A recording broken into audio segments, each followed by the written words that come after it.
nasty girl, nasty. I've been a nasty girl. I spice been a nasty girl. I spice been a nasty girl, nasty, nasty, nasty. What up and welcome back? I'm Jane, the plainest Jane, and here on this channel, I deliver syrup in the form of Black news and celebrity updates. Welcome on my bus. Have a seat, pay your fare. Let's pull this thing off, okay?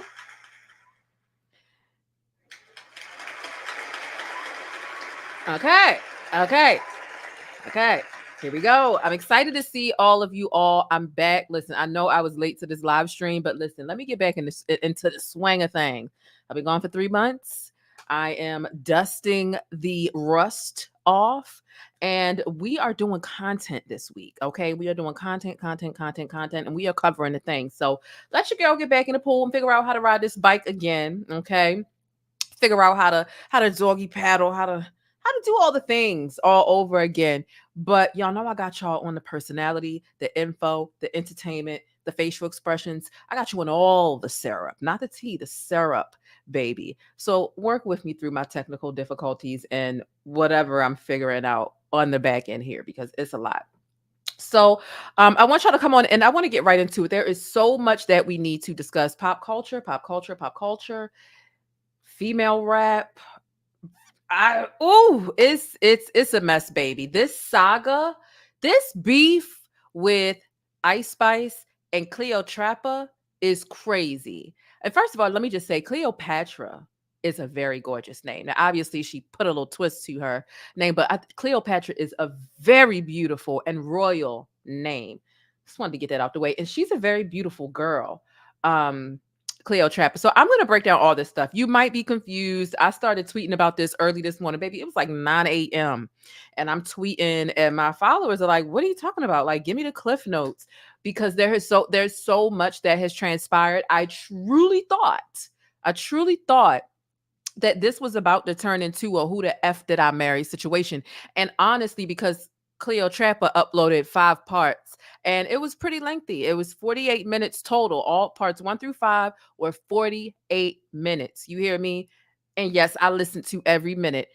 Most of it I listened to on fast forward, but you got to increase that speed, baby. But it's a very interesting socket and a lot has happened over the course of about 36 to 48 hours. All right. So hit the thumbs up button. Be sure to share this video out with somebody who's nosy, who wants to tea, who wants to break down. Because I know a lot of people don't even know who Cleotrapa is.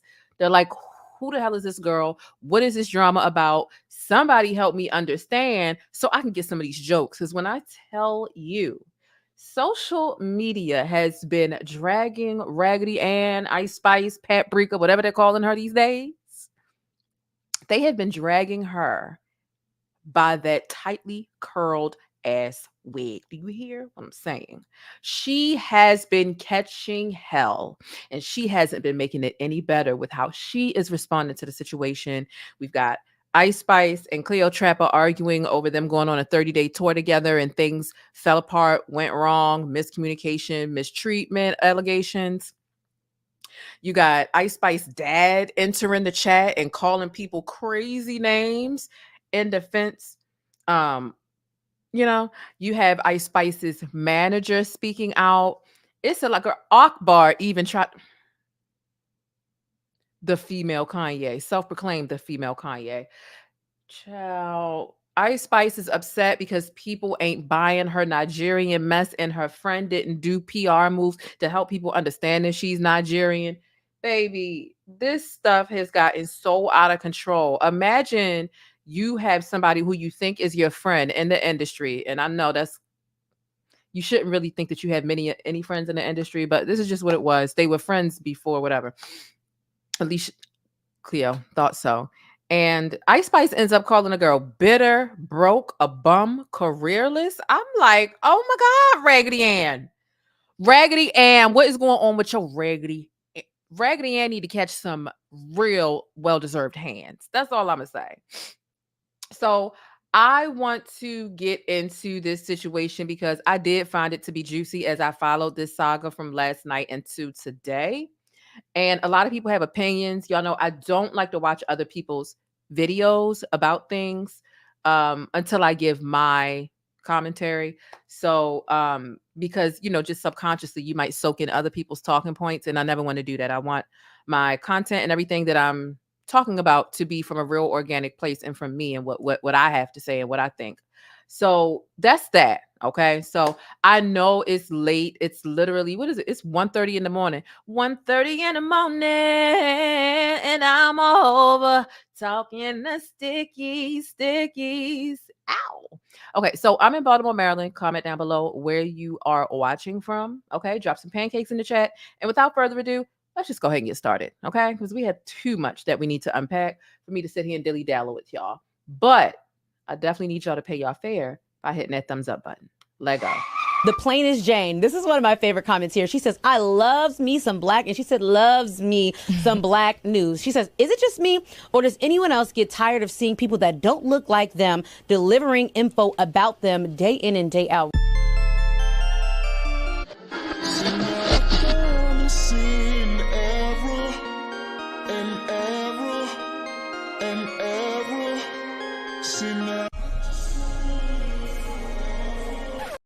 All right, so let's go ahead and get into it and see. This is what I'm talking about. Like when I end up giving y'all coverage on Fox Soul, anything happening on Fox Soul, don't ever play with me, because I've been a hardcore true fan of Fox Soul from the very beginning. A lot of y'all don't even know who that lady is in my intro, but that was Fox Soul back when it was more solidified. Back during the pandemic, okay? thePLAINESTjane. This is one of my favorite comments here. She says, I loves me some black, and she said, loves me. Period. All right, let's get started. Oh my God, where are we going to start? We're going to start. So Cleopatra, what Cleopatra had to say, she had a whole lot to say, obviously. Rightfully so, somebody trying to play in your face. They acting like people ain't going to find out and nobody's going to believe you. They're going to believe me because I'm the bigger star and I have more money and I have more visibility and I've got more followers. And so Cleopatra spoke out. Text messages have been leaked. It's been a lot. It has been a lot. So I want to start off. Now, mind you, I have increased the speed a little bit because, like I said, parts 1 through 5 from Cleopatra. I want to give you a full breakdown and really unpack everything, let you know some of my thoughts as we stop and go throughout this.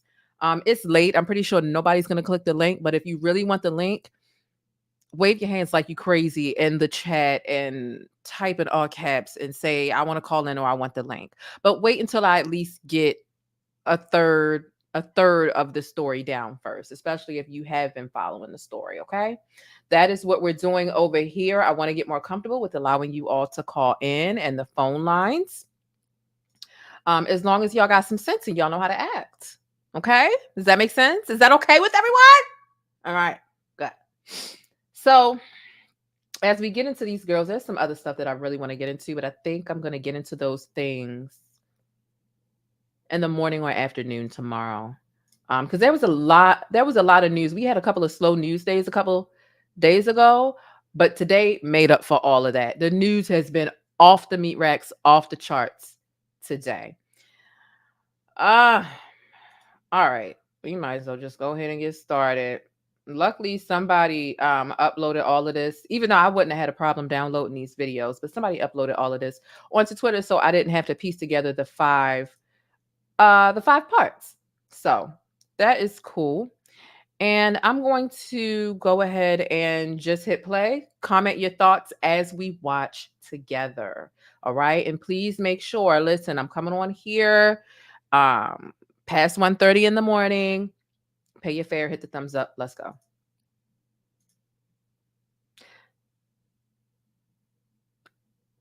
Not you buffering. You buffering, bitch. Buffering, bitch. This computer gonna make me pop it. This computer gonna make me pop it in the socket. All right, let's refresh the page. It has been up there for a while as I was preparing for this video. And my stomach had me in knots. I was just ready to go live for y'all, right? Part of the reason why I'm late, part of it. I'll take accountability for having poor time management. But part of it, half of the reason why I was late was my stomach said, come here, let me talk to you for a minute. And you got all of 90 seconds to get your before I embarrass you in front of your little friends. So I listened to my stomach and I did what it told me to do. Y'all know that scene in Precious when Monique was like, he reached over and he touched my baby. Mariah Carey was the caseworker. She said, "So what did you do when he touched your baby?" He said, "He told me to shut my fat ass up." Mariah Carey was like, "Okay, so what did you do?" She said, "I shut my fat ass up." Girl, oh, girl, I shut my fat ass up. My stomach said, "Take your ass to the bathroom." What did you do? I took my ass to the bathroom. Ooh! Okay. Let's get serious. Let's get serious. Ah! All right now. Let go. I'll tell y'all how the tour went now. Please keep in mind that before I went on tour, I had 1 day to prepare, one single day.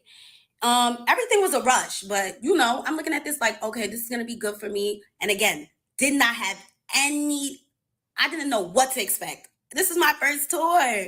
Like, I wasn't allowed to bring anybody. She said if I brought anybody, I was gonna have to pay for their hotel and transportation. I'm just like, girl, I didn't even have time to prepare for this. Like, I only got 1 day. Like, you feel me? Like, it's damn near like me putting everything, like putting my needs to the side to to accomplish something. I have things to pay for myself as an independent artist. So of course I'm thinking like of ways to not come too much out of pocket for a tour that doesn't even have me on the bill. Like, I'm not even on the lineup, like, okay. Anyways, let's go into how the tour went. So, Okay.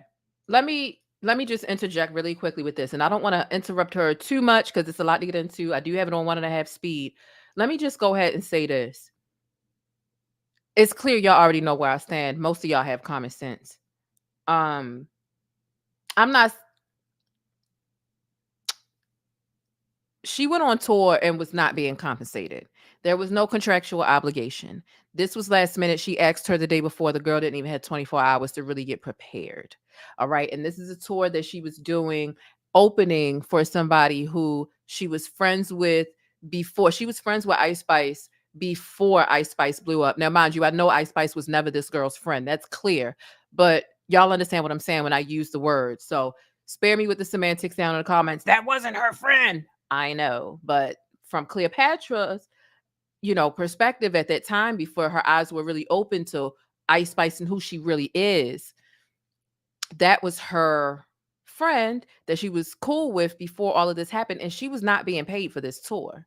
She was not being paid. Now, of course, Ice Spice is being paid, but Cleopatra is not. So she asked a friend to come on tour with her for the free. And I want to make that very clear because that's a large component of this situation. And I'm not saying that it never happens. And for an opener is typically obviously not as experienced, not as well known, doesn't have, the financial backing, the management backing, the label backing. Cleopatra is an independent artist. I just want to say that, and let's continue. first couple of days was cute. We went to Philly, and this is when things go left now.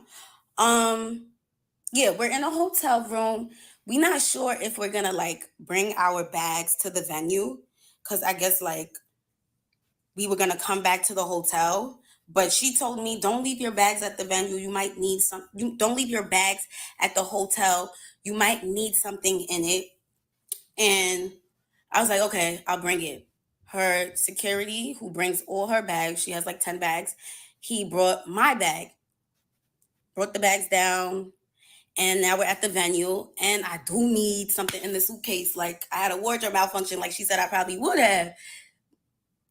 That's that she cursed me, okay? Because now I do have a wardrobe malfunction. So I'm like, oh, how can I get the bag? She's like, tell the security to get it for you. I go to the security. I'm like, can you get my bag out the trunk? Because I have no idea where the trunk is, where the car went. We just came into the venue like we artists, we working, whatever. He goes, he gets the bag, brings it upstairs. I change, da da da da. End of the show. I put my bag next to her 10 bags and the big black dresser. And yeah, I'm thinking everything is gonna be moved, but like back into the truck, and we could, leave, go back to the hotel.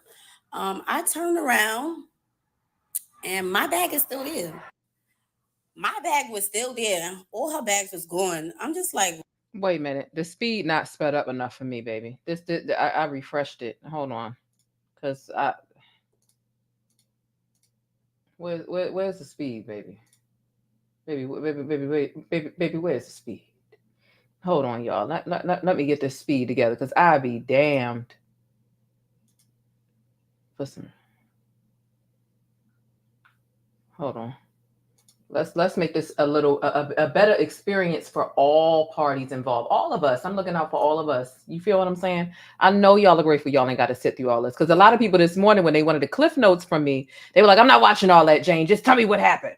And I'm like, you think I'm about to text you everything that or I mean, I could type out what I could type out, but like I'm not writing an essay for this. I'll watch it with y'all though.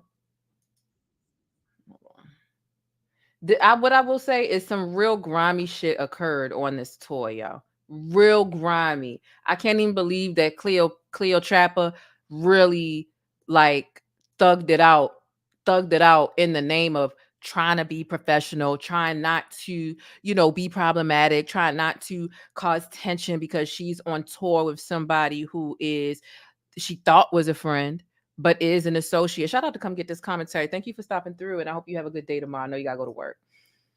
All right, let's get back into this.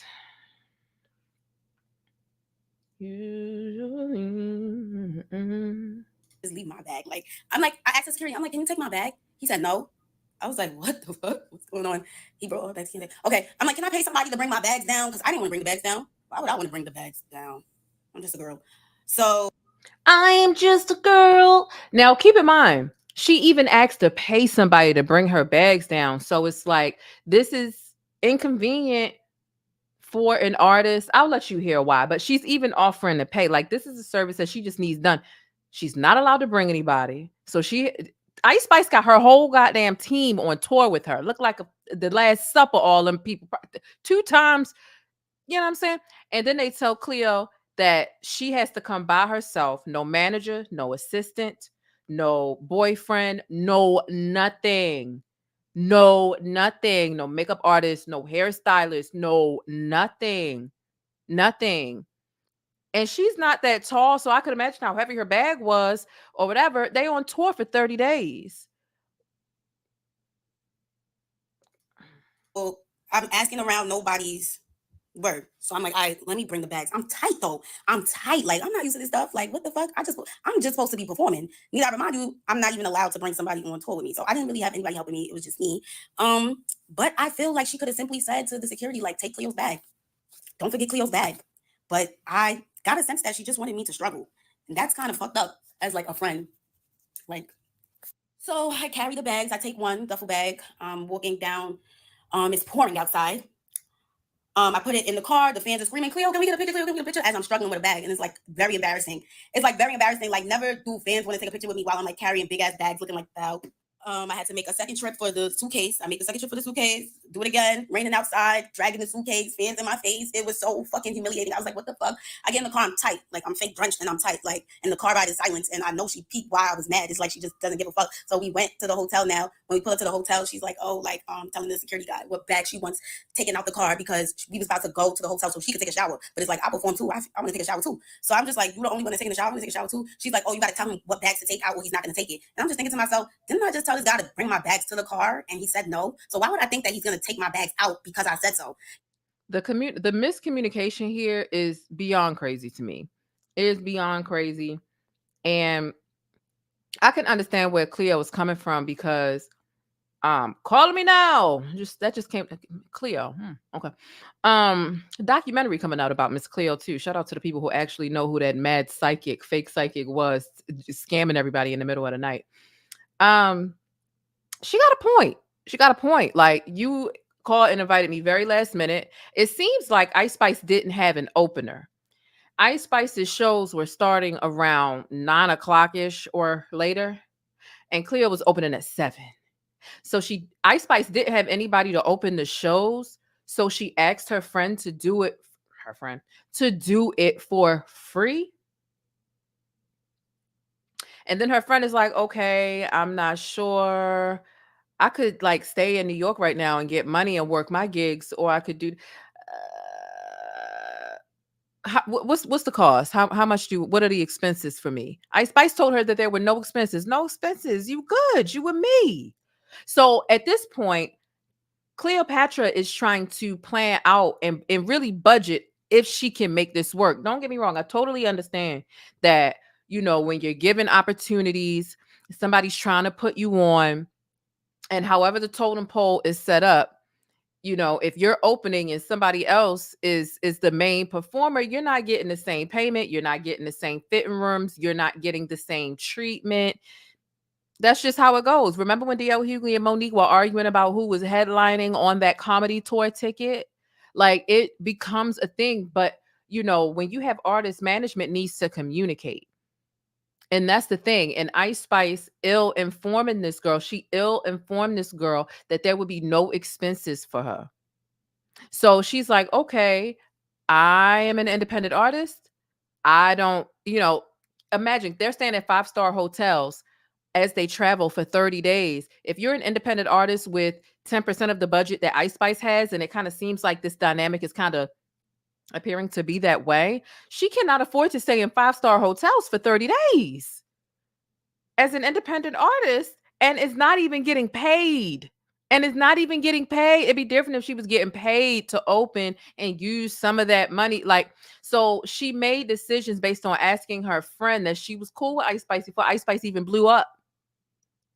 And Ice Spice told her no expenses. Now she's out here on the road, and somehow she ends up learning that there are expenses that I want you to pay for. And I don't give a damn if you want to do it or not. I don't give a damn if you're hungry. I don't give a damn if you need a shower. I don't give a damn if you need somewhere to sleep. Pay for it. She wouldn't have came if that was the case, because she could have made more bread in New York. She could have stayed there and did her brand deals and whatnot and spent time with her boyfriend, who is Yachty. Let's continue. It's like she just didn't want to speak for me at all. She just wanted to show that you're here alone, bitch. Like, I'm just like, wow. So I come out the car and I'm just telling the bellman, because at least there's a bellman here, and what bags to take out, because I'm going to take a shower too. So we go upstairs, and it's like after the show kind of gets like a rush vibe, because we're trying to like hurry up and get back on the bus. So we're in the hotel room, and I had this feeling in my chest. I don't know if anybody else who's a real ass bitch gets this feeling. And it's just a feeling. And I'm just like, I have to say something, because if I don't say something, I'm going to start moving like I don't like her. So I want to at least say how I feel, get her take on it, instead of being angry and just letting it build up frustration in me. So she's in the shower, and I'm like about to take my makeup off so that we can, like, I'm not waiting for her to get out the shower to take my makeup off, and it's just delaying us because we're trying to hurry up. So I went to the bathroom, I'm taking my makeup off, and I'm like, yo, you asked me to like take my bag. I mean, not you asked me. I'm like, yo, you told me to take my bags with me to the venue. You said that it was smart for me to take my bags, and the reason why. And you even told me to tell your security to bring the bags upstairs. So why would it be a problem for him to bring the bags back to the car? And she goes, that's my security. He works for me. If he feels like he's doing more work, he's gonna want to get paid more. So I'm like, how much does he want to get paid more? Because if I'm gonna be with her this whole tour, I will pay him more. I'll pay him more to carry my bags. I don't want to be carrying my bags. I don't. Like, y'all seen all the fans seeing me carry my bags? That was crazy to me. So I'm like, all right, we got to figure this out. So, like, how much you want to get paid more? He's like, he gets paid a flat rate. I'm like, is this girl serious? She said. So my thing is this. I get some people watching this, and shout out to somebody just became a member. Shout out to T. I appreciate you. Thank you so much for becoming a member. My thing is this. People are calling her spoiled or and entitled. Some, not all, because really the general consensus online altogether is that Ice Spice is trash. Okay, in a lot of different senses of the word.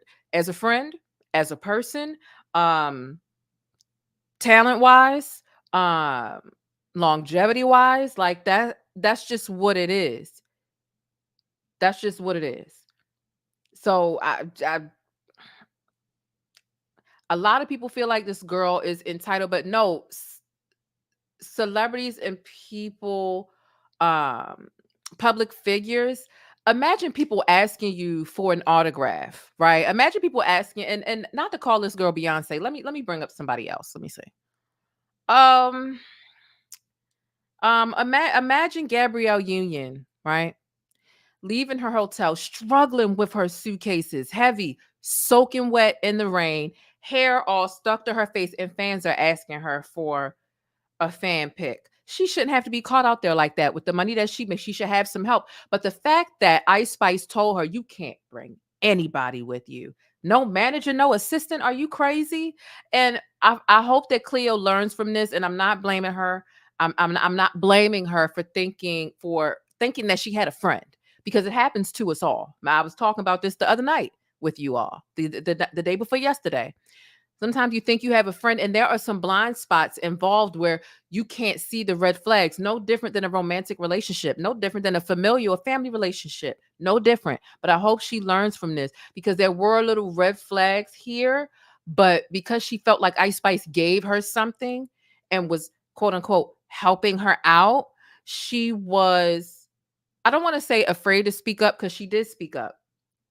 But once she saw the response when she first spoke up within the first week of the tour, and all the energy shifted, she was trying to she was trying to utilize professionalism, and she was trying to preserve whatever was left of her being on that tour. Because at this point, Ice Spice has surpassed her in popularity and numbers. But truth be told, Cleo is the more talented one. Cleo actually has bars of flow. Her raps make sense. She's not always talking about, he my poopy and my poopy, and in a deli, you smell like a fart, but you a fart. Ah! Like, Cleo actually has substance to her art. So she was just trying to be nice, but she was too nice and got trampled over. And I've been there, done that before. It happens. And especially in unions, when you are trying to be in community with women in your industry, and they use you for whatever the they can use you for. And then they shit on you and discard you, leave you behind, and keep it fucking pushing. That's what Ice Spice does. Meanwhile, Cleopatra was thinking she was a real, Ice Spice was a real, and she wasn't. And so that's why a lot of women can seem and come off very cold-hearted when they on their way grinding, working their way to the top, because we're scared of getting burned. It can be very dangerous trying to make friends. It can be very dangerous, emotionally dangerous, psychologically dangerous. And once your emotions and your psyche are in danger, everything else surrounding it will follow: your career, the relationships with your other friends and your family, your perspective and outlook on life. Are you even capable of being positive or happy or optimistic anymore? Or are you now just a pessimistic, negative Nancy? So it can't, there is some danger involved with just blindly making friends and not using logic and not really analyzing. The same way when you're getting into a relationship with a man and you doing a background check, you clocking stuff, you like, you have to be the same way when trying to create relationships with women. You have to be the same way, because women will sometimes do you dirty and leave you with a heartbreak that cuts deeper than a relationship ever could. Ask me how I know. Ask me how I know. All right. Let's keep going. Like she had no idea what flat rate meant. If he gets paid a flat rate, that means that he'll move a house for you. He's getting paid to work for you. He got paid to work for you. He's moving anything you tell him to move. He's moving anything that you tell him to move. So I'm like, girl, I was carrying them bags out. Like, the fans was all in my face. She started making it seem like she understand, like, oh yeah, that's crazy, da da da. But then she goes back to being weird, and she's just like, he can't leave my side. Like, he can't leave me. That's why. Like, girl, what you mean he can't leave you? So now I catch her again. She's just weird. I'm just like, what you mean he can't leave you? We was up there waiting for him to bring all your bags. He left you several times to bring your bags to the car. He left you a lot of times already. She's like, oh, why would I wait for him to bring your bags to the car? I'm like, the conversation was done after that. It was done. I said, okay, I know the type of girl that I'm dealing with. She's very selfish. Why would we just wait for him to bring your bags? What you mean, why would we wait for my bags now? Like, girl, what? I got out the bathroom. That was the end of it. I didn't bring up that situation no more. I charged it to the game. And charging something to the game is normally something you do regarding business. But I thought that this girl was my friend. So I'm like, why would I have to charge something to the game in this situation? Like, this is supposed to be my friend. But gradually I start seeing that she wasn't really my friend. And that was like the beginning of it. Now, what I didn't know, which I later learned after bringing up everything I went through to her, I learned that this situation where I said something about my bags was the reason why I got mistreated the entire tour after that. And I had no idea that she was so tight at me for saying something, because she's the type of person who doesn't like to be, she doesn't want anything said to her. She feels too big. She feels too highly. She's on her high horse. Nobody can say nothing to her. But that's the type of person I wouldn't want as a friend. Like, I don't want a friend that I can't tell about themselves. Like, I can't tell you about yourself because you're famous. Like, that's sick. It doesn't matter how famous you are. Speak on it, girl. I had a situation that was turning into a friendship. So I thought we were close acquaintances. We would speak on the phone for at least 3 hours every single day and send several messages back and forth. Like, we were, and I mean for months. I mean for about like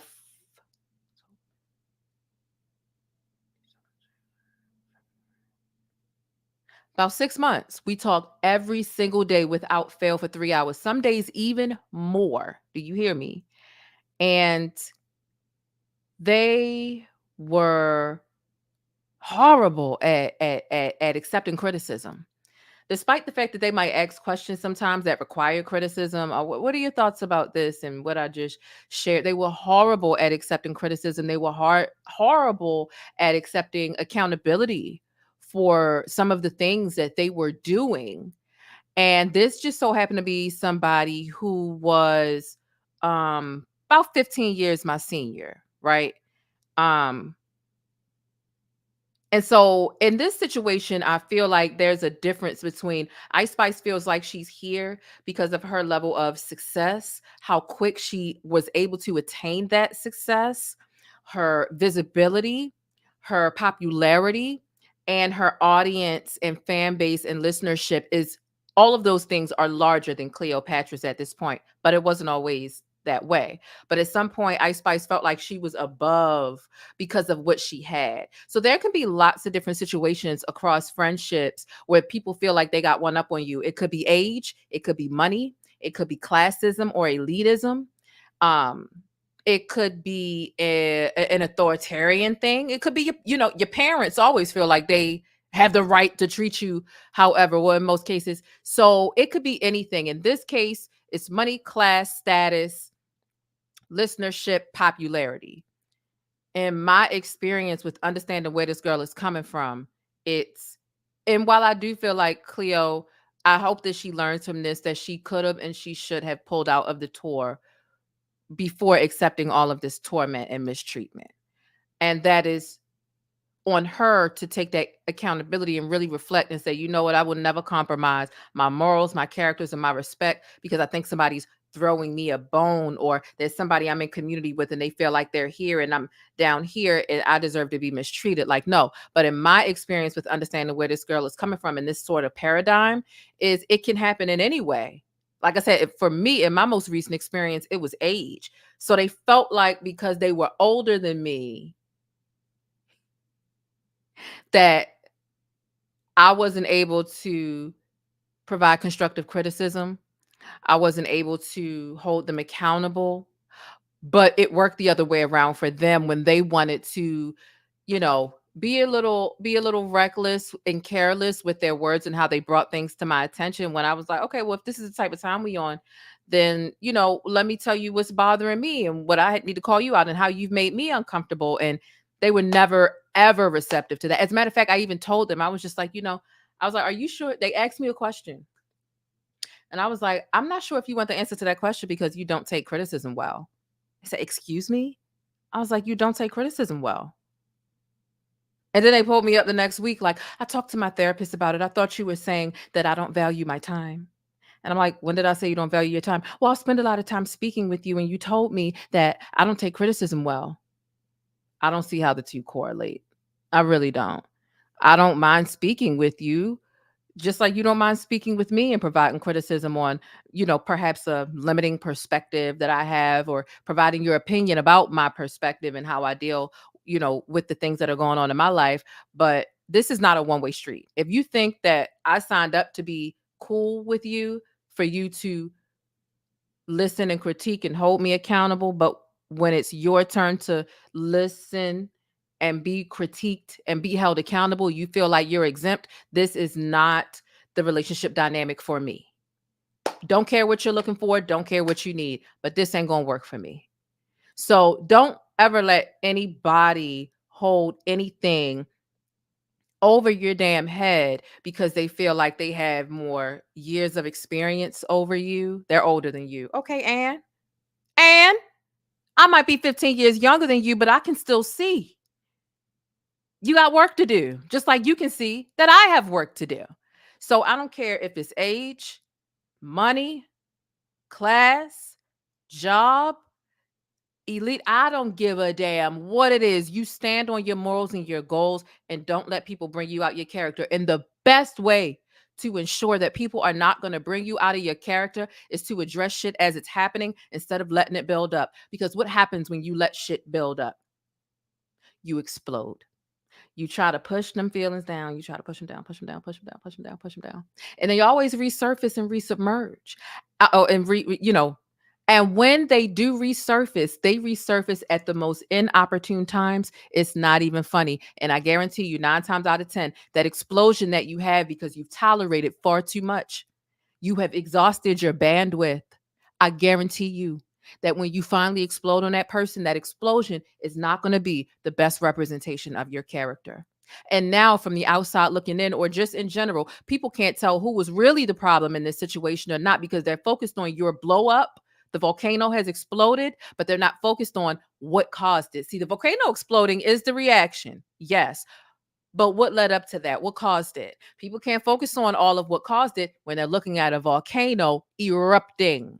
So the best way to do that is to not let build up and to address things as they happen. And if you are in community with somebody, acquaintance, friendship, somewhere in between, and you feel like you cannot address things with them, then that is not the union for you. It's not the union for you. It is going to hurt you. It's going to be a detriment to you. Again, you will start to be emotionally and psychologically unwell. Manipulation, confusion. This is what people do when they don't want to be held accountable. You'll try to hold them accountable. They'll begin to deflect and change the conversation. Confusion. The best way for you to mentally win against someone or get someone to surrender is to confuse them, because when the mind is full of confusion and chaos, it typically just surrenders and gives up because it's too much. So a little bit of that is gaslighting. So before you allow somebody to go to step 11 with you on how to truly manipulate you and not treat you right and mistreat you, call it out on step 1 when you just feel, let me get off my soapbox. Hey, Chef Don, I see you in the chat. We're still all human beings at the end of the day, and you still could get checked and you still could get told about yourself. Hello? Whatever though. So we went to the next places. You can still get told about yourself and you can still get checked. I don't care how old you are. I don't care how much money you have. I don't care what your status is in life or how great you think you are. You can still get told about yourself. You ain't too old, you're not too rich, and you're not above reproach. Let's continue. Back to New York. The New York show was like, I was so like indecisive if I wanted to continue the tour because of the bag situation. And I'm just like, oh, because I'm not going to have anybody. But me and my managers was working on getting somebody, like some assistant. Anyways, so of course this story is long as fuck because it was 30 days of hell. So yeah, the New York show, I was real indecisive about like continuing the tour. But I have this drive in me where I feel like God wouldn't put me in a situation that I cannot handle.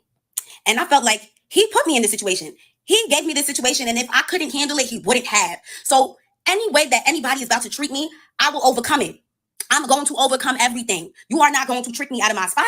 You are not going to make me feel like I'm not supposed to be here. I am moving by the grace of God. And that's just that. I don't care. I don't care. And from that moment forward, I said, I'm not even going to speak on anything that makes me feel uncomfortable or makes me feel unwelcomed. But at the end of this, I'm going to say how I feel. I am going to say how I feel, because right now in this moment, I feel like I'm on tour with somebody that don't even fuck with me for real. That's not even really my friend. The New York tour, her dressing room was kind of small. I never have a dressing room. You know what was kind of weird? That she said that I was going to be with her the whole time. Like I was going to be with her. You're going to be with me. You're good. And when I would come inside the venue, her whole tour production team, they would act like they have no idea where I'm supposed to go. Like, did she not tell you guys that I'm supposed to be in her room? They're just like, oh, we don't have a room for you, but here, they'll give me like a bathroom. The bathroom that everybody's using. They'll give me the bathroom and say, well, you can get dressed inside this bathroom right here. And I'm just like, I'm supposed to be in her room though. Like, I'm confused. Like, you know what I'm saying? Like, it was just confusing. So they would like show me bathrooms and little corners that I can get ready in. And I'm just like, what? But need I remind you, every time there was a special guest or somebody that ICE wanted to bring out, they was always accommodated. Somehow they was always able to find a room, and they always had a room for themselves. I never had a room. And I was okay with that because I already came on tour knowing that I was going to be with her. But it annoyed me when they would act like they had no idea where I was supposed to be at. So that would have annoyed me too. Because I be damned. If y'all don't got no room for me, if y'all don't want to make accommodations for me, I don't even know why you invited me. We get to the end and you saying I have no career, I'm a broke bum, I can't make hits, I'm bitter and ungrateful, then what the fuck did you invite me to open for you for? What? You invited me out here to open and to be on the road all by myself and completely isolated with no manager and no assistant to help me get anything done. When it comes to any artist, you need an assistant. Hell, when YouTubers get to over 1 million subscribers or even less than that, they need an assistant. When you are a talent and your mind has to be where it is, for a performer, your mind has to be how you doing and what you doing on stage. For a YouTuber, your mind has to be based on what you're saying when that camera cut the hell on. And everything far and few in between, I need an assistant to help me with that. So don't call me ungrateful because I'm out here struggling by myself and I have a team, but you didn't allow me to bring my team with me. And then you accommodating other guests better than you accommodating me. And you hit me up opening like you need me. And really, you caught me out here for free, didn't pay me, but I said I'll chalk it up to the game for more exposure. And because we're friends and I thought we were cool, and you out here doing me dirty like this. How does another guest get better accommodations than me? How is this totem pole constructed? Like, I am truly confused. And then you got me going to go change in the general bathroom where everybody else goes and use. Y'all know how dirty bathrooms are? Y'all know how dirty public bathrooms are? Like, let's be for fucking real. And I'm out here when I'm gonna put my clothes on the floor where everybody done pissed on and then change and do my makeup while you sitting in a big dressing room, girl. What do you think this is?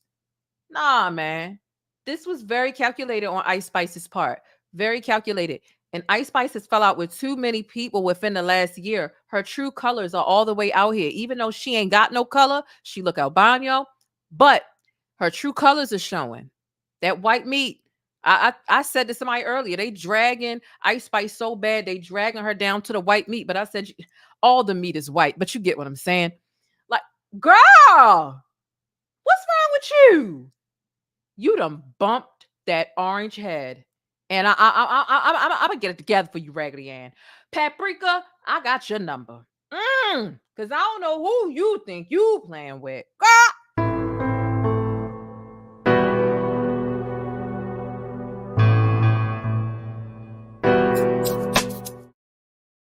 Okay, it's just not right. And somebody commented this. I want to highlight this comment. It say, Albino Annie. Cut it out. Y'all is a mess. Light skin shenanigans. And you know what? I agree. And this is extremely unfortunate. Look, I got a slight tan this summer. Very, very, very, very slight. All right. I'm light skinned and I don't give a damn what y'all say. I caught myself light skinned a while ago and the people on YouTube lost their fucking mind. You want to be light skinned? You're not. Listen, baby, in my region, I am light skinned. At no point can I go outside in Baltimore and say I'm brown skin or dark skin. Everybody would look at me like I was a fucking fool. This is in my region. My skin tone is considered light, despite the one shade darker that I've gotten this summer. Okay. But what I will say about this situation is I don't like this bullshit. Okay. I had to make a whole apology video for calling myself light skinned. Do you hear me? The people went in an uproar. Then they started calling me a colorist because I called myself light skinned.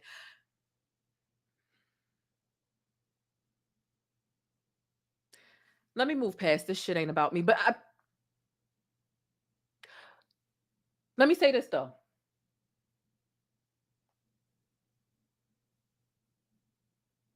I don't like this shit coming from Ice Spice because she truly for the people who be like, light-skinned girls be nasty, light-skinned girls be inviting dark-skinned girls around just to humiliate them. Light-skinned girls be there's so many stereotypes about light-skinned girls, light-skinned women.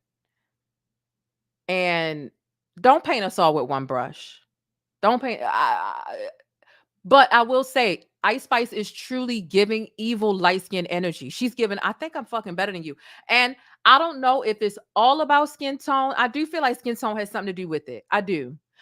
But like I was mentioning the other factors earlier, it could be a mixture of several different things. It could be skin tone, money, class, popularity, visibility, listenership, and fan base size.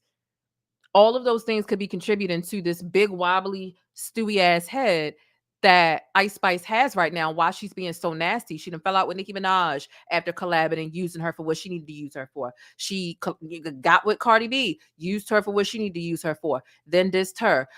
Baby Storm, the list goes on and on and on and on and on. On and on and on and on. Go on and on and on and on. Ice Spice is a nasty girl. So let's keep it pushing. So let's keep going, child. That was confusing. So the dressing room is small, and I asked her, like, oh, can I get ready inside your room? She's like, come and see the room. I come and see the room, and the room is large enough for us to get ready in it. Like, bro, you invited me on tour, bro. We're supposed to be trying to thug it out and make it work because we're friends and we're girls. Like, hello. So we're getting our makeup done. Our chairs are like just back to back, but the room is not. It's not like there's a couch. Her wardrobe is able to fit in it, which is a big ass wardrobe. All her stuff is able to fit in it. She's good. She's good. And I'm good too. I give her space. After I'm done dressing up, I get out the room. I do not sit around in the room and shit because she don't even allow me to sit in the room. She just give niggas the boot like anytime she feel like it, which was kind of like weird too. Because like, girl, why I can't just sit in the room and chill? Like, whatever. So, oh yeah, I forgot. That's because she was tight ever since the Philly show when I said something about the luggage. That is why everything was weird afterwards. Now I put my bag, literally a tote, on the side of her couch, and she knows it's mine because she knows that's my bag. I put it on the side of the couch. Her mom and her little sister came in the room, so everybody got out the room. Like an hour goes by, I like go downstairs. I walk past the room. I see my bag, like my Telfar bag, outside of her door, and I'm just like, wait, why would they kick this little bag out? Like this little bag was on the side of the couch. Like, why would it need to be kicked out the room? But it's crazy now. A few days later, and I'm not accusing anybody of nothing. It could have been anybody. You know what I'm saying? It could have been somebody that walked past the door and seen a bag in the front of Ice's door. My card was used. $700 and something was used at one of those designer retail websites like Essence or something. I was so gagged. I was just like, what? Of course, call my bank, got my money back. I didn't even make it a thing. But imagine somebody that only has $700 something in the account. And like, yo, just imagine how other people could react to that. Like, they would be so fucking gagged, bro. I'm just like, whatever. That's crazy. Yo, what is the hatred for somebody you asked to go on? So if at this, Ice Spice really could have asked the girl to leave, or the girl could have left herself. Like, if it's that bad that I sit my bag down in your dressing room next to the couch and I come back and you have it sitting in front of your door for random strangers to scavenge through, did Ice Spice spend the $700? Did one of her team members spend the $700? Like, this is crazy that I come back to the room and my bag is out here in the hallway for any random person to go through, and somebody did go through it and ran up $700. That is crazy. We would have been in there thumping and rumping. Do you hear me? Raggedy Ann would have caught these hands, because I be damned. You don't even have to like me on a professional level. Things could have already went south and you have a bad taste in your mouth about me because I tried to address some tension that was existing here within our exchange between you and I and your team. I call myself being mature, trying to work through it with you, and you take offense to that. Okay, cool. Maybe that put a bad taste in your mouth, whatever. But to put my bag outside, to not be mature enough to even hit me up and say, yo, come get your bag. You put it outside for randoms to go through? Oh, girl. And now I'm out of $700? So what? I got it back from my bank. You put me at financial risk. And not only that, somebody could have took the whole bag. These are my clothes for the tour. What am I going to wear as I open for you? Y'all seen the movie Mean Girls? You're a mean girl, Caddy. You're a mean girl. You are a mean girl, and you need to catch some damn hands. Because why would you kick my bag out? But like I said, I'm not gonna say nothing. She's probably gonna argue with me. She's probably gonna something. Now I stayed in New York a couple of days to work on my video shoot. When I came back, everything changed. So she told me to take a bunk on her bus because Wright was coming to the back. Wright's coming, so take a bunk on the bus. I was like, okay, girl, I'm not gonna cock block. You wanna be with your man? Cool, granted. That's what she told me though. So I'm thinking when you're done, this is like a who knows? The bus ride is mad long. I'm thinking we're gonna go back to the hotel when we get to where we going. Like we're gonna be in the same hotel. So when she got out the back room on the bus, we came out together. It was her, Riot, me, and the security were walking towards the elevator. We go inside the elevator. And this is something that she could have texted me because she texted me when she said that he was coming on the bus and for me to take a bunk on the bus. So she goes in the elevator, you're not gonna get your own room? I was like, what? I didn't know I was getting my own room. I was back confused. I'm like, oh, that's what I was trying to understand. And I stopped the elevator door from opening. Girl, why you can't say nothing to nobody? Like, why do you always try to give like an embarrassment kind of vibe? Like, it's not even embarrassing, but it's like that's the vibe that you make it seem like you try to give all the time. Like, girl, you could have texted me that. Cleo, make sure you get your own room. This is the hotel we staying at. Like, damn, why you gotta get to the hotel and you telling me you're not gonna get your own room? Like, I could have had the room booked already before we got here, boo. In front of her boyfriend, in front of other men. See, listen, you have to pay attention to women like this. If y'all joke, and that's the thing, even if I'm with my friends and we tell jokes that kind of like, should you know, we don't tell them same jokes in front of others, and we damn sure don't do it in front of niggas. You see what I'm saying? So if every time you with a girl and a man walks is around, and then they start clowning you in the under the guise of a joke, bro, bitch, pay for the next drink, or you ain't gonna get your own run. If you the ass end of the joke every time, and you notice it turns up and intensifies, she turns the heat on the burner up when a man comes around because she wants you to feel embarrassed, because she needs to feel like that girl, the only girl that is worthy of, popularity and feels exempt from embarrassment. Oh, baby, no, that's not your friend. And I think that, again, like I was saying earlier, the quickest way to get somebody to surrender to manipulation is to constantly confuse them, the chaos, the smoke and mirrors. You are not able to think straight. And eventually you just give in instead of sorting through all of the chaos. I think that she was faced with trying to figure out how to sort through a friend problem, trying to figure out how to sort through a business problem, trying to figure out how to preserve her career and stay professional. There was this was such a non-black and white situation. It was very, very, very gray and very layered and very nuanced. And there was a lot that happened here. And I feel bad that this happened to this girl, but I hope that she and I hope others learn from this as well. Business and pleasure, baby, it's very rare that it works. I would say it probably works. I ain't done no studies or anything, but probably works on a 2% scale. I have a couple of associates in this same space that I work in that we are actually friends. And what I've noticed is, in order to truly maintain the bulk of those friendships, you got to keep it a secret. Unfortunately, once you share with people that you're cool with others in your industry, starts to go left. So you got to be friends with people behind the scenes and know it's not like, oh, you don't want to tell people we cool. You don't want to take pictures together. You don't want to do a collab. You don't want to this. And it's just like, it's not that I don't want to do that. You're fucking amazing. I talk to you on the phone all the time, but and luckily I haven't had anybody ask me that, because the people that I am cool with in my industry, they understand the risks just as I do. And so we just have our private, really good, tight friendships. And I'm not trying to expound upon that circle in the realm of this lane of my media career. I don't need any more like media friends, so to speak. I don't mind media acquaintances, but any other friends that I actually pick up in life, I don't want to make any more friends in this lane. I've been burned a couple of times. I've learned my lessons. I can write books on it. So now I have a handful, honestly, the same handful that I've had for a couple of years now, about maybe 4 of us. And we just keep to ourselves. There's no need for us to shout each other out. We may or may not drop down in one another's chat all the time. Who knows? Some people's chat I'm tight like this with, but I will never drop down in that chat just because we keep it our secrets, you know? And that is how it is in the industry sometimes. Sometimes people will instigate, and this is a messy situation. There are other people involved in this situation, and I do feel like there was some instigation going on here, but let's continue. But on top of that, I didn't even know that I was paying for hotel rooms, because they're saying that five-star hotel rooms every place. A label's covering everything, label, everything's covered. You know what I'm saying? I'm an independent artist. Why would I come on this tour knowing that I had one day to prepare? Now I'm going to have to pay for 5-star hotels in every city. This is not something that I signed up for. This is not something that I was prepared for. This is not something that I told my label about.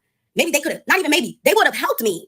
They would have helped me, but you gave me one single day to prepare for a tour that you knew about months ago. That's so crazy to me. But we know why now. We know now that you added me to the tour simply because you wanted to damage control. The situation with Baby Stormy was making you look crazy. You thought to yourself, and this is things that I realized after the fact. I told y'all, I really thought that she was trying to make it up, but it wasn't a makeup matter. It was her trying to clean up everything that was going on with her. And let's add Cleo to the tour so people think that I'm a good friend. So people think that I give opportunities to her and I'm nice and I'm good. Her hairstylist ended up saying, like, you know, you should stay. You got your fans coming out. You already promoted it yourself. Like, your fans is coming to see you. Do it for your fans. She put that battery in my back to really, like, I had to get my head back on the swivel. Like, yo, like, make the situation what you can make it and just ignore everything else. Fuck it. And at the end of this, you will address her and you will tell her how this situation made you feel. And if she doesn't care, that was never your friend. Some people don't even know what, and like, they don't know how they're making you feel until you tell them. But if she doesn't care, she was never your friend. So I ended up staying with the hairstylist. She let me stay inside her hotel room. Every city that we went to, I stayed with her, and she was mad nice. And it was so fun with her. Like, it really just gave, like, it was just fun. Like, it felt like how it was supposed to be with Ice, but she's fucking boring. Like, she's boring. She doesn't want to do anything. She doesn't even want to play Uno. Like, she doesn't want to do anything. The bus ride be bad, boring. It just be boring. So, like, being with her hairstylist really showed me, like, the fun side of the tour. And she even said to herself, like, yeah, you made this tour so, like, easy going. Like, you just made it fun. And I'm glad that she felt that way, because she made that for me too. And thank you, girl. Now, moving forward, this is when it starts to really feel like mistreatment and just weird stuff. So the hairstylist shows me, like, a menu and stuff. She's like, oh, production and whatever, they're gonna order food for everybody, pick what you want. I was like, okay, I'll get a chicken salad just like you. Like, I'll just get a chicken salad. Then she shows me, like, a message where somebody from production is like, Cleo is not a part of the budget. So I'm just like, how am I not a part of the budget, but y'all invited me on tour? Like, who and why didn't they tell you? A chicken salad? Ice Spice called herself a rich troll online a few hours ago. A rich troll can't afford a chicken salad? The very least you can do to invite somebody on for 30 days of unpaid work is buy them a chicken salad. She got to pay for her own chicken salad. And, you know, it's the principle. It's not that, you know, Cleo ain't got what, I don't know. What's the most expensive a chicken salad can be? They be like $15 at Chick-fil-A. So I can imagine maybe if they had a restaurant, it might be 20, 25. I don't know. Maybe even 30. Of course the girl got $30, but it's the principle. A chicken salad? I got to pay for my own chicken salad. After you invited me out here in the middle of nowhere and made sure I came by myself, you can't bring anyone with you. Absolutely no one. Girl! Why?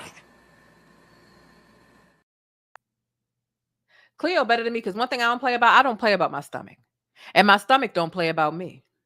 So, you know, my stomach will beat my ass if I start not eating. And if my stomach is beating my ass while I'm not eating, now I'm hangry and now I'm finna beat somebody else. And it's a domino effect. You know what I'm saying? Like, woo! Cleo got the patience of a saint, baby. And I hope she learns. Sometimes you can be so kind to a fault. People pleasing can be so toxic to you. Of course, it's not toxic to the people you pleasing, but it can be toxic to you, being a chronic people pleaser without truly utilizing logic and thinking through and being situationally aware of whatever somebody is asking or requesting or suggesting that you do. So you got to be careful trying to please everybody. The most important person to please is yourself. If you're religious or you're spiritual, you might say God, Allah, Yahweh, whatever you refer to him as. Some people might even say, hey, I respect the universe. Hey, it is what it is, however you live your life. But I tell you who should not be number one on your list. It shouldn't be some goddamn body, unless you got a kid. But outside of that, no, absolutely not. Please yourself first. You matter more than anybody else. You can't save nobody on a plane until you put your own goddamn oxygen mask on. You heard me, okay?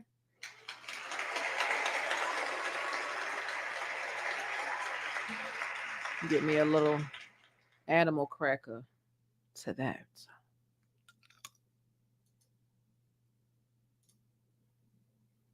And why didn't they tell you that make sure Cleo good? Make sure Cleo's good. Cleo is a part of the budget. Make sure Cleo's good. The same way you told me that I was gonna be good. Why is your production saying that I'm not a part of the budget for a chicken salad? Chicken salad? I'm not a part of the budget for a chicken salad? Y'all could have bought that chicken salad and literally got the money from my manager or me. But y'all wanted to show me so bad that I can't get nothing and that nobody is here for me that I couldn't even get a chicken salad. I gagged. I was like, wow, this shit is corny. I ain't saying nothing. No, remember I said I wasn't saying anything about anything. I was just gonna take everything in and whatever. So my manager ends up getting me an assistant to come on tour with me, somebody to help. They met me in Chicago. So now the Chicago show was lit as fuck. It was so fun. I love Chicago. But yeah, she came, she helped me, whatever. And the only reason why she even came in the first place was because she was told that she was going to be able to go on Riot's bus. And then at the end of the show, she was told that Riot said you can't come on his bus.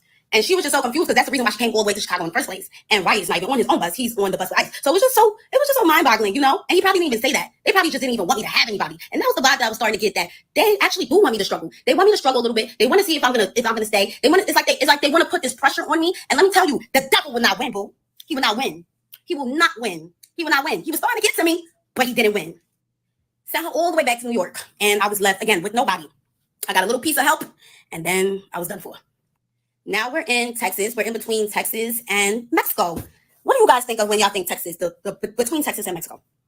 Desert. Dry heat. Desert. Tumbleweeds. Nothing for miles. No Uber Eats. No Uber to Eats. And there's nothing. We're at a Best Western or whatever one of those hotels are. We're in the middle of nowhere. That's how you know, because we're at one of those Best Western hotels. And yeah, no food. There's a McDonald's all the way down the block. 8-minute walk. Probably gonna get bit by scorpions and all sorts of other bugs while walking through the desert to McDonald's. So me and her hairstylist were in the hotel. We just sleeping and stuff. It's like 2:00. We get up around like 5 or 6. I call Ice. I'm getting ready and shit. Me and her hairstylist about to make videos or whatever. I call. I'm like, oh, let's make TikToks.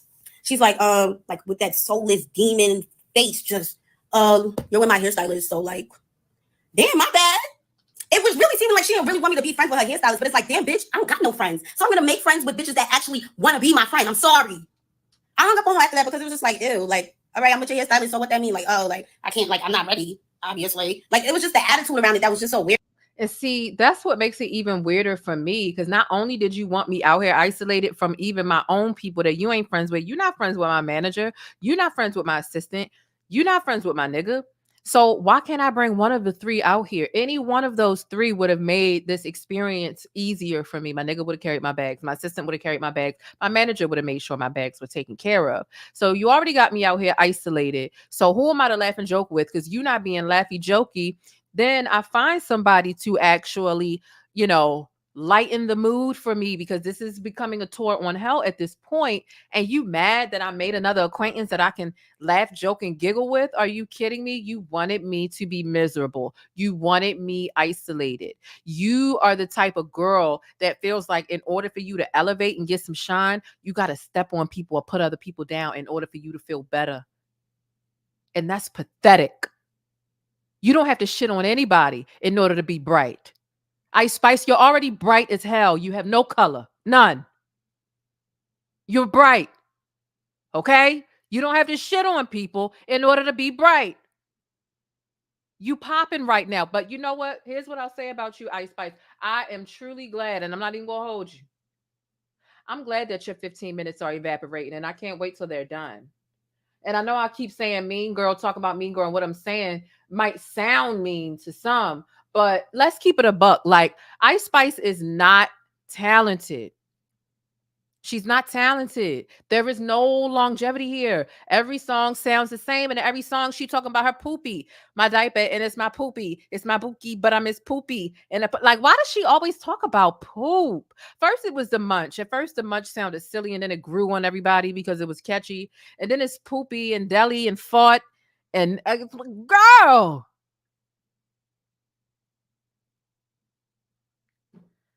I've had enough. I've just let me go to the bushes and get my this little girl done gotten so big headed in such a short amount of time. And this is why fast success can be very dangerous for some, because if you're not doing the work to stay grounded and to remain humble, you'll end up looking like this. And Ice Spice will not always be on top this way. You name me a rapper that can come in the game in less than 2 years, can get on the track with Nicki Minaj. It don't happen. It don't happen. And dark-skinned girls don't. And first of all, this is how delusional Ice Spice is.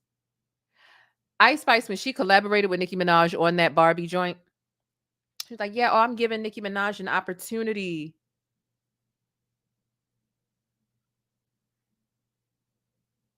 I'm sorry, what? What? I'm not even a fan of Nicki's antics and her personality. Does she have a pen game? Yes, but I don't like how she been moving the last couple of years. I'm be honest. However, Ice Spice, the delusion is baffling. The head got big quick. What brand of helium are they putting in this girl's wigs? What? You gave Nicki Minaj an opportunity? Okay. Okay. Ice Spice is mediocre as an artist. And to be quite frank, dark-skinned girls who are in the music industry adjacent to her, they don't have the luxury or the ability to be mediocre and still have visibility and the popularity that Ice Spice has. It just doesn't happen. So as much as the colorism conversation is extremely uncomfortable for so many people, it is true that colorism has something to do with Ice Spice's rapid rise to fame. It has to have something to do with it, which is part of the reason why some people consider her to be an industry plant. That is debatable, but what I don't think is debatable is colorism certainly had the performances are lackluster. Have you seen this girl's stage presence? And the way all she did was just move her rump, and it's like she can't even twerk right. All she's doing is shaking her tail, literally shaking her tail. Twerking is more than wobbling your tail from side to side. There's a movement and a science to it to get it to move in a circle, to get the bouncation correct and all that other stuff. She's dry on stage. The songs are all sounding the same. If Riot was to leave her as a boyfriend and or a producer right now, I truly think she'd be lost because he's the one who has curated her sound. If he wanted to go give that sound to someone else, he would and he could. So I think that Ice Spice is getting very ahead of herself and above herself, and especially for you to be in a relationship with your producer. This is not going to go well if and when y'all ever break up and you're only 24, baby. So X anyone who's ever been in a long-term, X anybody who is 30 or 40 and over, if they are still with the person that they were with when they were 24. And the likelihood of you spending the rest of your life with the person that you were with when you were 24, it doesn't happen. Ice Spice would emotionally crumble if that man left her tomorrow. Not only would she emotionally crumble, her career would take a bigger hit than it already has. I digress. Weird and corny to me. I'm just like, okay, whatever. Went downstairs and I seen her in the lobby, and her and some other boy, one of my friends, just standing there, you know, with a basketball. I'm like, oh, what y'all just did? Oh, we were playing basketball, whatever. Nobody said anything about eating. Nobody. I'm like, me and the hairstylist keep talking about food. We like, oh damn, we mad hungry. Like, we mad hungry to some McDonald's. Nobody said anything about food. While me and her are talking about how hungry we are. Now we go to the tour bus, and we just sitting on the bus. We just like, yo, like, can somebody come with us to McDonald's? Like, nobody want to walk there by themselves. We take one of men with us. They're like, oh, that's mad far. Like, nah, like, where this desert is scary. I'm like, okay. Nobody said anything about food still. Come to find out, everybody ate. Can you believe that? Everybody ate. Guess what? They all went to a steakhouse. Everybody went to a steakhouse and left me, the hairstylist, and the makeup artist. Everybody went to go get a bite. Steak, mash, cream corn, spinach. And we didn't have anything. We didn't eat at all. We're trying to figure out how to get a McDonald's. And y'all all ate already? Nobody mentioned it. You know why nobody mentioned it? Because it was a secret. It was a secret, and I gagged. One of the things that I have to charge to the game, I guess. I'm like, what? They said, don't say anything. We don't want to make it a problem. All right, I'm not going to say anything. One of the things I'm just going to have to bring up when I'm ready to leave. And that's another thing that I later realized when I reflected on everything, that this girl was really mad at me for saying something about that luggage, bro. She was so mad at me for saying something. Like, she don't want nobody say nothing to her. Like, she tried to low-key torture me. Like, she was trying to low-key do it. Like, she wasn't trying to do it too much, but she was trying to still, like, show me, like, yeah. And I'm just like, I didn't even know that until I brought all of this up to her. And she showed me that she didn't give a fuck. Girl, fuck you. I was like, oh my God, just went on tour with somebody that hates my guts. Wow. So for you guys that don't know how a tour bus looks, it looks like a slave ship. Very similar to a slave ship. 3 bunks stacked up on top of each other very tightly on each side. Some may have more. Okay, let me say this. Listen. Y'all already know what side I chose, right? I just want to say this. The slave ship comparison in the bus was kind of like, girl, don't lose me, girl, don't lose me. I mean, I get what she's saying, but I feel like that buzzword amidst this "Who the F Did I Go on Tour With" series, I feel like it was to pull. I don't know if she did it intentionally or what, or because maybe colorism is on her mind. I don't know, right? I do know what a tour bus look like, and it is tightly packed, and it's so crazy. I literally last month went to the Blacks and Wax Museum here in downtown Baltimore. Well, I'm not in downtown Baltimore, but in downtown Baltimore. And first of all, I've been a million times. You have to go in order to go to Morgan State University, and I've literally probably been over 20 times. But I like to go probably like once a year. Sometimes they make changes, add a new figure, take a figure out, update some stuff. And there is a slave ship exhibit, and so you're actually in what is a recreation, a realistic recreation of what a slave ship looks and feels like. And they even have wax figures, stuffed in there the way that we would look, malnourished, things of that nature. So I get what she's saying fundamentally. Do they look similar? Technically, yes, but it just seems like a buzzword in the middle of this minutia that is unnecessary. She could have just said, like, this thing was tightly packed, it was jam-packed, we was packed in there like sardines, and that would have been cool. I just feel like the slave thing was kind of like a dog whistle.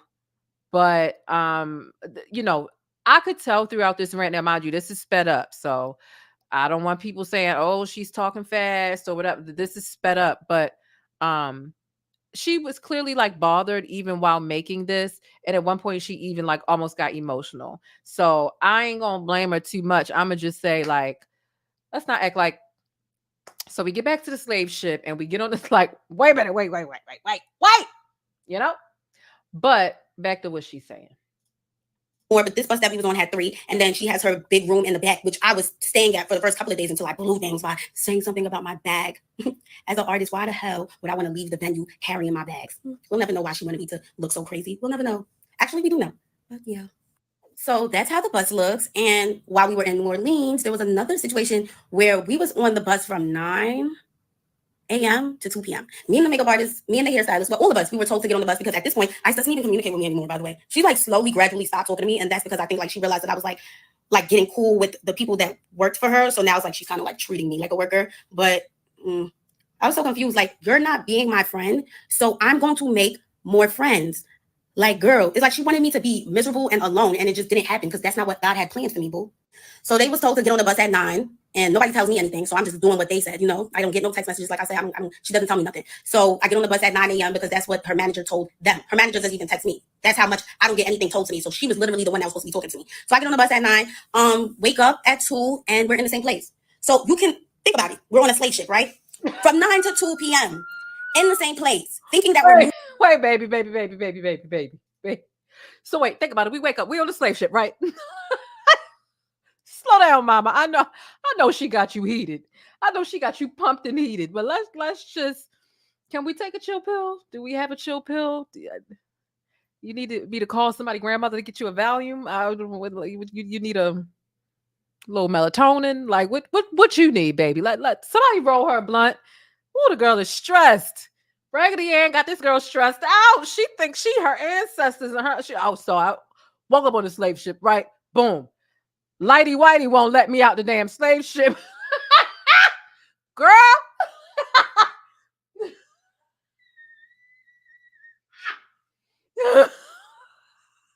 lighty light over there. Albino raggedy hair won't let me out the slave ship, and I'm tight. I'm like, okay, mom, word. I love her New York accent and dialect. It's so funny to me, but she literally said we wake up on the slave ship. Oh my god. Well, she was working for free for 30 days. Oh my gosh. Okay, let's get past this. Oh, she was on the bus for 24 hours. Should we do a bus ride for 24? No, I don't. What's it 24 hours? Child. At this point, Ice Spice is massa. Y'all don't think my bus is a slave ship, do y'all? Because y'all are on the bus. Have y'all hit thumbs up on this bus yet to pay your fare? Listen, I will lock these doors and trap y'all on this slave ship if y'all don't hit that like button. No, I'm joking. Moving, and that by the time we wake up, we won't even be there anymore. So to find out we're in the same place, it's so crazy. My legs are cramping now. Like, I'm just so confused. Like, niggas is treating us like fucking luggage for real. Like, yeah, let's just throw the luggage on the bus. Like, girl, what? We're humans. Can you tell us that you're not leaving right now? When somebody asks, like, why didn't we leave yet? Because Ice didn't feel like leaving yet. And I'm just like, bro, this is so crazy. I texted her. I was like, hey, are you okay? She's like, yeah, I'm on the way. I'm like, bro, what? You could have been told niggas not to get on the bus because you're not leaving yet. Y'all go and do something. Y'all walk around or look around, to travel around, whatever, because we're not leaving yet. But instead, you let us sit up in that tour bus for that long, girl. And you didn't even give a fuck when I told you about any of this. And that shit is what really hurts the most, how much she didn't give a fuck. So I'm actually glad that I didn't say anything during the tour. Let me tell y'all something. The type of person that I am, bro, if I say how I feel, this is how the situation in Philly made me feel, and I see that you don't give a fuck, that starts to turn me. So I didn't want to be turned so bad that I spaz on her. I swing on her. I'm locked up. You know what I'm saying? Like, I didn't even want that to come out of this at all. Because the way she goes back and forth and the way she's ready to argue, that's somebody that knows that they got people behind her. Because that mouth would not be running like that 2 years ago. I'll tell you that much. I was going to leave after we was left in the desert and they went to the steakhouse behind our backs. I was going to leave after that. But I'm like, you know what? Let me do the Dallas and Houston show. Let me bring my girl Asian out. Let me make the best out of this situation once again. I'm sorry. Let me just... I'm still team Cleo. If I had to pick... after we was left in the desert and like... Girl, you was out there with the tumbleweeds and the cacti? Wow. Did you see a camel? Did you flag one down and get a ride in the middle of the desert? Wow. It's like, no, I do feel like they like low-key tried to starve the girl going out to eat, not telling her, ain't even bring nothing, but ain't even call and say, yo, you want some takeout? Like, it do seem like she was in the middle of nowhere, no Uber Eats, no delivery. McDonald's seems, a bit too far. She don't want no scorpion. Like, are y'all really in the middle of a danger zone like that? Thought y'all was staying at 5-star hotels. Scorpions, tumbleweed, cactus, camel. Danger! Okay, help the bear. Girl, okay, he was in the middle of a cactus. I mean, middle of a, what'd she say? She was in the middle of the desert. Okay. Sand blowing in your eyes. Did you wrap a shirt around? Oh, now I can find the hilarity in this. I mean, I have a sense of humor. There's nothing funny about how she was actually treated. But listening to the way her word choice, I'm sorry, it's late at night and I don't have any sense late at night. I get very goofy. I'm cackling. Again. And that was going to be it. My mom, she wasn't able to make it to the New York show. She comes to Atlanta. She's like how she's coming to Atlanta because it was my aunt's 70th birthday and she wanted to see me. So I'm like, damn, I got to do the Atlanta show just for her. Love you, mommy. What's up, y'all? It's your girl, Cleo. So y'all know me. I've always been vocal about everything, about literally everything. Nobody can shut is this not going back to the how's that me up? Nobody can silence me. Like, was you silent? Like, was you silent or was you silent? Wait a minute now. Okay, and nobody's gonna do that to me. This video isn't to bash anyone. This is for me. It was a secret. All the way. I'll tell you that much. There we go. I was gonna leave after we was left in the desert and they went to the steakhouse behind our backs. I was gonna leave after that, but I'm like, you know what? Let me do the Dallas and Houston show. Let me bring my girl Asian out. Let me make the best out of this situation once again. And that was gonna be it. My mom, she wasn't able to make it to the New York show. She comes to Atlanta. She's like how she's coming to Atlanta because it was my aunt's 70th birthday and she wanted to see me. So I'm like, damn, I got to do the Atlanta show just for her. Love you, mommy. What's up, y'all? It's your girl, Cleo. So y'all know me. I've always been vocal about everything, about literally everything. Nobody can shut me up. Nobody can silence me.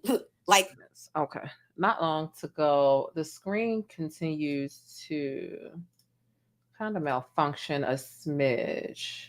We are at 30 minutes. I need to refresh.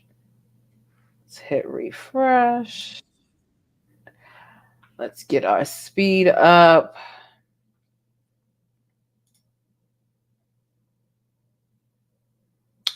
30. Why does it say part one right there? I don't understand why part one is right there.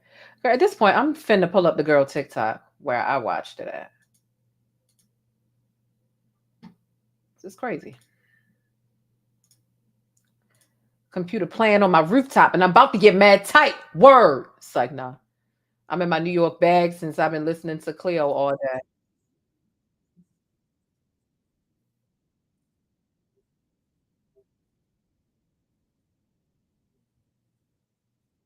It goes back to part one.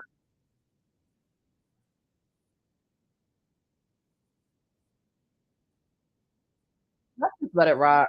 Because was part one in the beginning here? Girl, Twitter playing with me real bad today.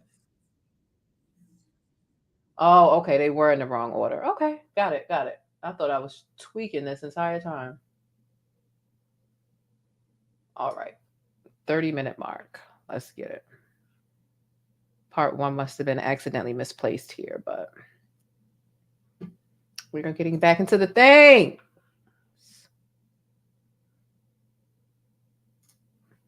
All right. Baby, these malfunctions, these trials and tribulations are taking me down. I'm frustrated. I'm brown on the ground.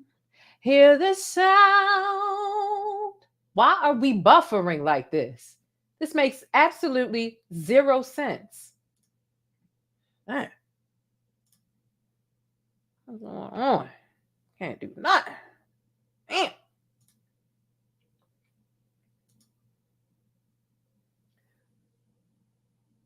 Oh, maybe because that's not the is that the girl? I gotta get some glasses and quickly. These eyes.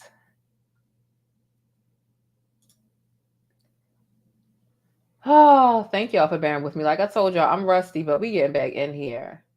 I was not finna spend a whole bunch of time trying to get reacquainted with my setup before I came live. I said, y'all gonna watch me fumble and mess up a few times in real time, and that's okay.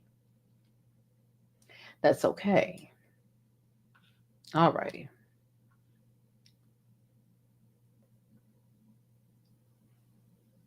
Whew, please play.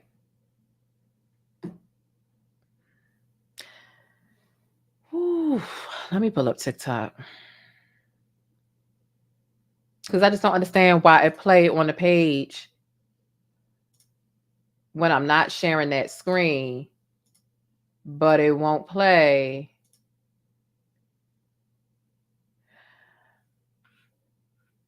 when I put it back.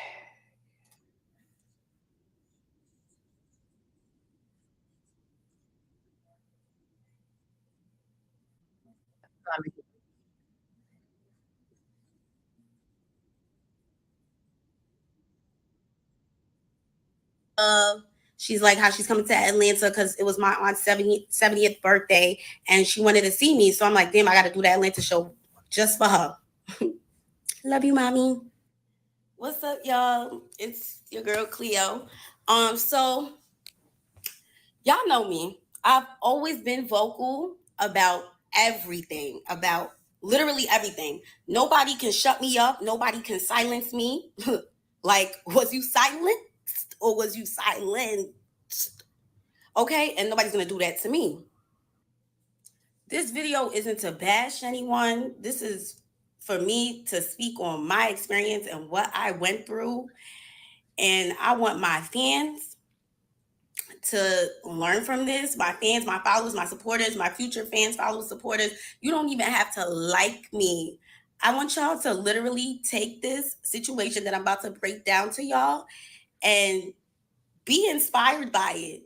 And understand that no matter what the opportunity is, Nobody should make you feel less than or make you feel like shit because they gave you an opportunity. It does not matter. It does not give a door, an open way for somebody to try to humiliate you or try to make you feel less than. And I feel as though being such a confident Black woman, I'm sorry. I didn't look, I'm ashy as fuck as a Black woman. I didn't even want to like start tearing, okay? Anyways, as a Black woman, Oh, she was getting emotional. I really do feel bad for what she's experienced. I think we all learn lessons like this in our 20s and even beyond. Um, I will say this. You don't necessarily have to listen to other people and the advice that they give you because you don't really know what their motivations or what their intentions are behind said advice. They might want you to hurt yourself. They might want you to burn yourself, but it sounds like motivation or whatever the case is. You don't have to listen to what other people say, but it is very important to be observant because you don't have to touch every stove in order to know it's hot. In other words, you can learn from other people's mistake just by listening and observing what other people are going through and what the outcomes were for them. And if there are any similarities when you look around in the world and see, oh, this is how people move. I don't have to touch that stove to know it's hot. I know I want no parts. Every time you are learning a difficult lesson or you are realizing something, you shouldn't have to get burned on a daily basis in order to understand that the stove is hot. So even if you have been through a traumatic friend breakup, and yes, when you stop being friends with somebody, it is a breakup and it can be very heartbreaking. Even if you've experienced those things before or experienced it once, you can still listen to stories like hers and what she's saying and um and learn from their mistakes as well, right? Based on what their blind spots were, listening, because when you're looking and listening to other people's situations, you have a totally different vantage point because you're not in it. So you're able to see red flags from your perspective that they weren't able to see because they thought they were in community with people who really gave a damn about them. You know, they thought they were really making a friend or an acquaintance was about to turn into a friend or whatever the case is. And a lot of times when you are, and I'm using this term very loosely, right? In the sense of a romantic relationship, when you are falling in love with somebody or when you start liking somebody, it starts clouding your logic and you start operating more in feelings more than you are operating in logic. And when you feel like you're making a friend, sometimes you do kick logic to the side. You get comfortable. You begin to trust them. Y'all begin to bond. You begin to let your guard down where you don't feel like you have to be on your toes as much as you do with a stranger. So sometimes you do get screwed over. You get completely and absolutely screwed over sometimes, by a friend because you're not utilizing logic. You're moving and feeling and not logic. And that's why it's so important to sometimes take a step back from all the feelings that you're putting into all of your relationships and think about them from a logical perspective. And this is why, whatever your me time is in the morning, when you're showering, at night, when you're winding down, really take some time to put logic to use and reflect upon the relationships that you are in. And are you operating in logic? And it's okay if you're operating in feelings sometimes, if that is a safe space for you. But you have to do your inspections to make sure that these are safe spaces and not just a one-time inspection.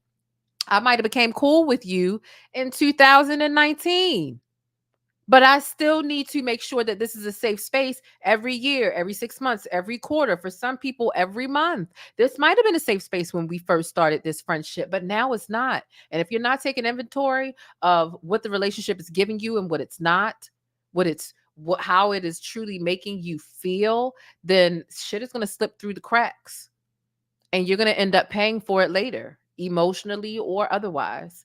And what a lot of us don't realize, and I'm going to keep saying this because it really rings true to what I'm going through right now. You have no clue how your nervous system will affect your physical health. And your nervous system is connected to your feelings and your triggers. and how you're responding to things and stress and trauma. The list goes on and on. And if you're not managing your stress correctly, if you're allowing people to constantly trigger you and make you upset and mistreat you, your nervous system might be flaring up. And next thing you know, your health has been affected. Next thing you know, you go to work and you cuss out your boss because you ain't cleared out your mind and you're not really taking the time to recalibrate. And now your job is on the rocks. Like, so many things can happen because you're letting other people fuck you over. And it might seem like a little small thing, but it's big. It'll become big for your health, your life, your livelihood, and everything around you. And I'm not trying to scare you. I'm just being honest with you. Let's continue. A confident one who knows exactly who she is and exactly what she wants in this world. People are so intimidated by it. And it's either you're intimidated and scared of it, or you love it and you just love it. You know what I'm saying? Unfortunately, I was around somebody who was clearly intimidated by me, like, and just who I am as a person. And at first, it might have been something that they liked, but as you can see, I only go up, and I could be seen as a threat to somebody who clearly isn't confident. I can fall out with a friend over miscommunications, misunderstandings. That's okay. You know, we can work it out. Honestly, it's not something that is like has to end everything. You know what I'm saying? But you actually have one time to show me that you are jealous, intimidated, untrustworthy, fake, disloyal, and genuine, manipulative, and calculated. And I promise you that will be the last time you ever play with me. Now I will break down how it ended. And for a lot of people that don't know, me and Ice did not grow up together. That is not my childhood friend. I met her 2 years ago. Before she blew up, I was very supportive of her. Before she even blew up, I was somebody that genuinely liked her. I was like, this girl is so cute. I seen her video on my Explore. She didn't even drop her viral song yet. And I was so supportive of her. Now, anyways, I'm just going to tell the story because you guys deserve to know. You guys deserve to know why we are not friends anymore, because a lot of y'all loved us being together. You guys do deserve to know why we're not friends. Y'all do deserve to know who y'all are so obsessed with. Y'all love her so much. Y'all deserve to know who that girl is as an actual human being. As an actual human being. Fuck looks. Fuck looks. Fuck all of that. As a human being, at your soul. Y'all deserve to know. So the ending of July, I get a call from Ice very early in the morning. Cleo, come on tour with me. I miss you. Come. And I'm just like, girl, I'm not about to come on tour with you and watch you perform all month. Like, I got a nigga. I got stuff that I could be doing. I could be getting money. I have opportunities in New York. I have brand deals. I have things that I need to focus on. So for me to travel all over the United States with you to watch you perform kind of crazy. She's like, no, I want you to perform. And I gagged. You want me to perform? She ain't never, ever, ever, ever brought me out on stage. I was like, oh, wait. Okay. Like, I guess this girl, and in my head, this is what I'm thinking. I'm like, I guess she's really trying to make up for that fake shit that got exposed like a month ago. Like, she's really trying to, like, you know, be an actual friend, because that shit was weird as fuck. And I checked her about that shit. And even for her to apologize was like pulling teeth. Like, girl, you got caught calling your friend jealous for no fucking reason. And her excuse was that I didn't speak up when I was asked if she was Nigerian. Like, girl, I met you a month before that video. I didn't even know you was Nigerian. So that was kind of weird to me too, that she was upset at me for not knowing if she was Nigerian. And she said that you could have at least said I was Black. Like, girl, I didn't even know you. Am I your PR? Am I supposed to be clearing up every time? Yeah, that was very userish on Ice Spice's end. It makes no sense. Like, girl, not only are you not paying me on this tour, you ain't paying me to do your PR. You couldn't pay me to do your PR, to be quite honest, because brand wise, I can't be out here defending you and your nationality, or your hair, however the hell you identify, Paprika. That's not my job. And the thing about it is, Cleopatra, Cleotrapa, is Nigerian herself. And she's very vocal and open about that. She's done several podcast interviews about it. She talks about it. She's very active on social media, from TikTok to Instagram to Twitter. Very active. Never been a secret, right? So why, when she's doing an interview, if Ice Spice comes up in an interview and she can't confidently say, "Oh yeah, that's my girl. She Nigerian. This her tribe." Da da da. Like, why is that her job to tell people that if she didn't know you were not, y'all supposed to be friends, and she didn't even know that you were Nigerian. Matter of fact, how come she didn't know? Ice Spice just recently found out that she's quote unquote Nigerian. She did a damn ancestry 123, or you and me 123, one of the kits. So it's like, is she even in tune? This wasn't even that long ago. Are you even in tune with the culture? Are you just trying to claim it for the sake of, I don't know, culture vulturism? I don't, like, what is it? Because, what is it? You said your mom is half Dominican. And you're newly Nigerian, but do you even know anything about the culture? You and your dad both just found out that he's got Nigerian roots. Does that really mean that you're of that culture? Like, of that culture, like, have you spent time, like, I feel, have you even, you went over there? What's, you know what I mean? If I found out yesterday that I have Dominican in my blood from my great grandfather, I'm not waking up tomorrow saying I'm Dominican. It's not without doing the work and really learning about this culture. What are the practices? What are the religious beliefs? What are the traditions? Without even knowing how to name a motherfucking plate. Like, let's be real. Like, Ice Spice is very calculated, and um she plays with the public. I feel like she was doing some PR stuff with Cleopatra. I really hope that, I know Cleopatra, she might feel a little stupid right now, but I still fucks with her. Not me talking like I still fucks with her. Like, what is her? I don't say her. That's New York shit. But this is just crazy. I feel like every time Ice Spice wanted to go out and be photoed with her basketball game here, she was trying to pull off some like salt and pepper paparazzi dynamic. You get what I'm saying? Like, Ice being salt, Cleo being pepper, knowing that the contrast in the photo, and she just fell out with another girl. So let me make it seem like I'm still a good friend and I'm still a good girl with this one. And all like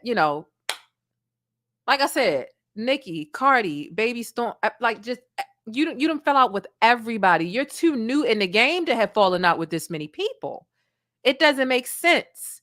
And then it's not like you accidentally fall out. You plan the fallout before it happens, and you use them for whatever you can use them for. And then you make your little calculated move and make it seem like they caddy.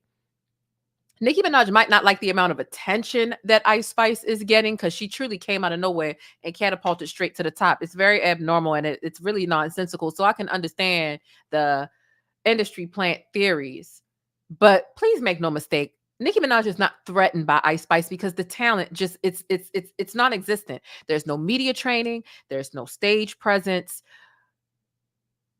Too new to be this arrogant and to be this nasty and openly nasty. Girl, just throw the red mop away. Twitter literally mopped the floor with her ass today.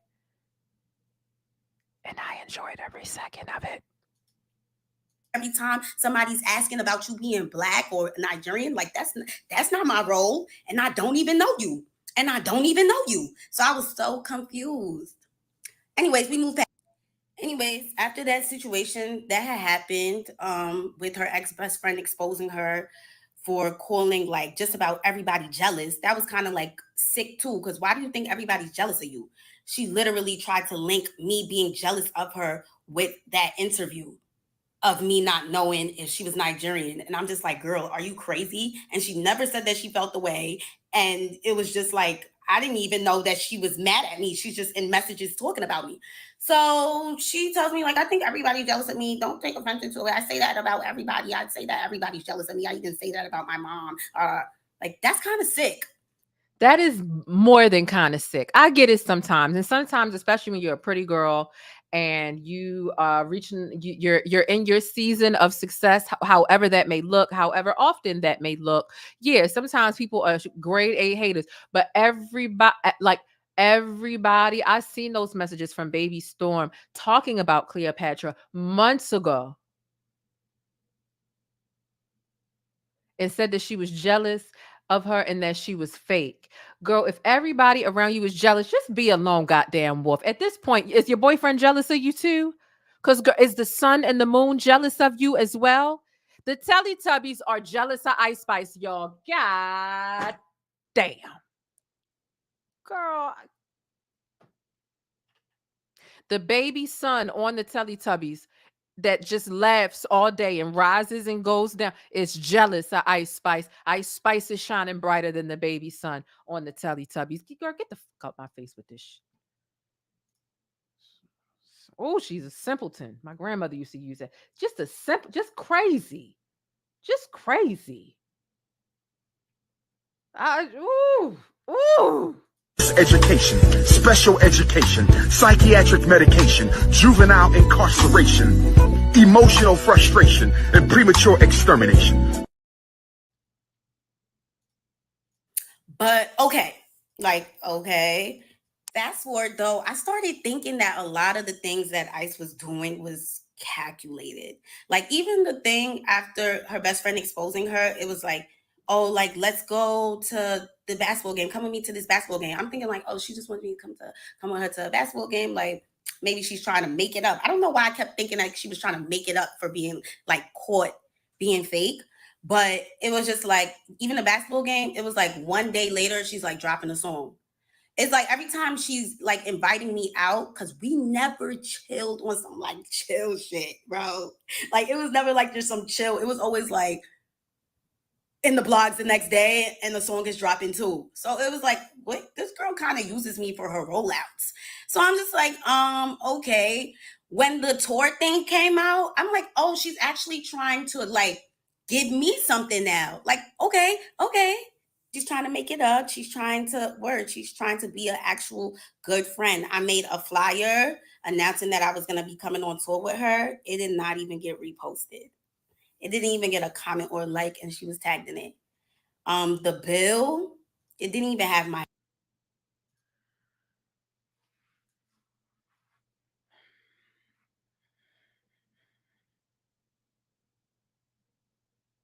Now I'm mad tight.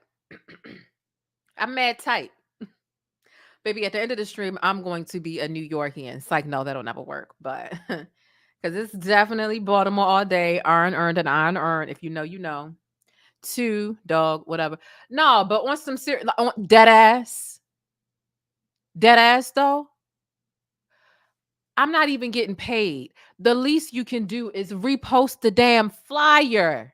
You asked me less than 24 hours before your tour bus takes off to attend a 30-day tour with you, to stay on the road with you for 30 days. And I'm not even getting paid. And you can't repost a flyer to let people know that I'm going to be here, to create some awareness so that I can benefit. She needs to benefit from this somehow too. At the very least, if she's not getting paid in money, she can get paid in you creating more awareness via cross promotion. That's common sense. Look, I can't pay you, but I can expose you to how many followers does Ice Spice have on? I'm pretty sure it's probably like, let me see. Let me guesstimate. I would say on Instagram, Ice Spice maybe have like 3 or 5 million. Girl, she got 11.5 million and she couldn't repost that, and that could have been her payment. Hey, I'm gonna let people know you here, because that's how it is when you're in the beginning and you are in a business and you're trying to put an event together and make it work, you can't pay everybody. You can't pay all the vendors. You might not be able to pay all the performers and the whatever, but you can pay them in promotion because promotion is valuable. Some people pay for promotion. Some people pay $3,000. Look at the neighborhood talk in the posts that you can tell are not organic. It's because the artists have people pay for promotion. So the promotion could have been the way in which y'all would have been able to barter for real. And you would have been like, you know, Cleo could have been like, you know what? If you post me and let people know and let them know what time I'm coming on, then I'm cool on getting paid. Like I'm straight. It's just you putting me in front of these people is payment enough, because she could be paying for ads through blogs, or she could be being promoted on Ice Spice's platform. So instead of her paying Kyle from the neighborhood talk $3,000, she can do this tour and not be compensated and deal with the promotion from Ice Spice, and it might work out for her. It'll increase her fan base and her visibility, so on and so forth. You mean to tell me you invited me to this tour the day before? I paid to have a flyer made, and you can't even repost or like the flyer? Not to mention, I'm performing 2 hours before you, and everybody knows the show starts between 8 and 9, but I'm performing around 7, couple minutes before 7. Nobody's there. It's crickets. The arena is not even halfway or a quarter full. You wanted me to fail. You wanted me to fail. You are not a girl's girl. You are a mean girl. You're a bitch. You can't sit with us, and I want my pink shirt back. My name on it. Like just about nobody knew I was coming on tour. It was like a special guest. Like she didn't even like shine any sort of like her own light on me. It was like kind of like all me. Like I want my fans to come out. Like she didn't really try to like mesh me in with her actual fan base or try to like put her fan base onto me. Very calculated, you know? It was just given like, oh, Very calculated, very not demure, very not mindful. let's let Cleo eat, but we gonna give her crumbs. Like we gonna shine light on her, but let's dim it. You know what I'm saying? It just gave that so much. Online says the show starts at 8. It would even say 9 sometimes. And guess what time I was going on? At 7:30, 7:45. I was going on before the show starts. So that was kind of weird in itself. I had no idea what to expect going on tour. I had no idea until I got on tour and started seeing certain things. And I'm just like, wait, why don't I have that? I didn't have a room. I was told I was going to be with her, but I didn't have a room. No room for me backstage at all. I was in her dressing room. I didn't have no writer. I was with her. And before I came on tour, I asked her what were the things that I was going to have to pay for, because this is so last minute. Like you're only giving me one day to prepare. Like it's July 30 something and we going on tour August 1st. Like girl, like literally one day. So I'm just like, what do I have to pay for? Nothing. You're going to be with me. You're good. You're going to be with me. So I was like, okay, everything is handled. I'm just going to go. I'm going to make the best out of it. I'm going to make the absolute best out of it. I don't have no dances or nothing. I'm just going to go out there and do what I can do.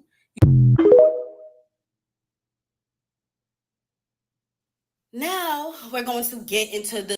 You know what I'll say? I'll say this. I know a lot of people want to blame her and say, "Oh, she wasn't using common sense. Um, she should have left." I do feel like it would have been in her best interest to leave. This is clearly bothering her. This the amount of disrespect that she tolerated is absurd to me. But I understand when you trying to keep a professional, and you feel like somebody trying you and you might be about to snap, it puts you in this place where you be tolerating craziness because you be like, I need my job. I need my job. I need my job. I need my career. If I blow up, it's very difficult to be put in a corner like that when you feel like God, it it just it just is. But what I can say about people in their 20s, and I'm getting older. Okay. I'm 30. I've been on this earth for 3 decades. What I can say about people in their 20s, the bandwidth for bullshit be high. I had a nigga who was actually treating me wrong when I was in my early 20s, who told me, your tolerance for bullshit is far too high. He told me that, and he was literally stealing money from me.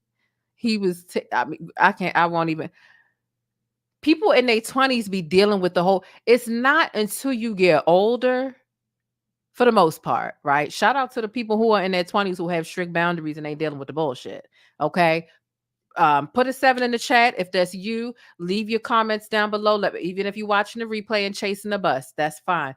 Let me know your thoughts about how you set your boundaries if you are in your 20s. I can say in my 20s, I dealt with so much stuff, and I'm so no nonsense these days.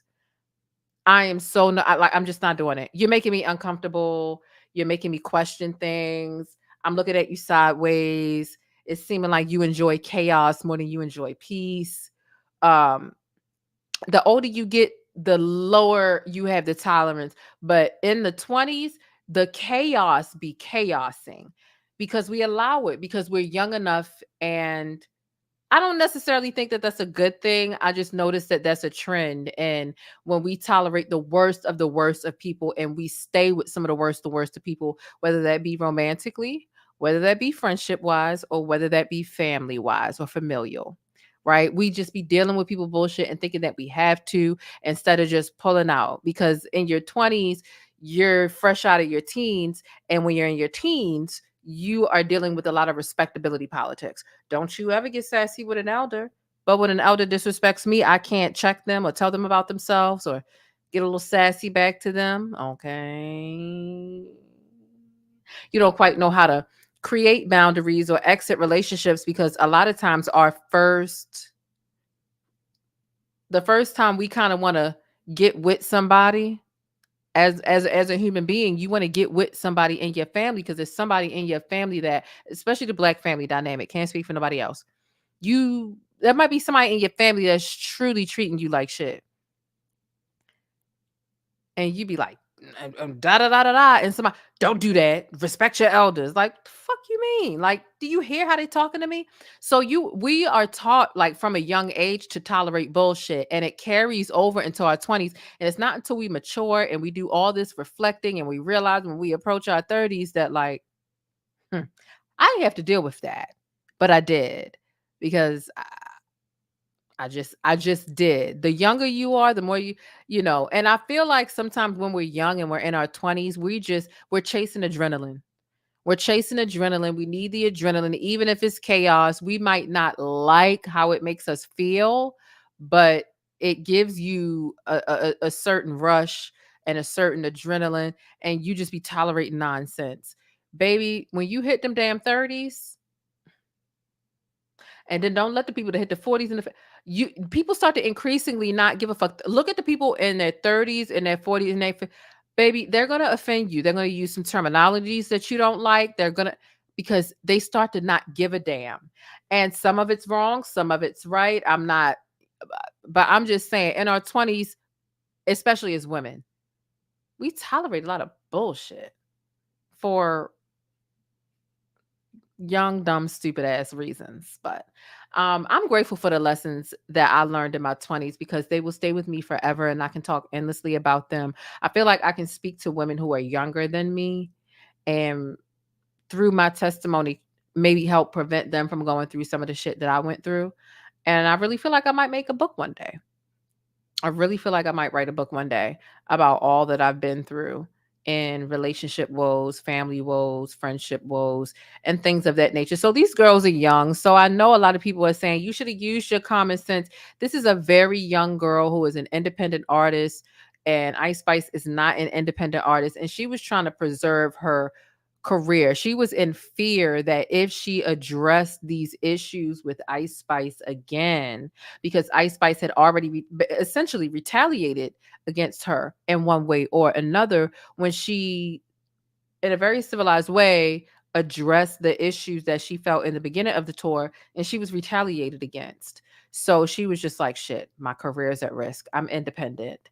I'ma just play nice. And sometimes you can play nice and still get people together, but it takes a while to really build up that type of skill to still be nice and call somebody out at the same time or resolve things, and she's still working through it. So um that's that, if that makes sense. She's young. I give her the grace, especially because she truly went about this in a civilized way. And this is proved not just through her testimony, she shared them text messages. And Ice Spice said nothing to the effect of, that's fake. I didn't say that. Da da da. Them text messages are real because Ice Spice has responded a couple of times now. I want to say twice. You can maybe call it twice. She personally responded about twice. Her manager responded once in her defense, and then her dad came out and spoke as well. So Ice Spice has got this whole machine behind her and all these people that are willing to dogpile on top of Cleopatra. And Cleopatra is single-handedly holding her own and just calling Ice Spice out and taking all of the blows from all of these people. And truly, the person that's right and wrong, Cleopatra's right and Ice Spice is wrong. Cleopatra, does she have some accountability to take from some of the red flags she may have let slide? Yes. But that comes with age. It's not that she quite did anything wrong to Ice Spice. She really did herself more of a disservice from not removing herself from that tour, especially because couldn't have been no contract. This was too much of a last minute decision. It was too much of a last minute obligation. So the only accountability that Cleo needs to take is, as you mature and as you grow, realize how these girls move and realize what you will say no to from jump, no matter who it is. I don't give a damn if it was Michael Jackson asking you to go. Wow, going toward the last minute and compromise your morals and your values. If it's going to make you feel uncomfortable at the end, and there's something boiling up and boiling deep down inside with you, and it turns over, spills over a month later, then it's bothering you too much and you should have stepped away from that. And hopefully that's what she learns, is her own self-worth and value, and how to not compromise that no matter what opportunity, whatever bone people think of throwing your way, and you need to shut your fucking mouth and deal with their disrespect because they're throwing you a fucking bone. Fuck you and that bone, bitch.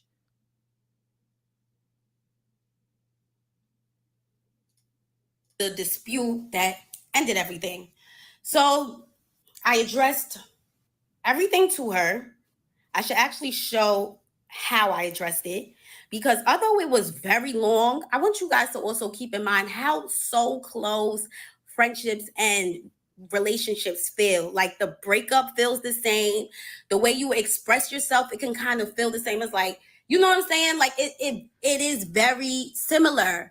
So when I was explaining everything that I went through, it was a long ass paragraph. And like I was talking to my nigga, like I was breaking everything down because I want you to know exactly how I feel and how it made me feel.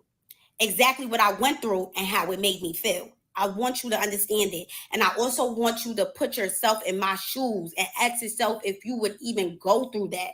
You know what I'm saying? Because people fail to realize that she skipped a very important part in her career, which was the grind. She barely had to do that. She barely had to do that. And that's okay. Some people are lucky. Some people are lucky, and we're going to call it luck. We're not going to call it her being blessed, because I don't think the Lord will bless somebody like her. Her soul it doesn't belong to the person above. She is very dark and very soulless. And I've never been around this girl for more than 10 hours. Anytime I hung out with her, it was something very small, a small gathering, a small event. It was video shoots, you know what I'm saying? It never was chilling in the crib. Not very dork-sided. Dork-sided. I need to get me that clip back.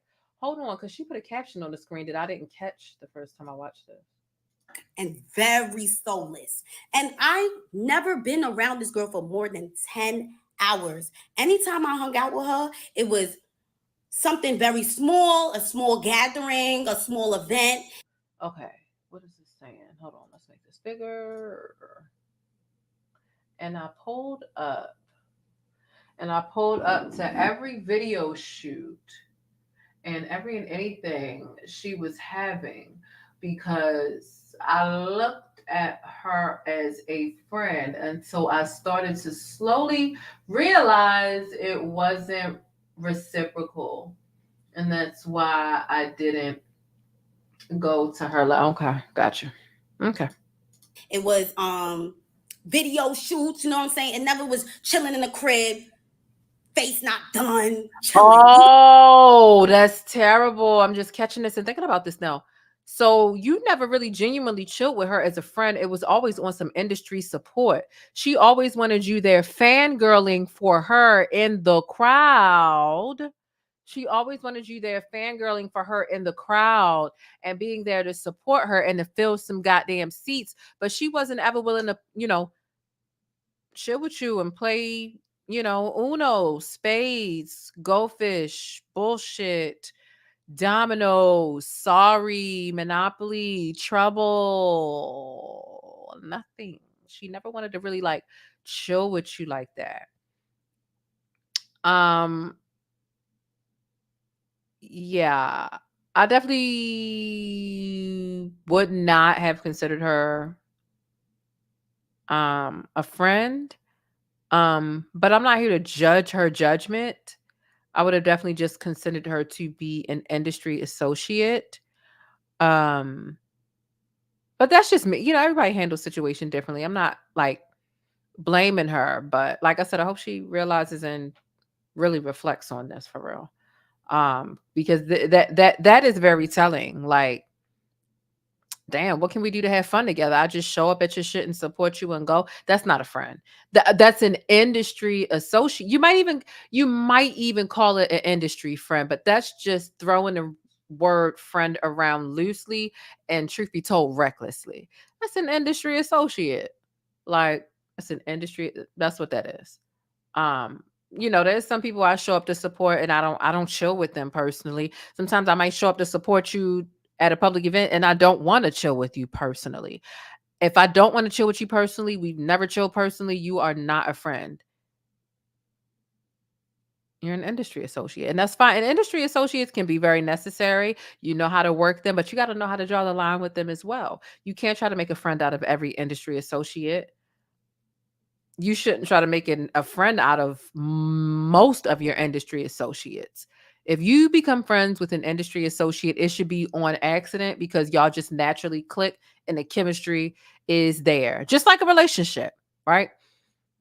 Just like you shouldn't be dating people you work with. You should never do that. If I in present day ever fell in love with somebody that I worked with, if they weren't quitting, I would be quitting and finding something else so we could continue our romance because no. So, yeah, young people learning the difference, you know, all of us who are 30 and over, we know that you don't shit where you sleep, and shit where you sleep is dating where you work. Is making friends while you work, because a friendship is kind of like dating, just like when a friendship ends, it's just like a breakup. So, I think she's just maturing and she's real. Listening to her take on it, does she sound young or slightly naive or gullible? Yes, but not ridiculously naive or gullible. Not in a ridiculous way. It sounds like she's already learned her lessons. She's sharing with us as her gears are grinding. I don't sense that this girl is going to be going through these problems moving forward over and over and over again. It really sounds like she is having epiphanies amid speaking about this and sharing this with us. And it takes a lot to share your mishaps with people on the internet, because most people, you should have never done that, dummy, no common sense, should have been using your brain. That's why people don't like talking about their missteps online. But really, it sounds like to me she's just a girl in the middle of her goddamn 20s. What is she, 24? Ice Spice is 24, so I think this girl has to be around that age. Y'all cannot be expecting 24-year-olds to know it all. There are 34-year-olds, 44-year-olds, 54-year-olds, 64-year-olds who still don't got the and still are making asinine-ass decisions. So let's give her a little bit of grace. She is trying to learn, and she's trying to help other people learn from her mistakes as well. She realized she's made some mistakes and missed out on some stuff. And I think this girl is going to get it right. I want to see her win because she is talented. I don't know about a lot of these current young rappers under 30 out here, because I've stopped learning that. When I first heard the name Pooh Shiesty, I said, I'm done learning names. Because what the fuck is a Pooh Shiesty? And if I saw Pooh Shiesty in a lineup right now, I wouldn't know who the fuck he was, because although I'm only 30, whatever, I'm too old for this shit. I'm too old to be trying to keep up with a Pooh Shiesty. What the fuck is a Pooh Shiesty? I'm done learning names of these young people. And everybody want to be named the same stuff. We got a little baby, we got a baby, we got a da baby, we got Hallie and DDG's baby, Krishan Rock's baby, not present at the birthday party today, baby. What's going on? I can't keep up. But I do know about this girl right here. So, You know what I'm saying? Like on some real friend shit. That's why I kind of got annoyed when a lot of people thought he was like, oh, you know what I'm saying? It wasn't like, oh, but it was like, we were still cool. Like that was still my girl, bro. So it was just her energy. I got to witness this very firsthand. I was around her every day, 24/7. I mean, not all the time, because she would go straight to the back into that room. And when I would see her, like at the venue and whatever, because after the Philly situation, I barely saw her. She was dark. She just, oh my God, like it's even scary to talk about. Like, bro, that girl, she needs to be saved. Like, I don't know if she was always like that, if it's Hollywood, but Hollywood never changed me. Like, Hollywood never changed me. But Nikki was very, very correct when she said, ain't no friends in the game. Ain't no friends in the game. But me thinking like, oh, like I was cool with Ice like before all of this, da da da da. I didn't think like she was gonna be a weirdo over time. Like that shit was crazy. So when I told her about everything, she literally turned around. Like when I say everything, I told her everything. I'm gonna put it in a screenshot. Honestly, it felt like it could have been a miscommunication. So let me just say this. We're going to read a couple of these text messages a little later. I paused and I read this entire text message thread earlier this morning. I'm not even going to hold you. The entire thing. And Cleopatra addressed her with she was very diplomatic. She wasn't getting smart. She was like, thank you for inviting me out on the trip. I appreciate the opportunity. Very nice of you. I will admit I didn't feel welcome. Here are the reasons why. This is what happened. I felt like you could have did a little bit more, but it's cool. It's whatever. I hope you have fun in Miami. Turn up, have a good time. And I started responding with straight venom. Okay. Straight up and absolute venom. So we're going to get into some of the text message thread as soon as she finishes. She's probably going to be done in about like 4 minutes. We're going to get into some of the text message thread. We're also going to get into Ice Spice's couple of different responses, and they have been pretty cringe, if you ask me. Ice Spice would have been better off keeping the fuck quiet rather than coming out with her 2 responses that she came out with. And when I say 2 responses, I mean she responded on 2 different occasions, because there's been a series of tweets that she did a while ago, and then there was some Twitter Spaces stuff that she had done prior to as well. And it made it worse. I don't know what type of PR package she selected, but she selected the wrong one. Let's continue. In here, she winds up telling me that she told her manager, basically after the Philly situation, she told her manager to tell my manager that I'm gonna need to get my own room. What I was confused on is that I told you how I felt in Philly, but you couldn't tell me how you felt in Philly.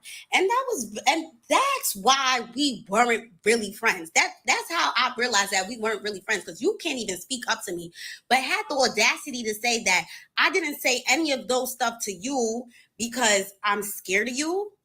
Why would I be scared of you? I didn't want to punch you.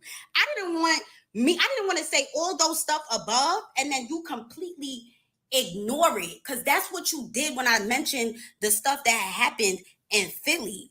You ignored it. Like you did not care. So with that being said, if I was to explain everything like how I explained it, you would literally not care at all.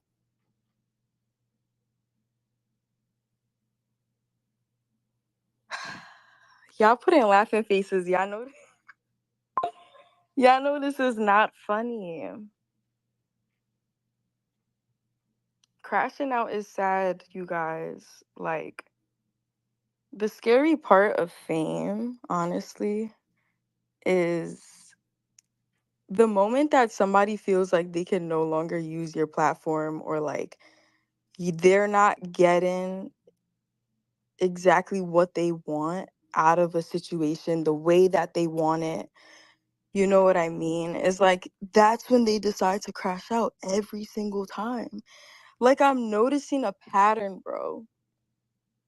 And the shit is sad because I genuinely was trying to help. I'm noticing a pattern too.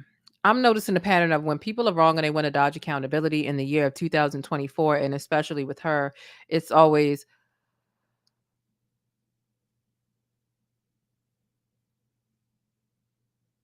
jealousy. They can't use me. And really, you were being nasty. I don't feel like Cleopatra was trying to use her, right? But I do feel like this. I feel like you asked her last minute and she asked you what the expenses would be.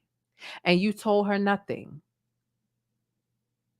She was expecting something very similar to what you said.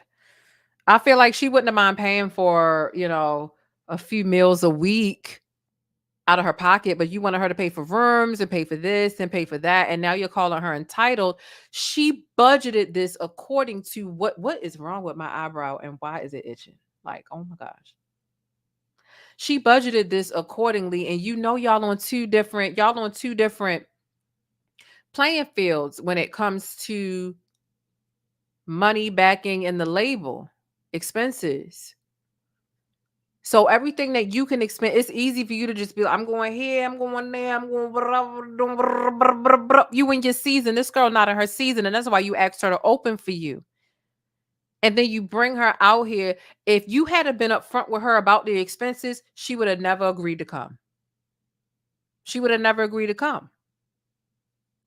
So I don't like you just slapping jealousy on all the fuck shit that you do and saying, oh, people moving shady because they jealous. No, people are reacting to your fuck shit behind the scenes and in front of the scenes. That's what's happening. So, yeah, two things can be true at once. Yeah, sometimes people can use people and all that, but that's not the case here, Ice Spice.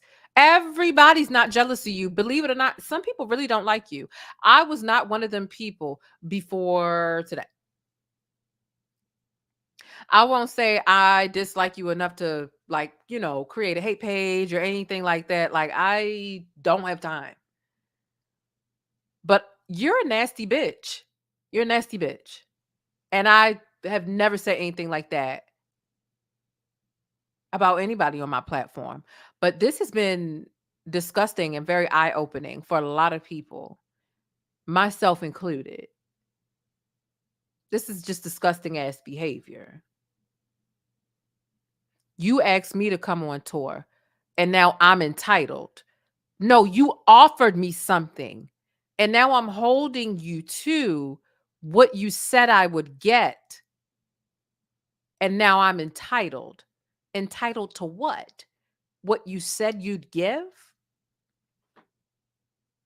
Now I'm a bitter broke bum with no career.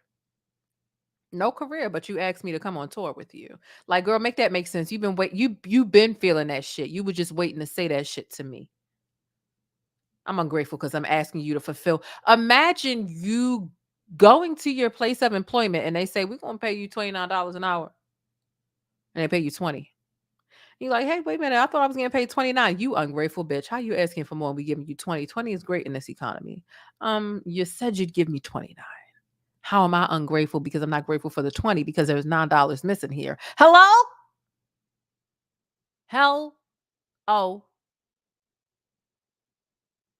I don't think so. I don't think so. Mm-mm. No. Ice Spice likes to flip the narrative, and because there aren't enough people, well, maybe there is now, but in the past, there aren't enough people who really challenge her. And so she just get off saying stupid, nonsensical shit and people just eat it up. No. No. Raggedy Ann with the short wig is an evil bitch. She's a mean girl. And she on here laughing about, like, mind you, there wasn't much that Cleopatra laughed about in her video because she was truly rattled and bothered and felt betrayed. Ice gets on here and she's truly giggling because this shit is funny to her to see this girl unravel. Because why? Because that was the fucking goal.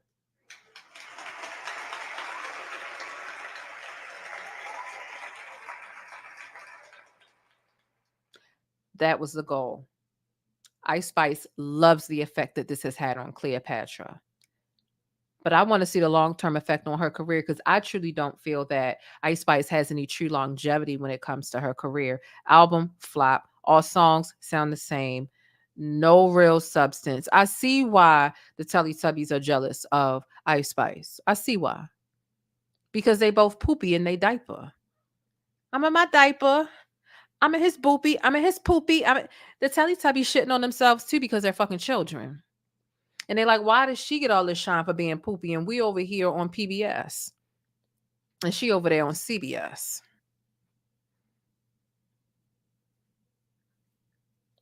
I'm just saying. Let's be honest. Don't tug at me. Oh, let's be honest. If we gonna be anything, we gotta be for fucking real. It was gone. Let me just go in the bush and weep. Let me just go in the bush and weep. I just have to go in the bush and weep. Really. I don't understand. I swear to God, I don't understand. Okay. Let's continue this shit. Like, I'm like, yo, do you want to just come on this tour? You know what I'm saying? Like, you could just like She sounds 14. Let's continue. Oh my God. join. Like, mad last minute type shit. What had actually happened is that we added another tour bus. So I'm like, now we have extra room. We have extra bunks. So I'm like, oh, let me see if Cleo wants. Not extra room on the slave ship. What? What happened to the slave that previously had that ticket that now all of a sudden you need a replacement slave? Damn. The slave ship. Oh, all right. To come. Feel me? So she could do like her songs and stuff like that. But that's what the fuck I get for trying to be a good person. It's whatever, bro. Honestly, like, you know, that's. It's so hard for me to get through much of anything that she has to say because it's just so many thoughts. That's what I get for trying to be a good person. Oh, no, not that's your accountability. That's what I get for trying to be a good person. Girl, you know who you sound like? You sound like Robert. Y'all know that infamous Robert and Gayle King interview. Robert, if you were to say that you had a problem, what would it be, Robert? If you were guilty of anything, what would it be? I would say that I'm guilty of having too big a heart. I love too much. I love too many people. I don't know how to hog tie people. I don't know how to hog tie. Girl.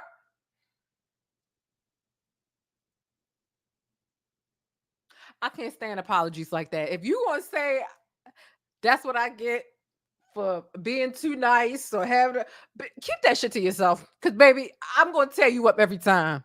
And I'm going to compare you to Robert.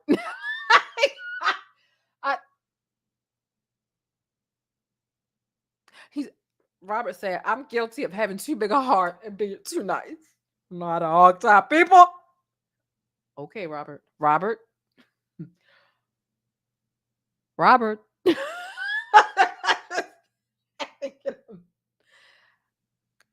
This little girl, you know what really burns me up is lackluster reverse psychology.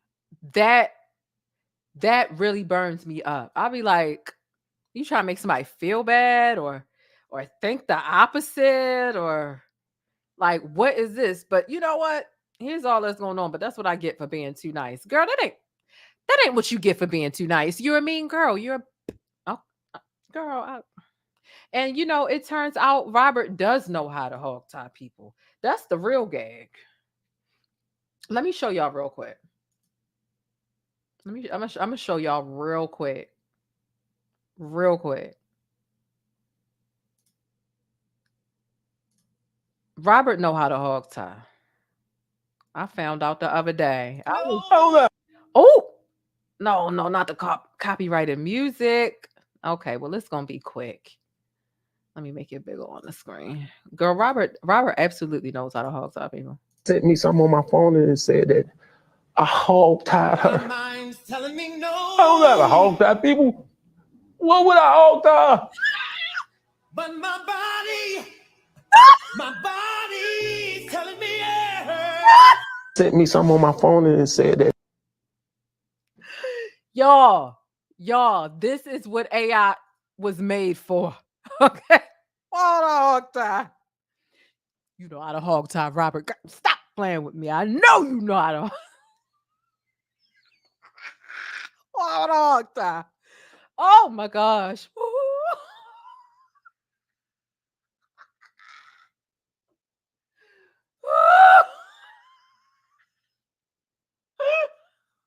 Why would he hold up that rope like that, yo? AI is crazy.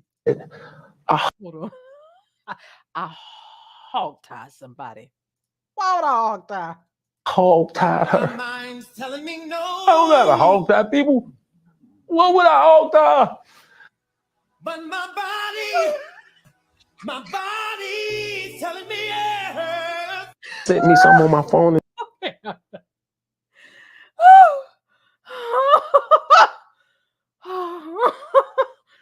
Oh my god. Oh my god. Oh my god.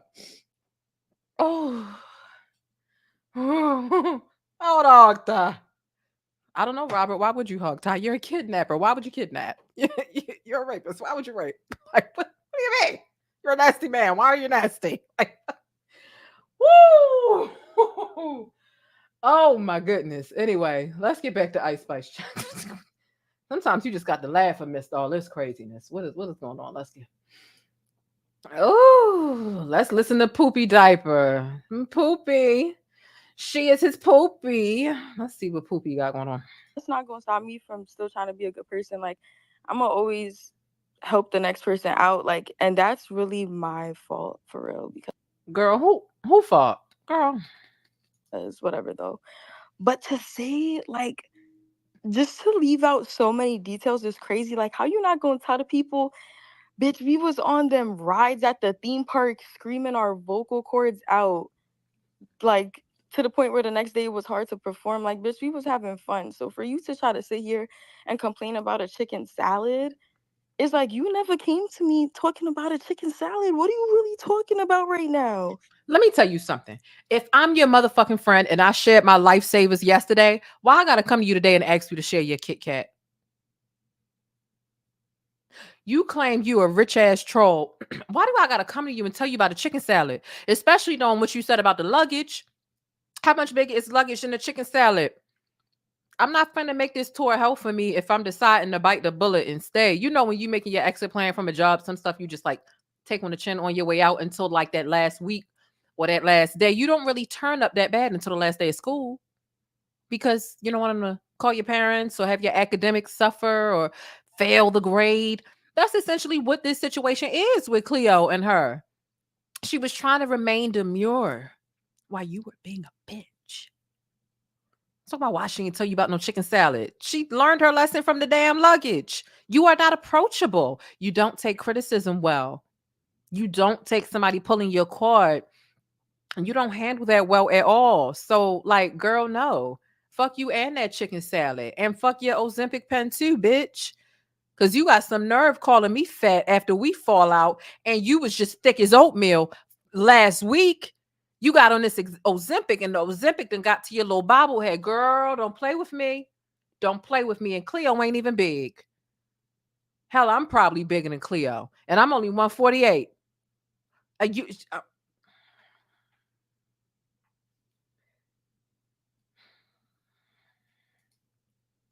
You gonna send me a whole essay after tour? Like, you just gonna get off the bus? I don't even know you got off the bus. and you go send me an essay with an intro, bodies, and a conclusion, like, and you want me to try to like. So this is the thing that kills me about this. You're calling her message too long. Now, mind you, it was a long message. And right after the long message, she was like, my bad, that was long as hell. LOL with laughing emojis. But the thing about it is, she made a true civilized effort to communicate with you so that y'all could work through whatever tension, difference, misunderstanding, diffuse, de escalate, resolve y'all's problem or y'all's situation. And instead of you actually talking to the body of the very respectable approach, because she didn't call you out your name, she thanked you for inviting her, she said she appreciated, and all these other things. And you busy talking about the length of the message rather than the contents of the message. And the message was, she was trying to, instead of being that person that just shuts down and ends a friendship or an acquaintanceship without telling you why, and you gotta wonder, she was letting you know what it was to give y'all the opportunity to work through it. And you're so childish that you're like, man, that message was long as fuck. The message would be long, the conversation, it was a lot of disrespect. She can't put 30 days of disrespect in 2 sentences without oversimplifying and trivializing the shit, which will come off rude. So what you have to do is take your time and explain things in a diplomatic manner so that it's a more respectable approach. Because sometimes people will not hear you if your delivery is foul. It doesn't matter what the message is. If your delivery is trash, a lot of people just won't receive it. Cleopatra was very intentional with making sure her delivery was respectable and not full of disrespect, so that maybe Ice Spice would want to hear the message. Because if she just said, bitch, why you do me like that on the tour?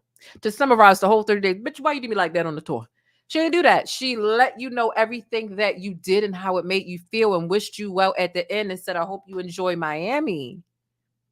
And you're not mature enough to understand that this is a friend that's actually trying to perhaps even salvage whatever has been damaged amid this 30-day tour. It's long. She act like she in school. It had an intro paragraph, outro, body. Ooh. It's actually a very respectable way to communicate. You didn't have to respond right away, because I understand when I get a very, very long text message and I glance and see how long it is, I'm like, okay, I'm gonna have to read this on my lunch break or when I get off work or sometime later. It can feel overwhelming when you open your phone and you have a very long message. So you didn't have to respond right away, but she did, and she responded with malice. It's like she skimmed over it and didn't even read it and started just responding with vile ass malicious energy, instead of really trying to read and comprehend what old girl was trying to say. So I Ice Spice is extremely immature to me, extremely immature. Um, and I can't wait till her 15 minutes of fame evaporates on some real shit. I can't wait until it evaporates because she's nasty. And even outside of her personality, there are a lot of people who are successful with shitty personalities behind the scenes, but she's just not talented, and she's taken up space, and she's taken up shine and opportunity from other people who are far more deserving than she is. Doechii. Hell, at this point, JT is more talented than Ice Spice. Seriously. Seriously. In a minute, I'm going to say Carisha more talented than Ice Spice. And that's crazy. And I'm clearly being sarcastic, but really both of them are trash. Both of them are pretty faces that made a catchy bop once or twice. Carisha and Ice Spice. JT is actually putting effort behind, and there's a lot of potential there. And she seems very determined. And JT has started to succeed since she has pulled herself away from Carisha, because Carisha went down with the sinking ship. The sinking ship, might you ask? It's Diddy. Diddy is the Titanic of 2024. He is sinking, and he's going to the bottom of the ocean quickly. And Carisha don't want to let go. But this ain't about all of them. It is about female rap. But Ice Spice girl, Poopy, Paprika, Poopy Paprika, Poopy Paprika, girl. She thinks she's gonna be around forever. She thinks she's gonna be talented. She thinks she's gonna be.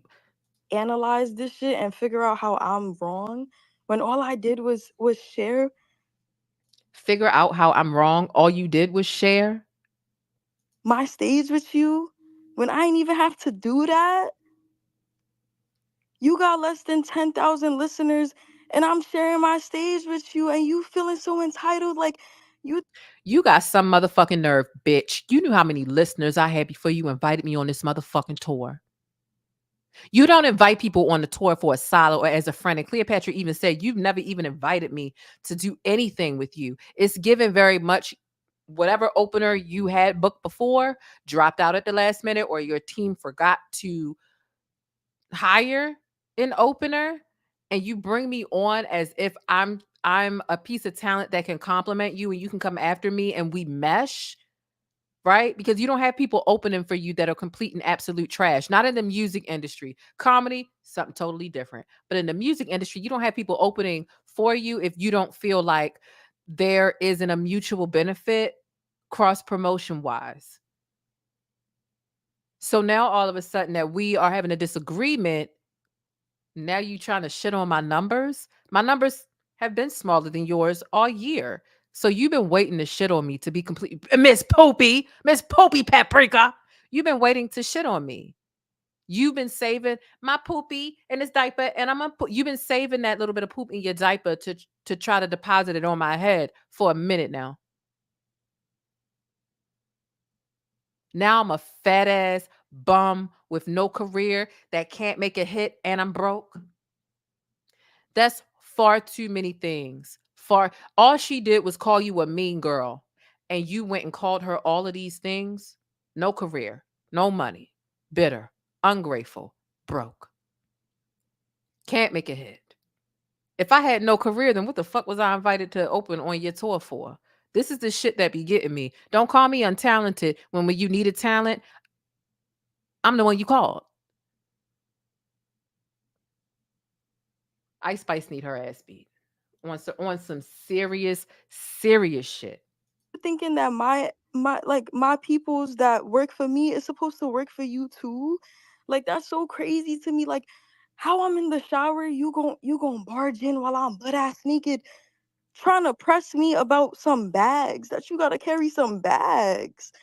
What? Like Bitch, you ain't gotta carry no bags. So you forget what the struggle is because you've been out of it for about a year and a half. That was embarrassing for her. Me carrying my luggage to the car in the rain as a regular citizen when the paparazzi not around and people aren't asking for pictures and things of that nature is not the same as you and all of this elevated success you have, and I'm opening for you and people are asking me for pictures and I'm out here looking crazy in the soaking rain. Would we ever want to see Janet Jackson? If we ever saw Janet Jackson in a photo soaking wet carrying her suitcase to the car and people, we'd be like, damn, has Janet fell on hard times? That's not normal for y'all type of lifestyle. And even though Ice and Cleo have different levels, right? Because Ice has a different level of success. Let's stop acting like celebrity embarrassment and regular civilian embarrassment are two totally different things.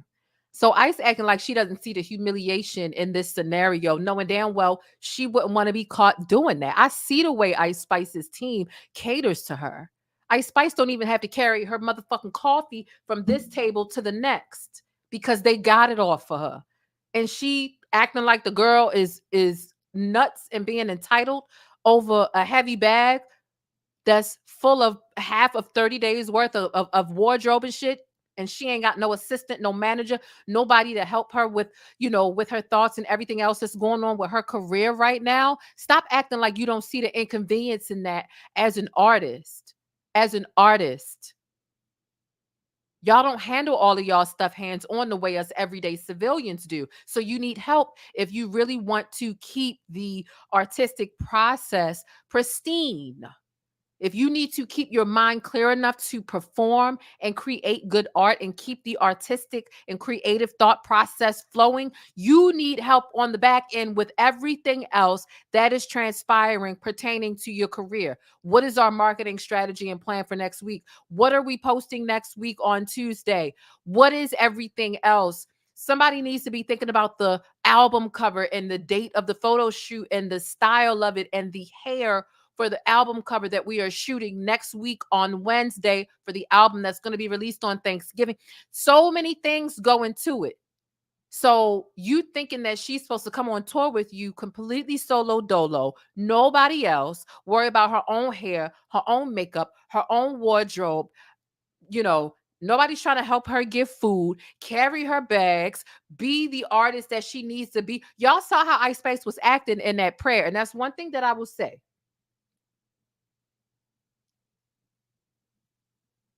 Ice Spice in that prayer, a lot of people are like, oh, she was playing during the prayer. The thing about it was that prayer was right before she went on stage. So if anybody gets it, Ice Spice definitely does. So they were praying in the room prior to Ice Spice going on stage. And Ice Spice really kind of wasn't in devotion. She was like doing emotes and because it takes time to really get into character and get your mind right and get ready to go on stage and really perform like that. And if you really want a good performance, then you have to be sure your mind is conditioned and you have a process that is alleviating and eliminating some of the stress around you. It is very stressful thinking about your wardrobe and your hair and your makeup and making sure that you have a makeup artist and a hairstylist for next week's photo shoot and everything else so that you can really be in tune on stage and really let loose and let the artist really come out and do what needs to be done. Ice Spice understands that. That's why she wasn't really fully present in the prayer. And so people picking that apart, and listen, I'm no Ice Spice fan, especially not now. But I understand why she was so not in the moment during the prayer, because she was just about to go on stage and get her mind right. And some people may not agree with that. That's fine. You're not going to agree with everything I say. But I totally get it. I get it. And so does Ice Spice. She's choosing to be intentionally obtuse and playing in everybody's face. Like she's not a two-faced girl. And she is. She's not a girl's girl.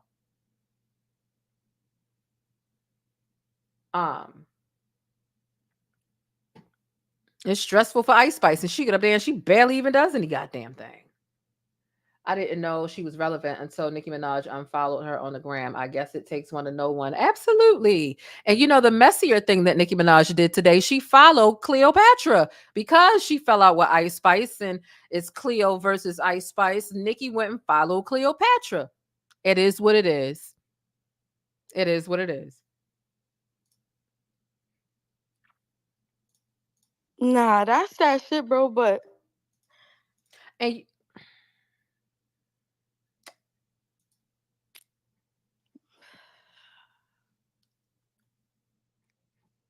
that's all I could do, y'all. that's all you can do, girl. All I could do is sigh about it, because it's just like, Girl.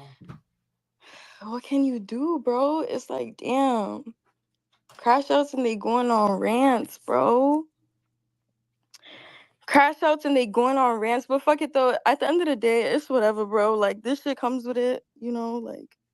Y'all see clearly this will come with it, bro, right? So fuck it. But the whole thing that's blowing me right now is like talking about some dark energy, trying to compare a tour bus to a slave ship. Like, what are you talking about right now? What? That is crazy to me, bro. That's so crazy to me. Like, you're really gonna be friends with somebody for 2 years, but the whole time you feel like they soulless and dark? Like, you sound dumb as hell, bitch. If anything, we both need saving. Like, what the fuck are you talking about, bro? Like, we was at the movie theaters. We was siphoning. Bitch, you not gonna tell the people how we was at an Italian restaurant and you ate so much fucking food, you fucking vacuum, that the server was like, where did the food go? Like, stop it right now. You talking about she ain't let me to the back of her room on her tour bus. She had this big ass room. Bitch, can I play with my pussy one time? In my bed one time? Like, damn, you want to sleep in my bed every day? That's crazy to me. Anyways, yeah, I'm about to actually go to sleep. for real this time. But I'm about to announce the Europe tour dates, because for me the shit go on, bro. Regardless, the shit is still gonna go on. That's the gag. So tomorrow I will most likely be. Girl, what is the gag? Like, that's the gag. Okay. So, that's the gag. Like, we know who she sounds like. She either sounds like, and listen, gag, a lot of people use the term gag, but let's be honest. When we hear it in female rap, who says that's the gag the most? It's Nikki. For you to have been cool with that lady at one point, use that lady for whatever collaboration you wanted to use her for, and then to diss her and be shady, and then to be like utilizing some of her persona is straight up crazy work. And if you think that we're blind enough to not see or hear it and identify it, then you are as slow as they say you are. But hey Kelly, it's bizarre to me. And you talking about Cleopatra, you talking about Cleopatra crashing out, babes, you crashing out too. Listen to like, so what? She ate a whole bunch of food at the damn Italian restaurant. So what? She's not a big girl. What do you? She's not even as big. She's not a big girl. She's no Lizzo. Like I mean, like let's just keep it a buck. I'm trying to be as politically correct as possible, but it is so exhausting being politically correct about everything, because every day there's another word that we can't use and they changing the meaning of words and all this other shit. I remember when queer meant weird. Okay. Now I got to use the term like bleak or something. Like, let's be honest. Cleo is not Cleo.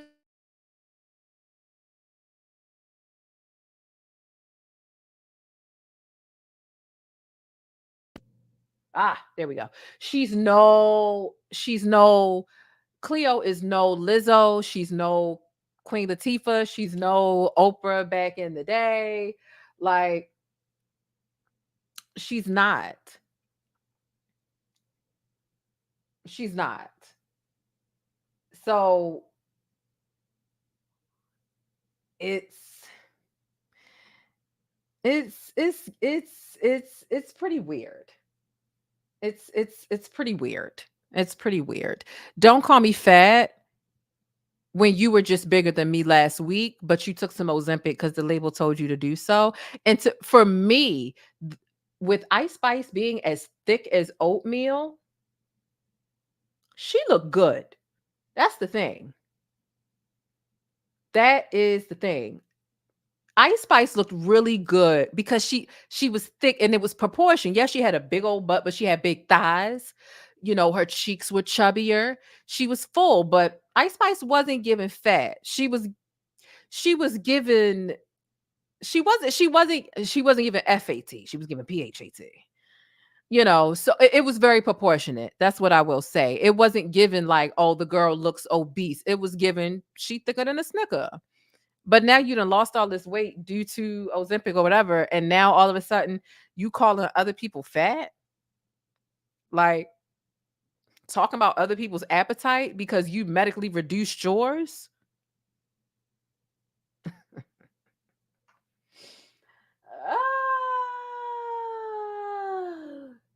I just cannot. Like, the girl is audacious. The girl is very audacious. Let's see what else we got to get into. This video was turning out longer than I wanted it to be, but we got to get through it all. We went through the spaces. We went through, oh, Lord, her daddy jumps in it, the tweets. Let's get into the tweets. Okay, I'm going to pull up. Like I said, I'm always going to, regardless of what I tweet, I'm always going to come on and do a live stream and further explain what it is that I'm saying. But if you follow me on Twitter, you kind of already have an early glimpse into what it is that I will more than likely be talking about. Everything I tweet about, I don't necessarily talk about. But if you're ever looking at a tweet and you are eagerly like dying for more, um, dying for clarity or a backstory or whatever the case is, just know a video is coming. So if you follow me on Twitter or X, you saw me post some of these tweets. Get to these bookmarks. Girl. And get to these bookmarks. I'll pull up these tweets. Because Ice Spice has been tweeting something crazy, right? Outside of that initial response and her wanting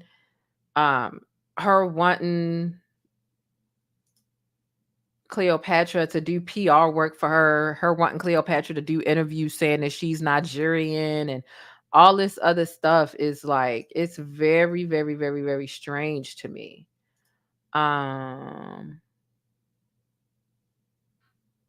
Let's see.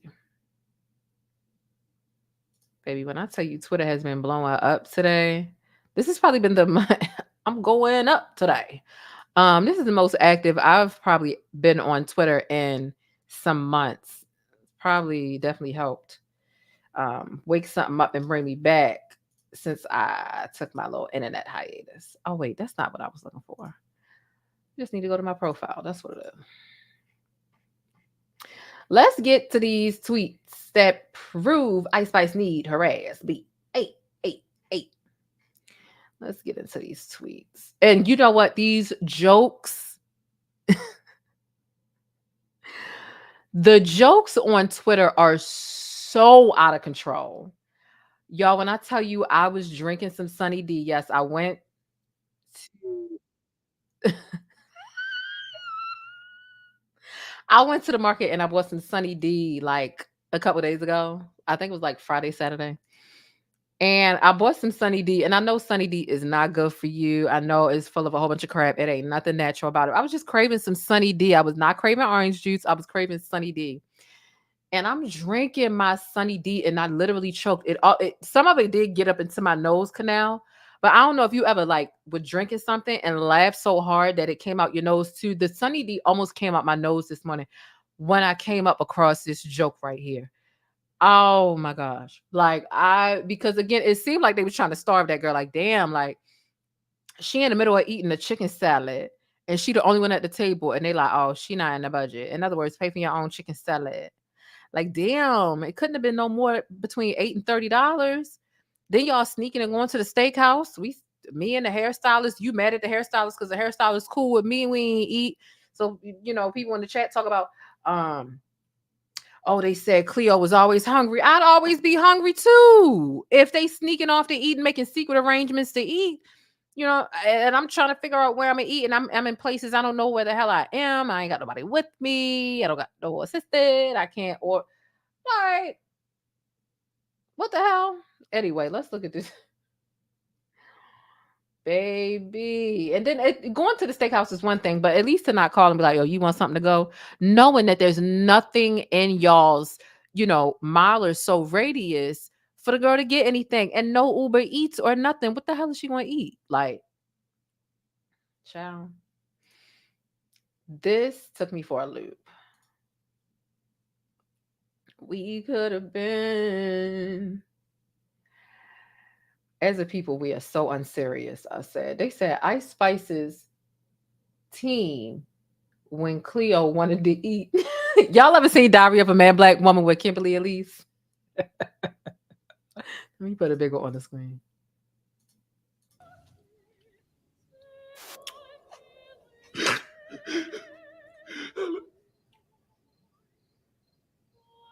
Are you hungry?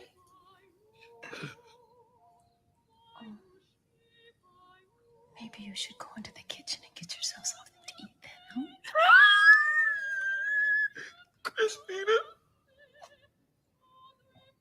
Christina! Christina's gone. Christina's gone.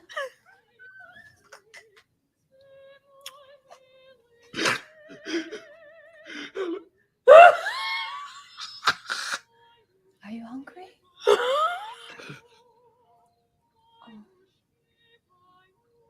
should go into the kitchen and get yourself something to eat.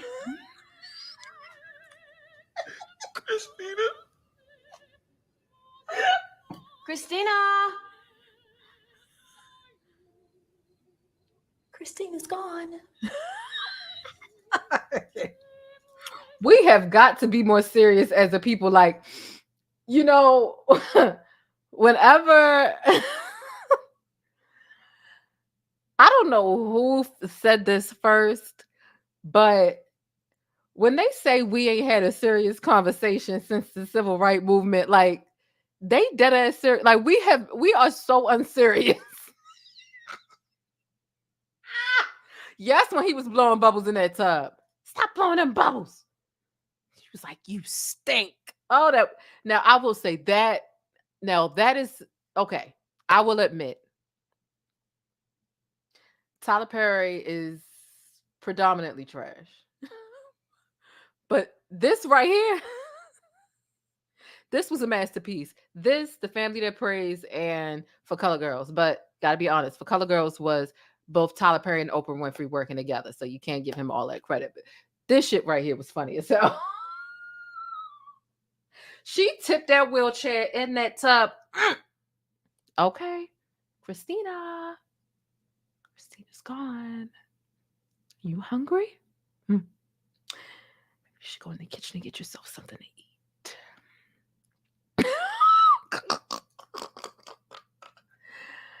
Oh my goodness gracious. Okay. So let's move on to the tweets. Okay, let's get into see, and this was me earlier because I'm like, girl, you out of your mind calling that girl. You trying to act like the girl is large and in charge. You sucked up all that food and you sucked up a lot of food too. We seen that fatty. We seen that poopy fatty, girl. We seen it. That's devastating, man. Ice Spice trying to fat shame Cleo like she won't thick as oatmeal just last week. It's really something else. It really is. Okay, let's get to the okay, girl. These are text. Should I get to the tweets or the text messages first? Ice Spice is losing followers. Let me let y'all see this really quickly. Ice Spice, per Social Blade, has lost 540,000 followers in the last 12 days on Instagram. She's lost 8,000 followers a day. Okay. So that is that. Let me see. Do I want to get into... yeah, let's do the text messages first. I'm just wondering if Ice Spice got good security. Maybe she do. She says she rich, child. Have y'all hit like on the video yet? Chicken salad. Chicken salad. Have y'all hit like on the video? This is a really serious question. Like, I'm being completely honest. If y'all don't hit like on the video, I'm going to make a GoFundMe. Just fucking with y'all. But yeah, hit like on the video. We need that. Hit the like. Shout out to Sean Davy Wade. Hit the like, hit the like, hit the like. Let's get into some of these text messages because some of these are straight up nasty. Somebody said, bye, Paprika. I thought you was saying bye, Felicia, to me about the like. I was going to say, damn, bye to you too. I was finna block ya. Let's get into some of the, I would truly recommend, if you want to read all of the text messages, go to her Instagram and click on part 5. And you're going to have to do like some screenshotting, some pausing and whatever to read I did a whole bunch of screenshotting and pausing to read the whole thing. Not about to do all this with y'all because it's way too much. We still have a lot that we still need to go over. Like, believe it or not, like this situation, this saga has been unfolding all day long. And as a matter of fact, since yesterday, technically it's across the span of 3 days. Because what is it, 4:00 in the morning now? So it's technically Wednesday. This has been going on since Monday night. All right. So this has been happening. All right. It's a lot happening going on. So let me get this bigger. I appreciate y'all for hitting that like button. I know y'all rocks with your girl. Can a moderator let me know how many likes we have? We've got about 200 people here. I know it's very late, so 200 is a low number for me, but I'm fine with that. I just want to know how many likes we have. Okay. The moderator let me know, and let's get into these texts, and then we'll get into some tweets. Then we'll get into what her manager and her daddy said, give our final thoughts, see if anybody wants to call in. I know it's late. I feel like none of y'all are going to want to call in because it's too late. But if somebody wants to spew their opinion because they're woke, you can. The opportunity will be here in not too long. Hey, thanks for letting me keep you connected and in the know with what's happening in the Black world. Don't forget to smash on that like button for support and for more Black news.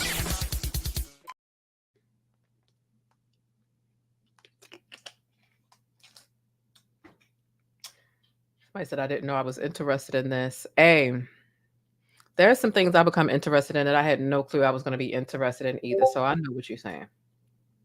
163 likes. Okay, cool. Let's get the likes up. So this is one. So when did it get? Okay, so you can see Ice Spice is on the left and Cleopatra is on the right. So when did it get friendless? Yeah, so you can see right here, Cleopatra is addressing the fact that Ice Spice called her a bum. So she said, now I'm a bum? Oh shit, LMFAO, I'm out. I would have responded the same way too. Bum ass, yes. Like, and then gonna say it again boldly, like, if you felt I was a bum and you felt I didn't have no career, before I even started this text message thread, why didn't you take the space and opportunity to convey that to me? And why was I on your tour? Like, I took the opportunity. It takes a brave person to address conflict within a friendship or relationship or any sort of dynamic. Cleopatra has been proven to show that I'm cool with you. I fucks with you. I even feel like we friends for real. But if I'm feeling like slighted or uncomfortable, I'm going to bring this up to you so that we can work through it, because it's more dangerous to leave this tension lingering. So I'm going to address it and hope that we can squash it and work through it and keep pushing as friends. Friends don't always agree. Friends have disagreements sometimes. So Cleopatra has been proven to be able to address the quote unquote elephant in the room. Ice Spice, on the other hand, waited, and this is some pussy shit that I can never respect, because this is the type of person that I am when it comes to working out conflict. Bitch, don't act like everything is cool and then wait until I bring up what is bothering me about you to then say, okay, well, this is what's bothering me about you. Every now and then that may work, or it may be, cordial enough. But the way Ice jumped out the window when Cleo was literally being diplomatic, like, I'm telling you, like, she was like, thank you for bringing me on the tour and inviting me. I appreciated it. Blah, blah, blah. I just feel like I felt slighted when you did this or that. Like, but it is, it is what it is. And I hope you have a good time in Miami. Like, she didn't come on there calling her, ugly, lame, untalented, whatever. Like, she didn't do any of that. Like, she approached her with the absolute most respect, but also addressing an issue. And sometimes when you address people about an issue that you feel that they may have caused, people take offense to that. And she jumped out the window calling this girl all types of broke bums. Like, you've been feeling that. You've been wanting to say that. And why couldn't you bring that up on your own? Because in my mind, if we are having issues and I'm bringing shit up to you, bitch, I'm sitting up a table to discuss our issues. If I'm asking you why you did XYZ to make me feel some type of way that's less than positive, if I'm asking you why you crossed the boundary, if I'm asking you why you felt that this was a decent or respectable move, knowing that it would put me in an uncomfortable position or situation, I'm wanting you to answer for those things, and I'm wanting to talk about those things. And instead of talking about those things, you are trying to deflect from your role in this and saying, well, you did this, and well, how come you did this? And it's like, I set up this table. I set up this foldable table from Walmart with all 4 legs, and I set this table up to get some clarity based on what I want to get off my mind, which is a very brave move to do. You're not going to use the table that I just set up to avoid answering and acknowledging my feelings and my questions and how I want answers and or an apology. I want explanation for the fuck shit that you've done. You're not going to use this table I just set up and not answer my questions and expect me to answer yours. Why you had me carrying my bags in Philly? Why you act like you couldn't pay for an $8 chicken salad when I'm not even getting paid for 30 days of being away from my home state when I can still be back there making money? Why you acted mad some type of way when I got cool with the hairstylist when you was giving me cold shoulder vibes? Why you ain't communicate me and had us sitting on a tour bus for 4 hours instead of telling us, hey, I'm be gone, so that maybe we could go like explore the city, walk up the street. We sit on a bus thinking you about to come back, and we sitting up here cramped up. You treating us like we fucking luggage. Why you tell me all expenses was paid, and then when your nigga showed up, you talking about you gonna get your own room in front of your nigga and your security, trying to low-key humiliate me for real?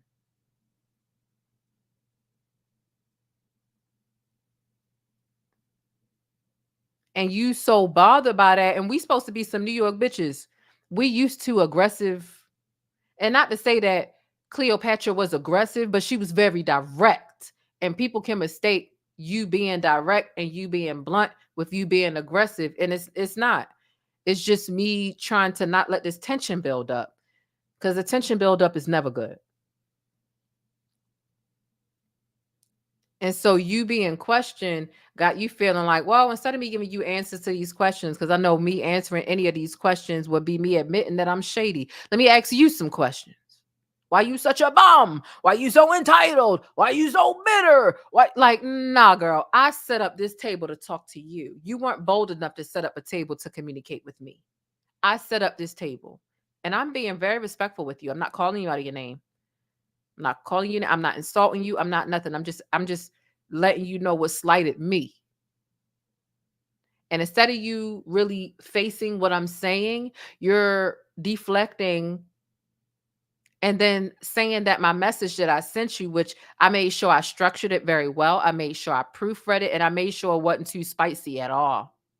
And the only thing you can say about that, you can't say I wasn't respectful. You can't, it was mad long. It had an intro, outro, and body. Well, damn, it seems like she was going out of her way. Cleo was going out of her way to properly communicate with you. And all you wanted to do was be real bitchy about it and feel like the nerve of this bitch to try to call me out and then so proper. Ice, girl. Ice. It's all it's and you know what it's also giving? It's giving low comprehension on Ice's end for me. It's giving low comprehension and a refusal to comprehend. It's giving both. I'm supposed to read this message and figure out what I did wrong. That's what she said in the spaces. I'm supposed to read this long ass message and figure out what I did wrong and figure out. You don't want to figure out what you did wrong. Who else is? She's telling you what you did wrong. You don't want to read it. You don't want to accept it. And then you revert to saying, oh, I'm supposed to figure this out. Bitch, read the fucking paragraph. That's the answer. Is she's the type of bitch that she shows up and it's a pop quiz and it's an open book pop quiz. And she's like, I'm supposed to find the answers in the book. Bitch, it's an open book pop quiz. What is there to figure out when the fucking answer, the key is right there? Huh?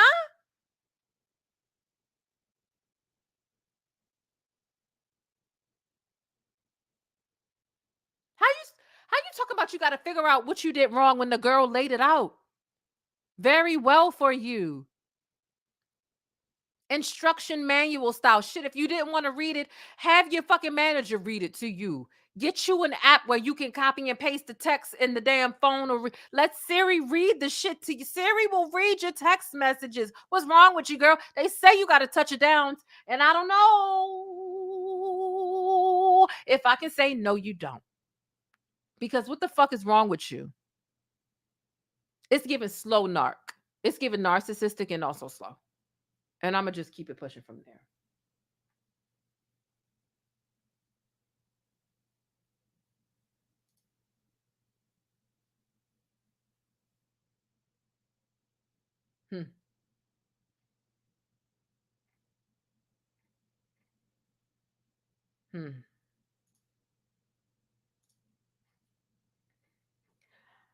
I'm a bum.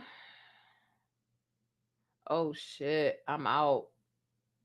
Bums. Yeah, and I just I really don't understand two New York women talking to each other, especially one that feel like she on top the other, talking about acting like this approach was aggressive. First of all, it wasn't, even for somebody that's not a New York native.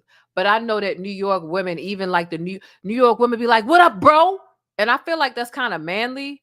But when I think about the region of New York, I'm like, okay, you know what? That's not like I'm not a woman that really is like, when I hear women say bro, I'm like, oh yeah, keep saying it's weird. But when I think about the region of New York, I'm like, you know what? They get a pass because it's a real aggressive area. And if you don't stand for yourself in New York, you gonna get ran the fuck over. So women in New York have to be a bit more assertive, borderline aggressive, and they have to stand up for themselves in a way that other regions don't. And mind you, I'm from a rough area too. I'm from Baltimore, but Baltimore is not New York. It is not New York.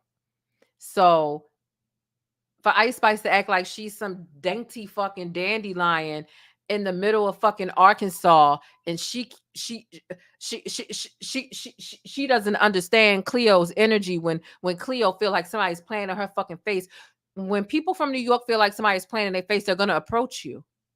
And these are two women from New York. So don't act like you don't understand her energy, especially when Ice, you got a lot of nasty energy in you, to be completely honest. So stop acting like the girl, you didn't play in that girl face. And she was a little frustrated when she approached you the first time in the bathroom that wasn't via text message.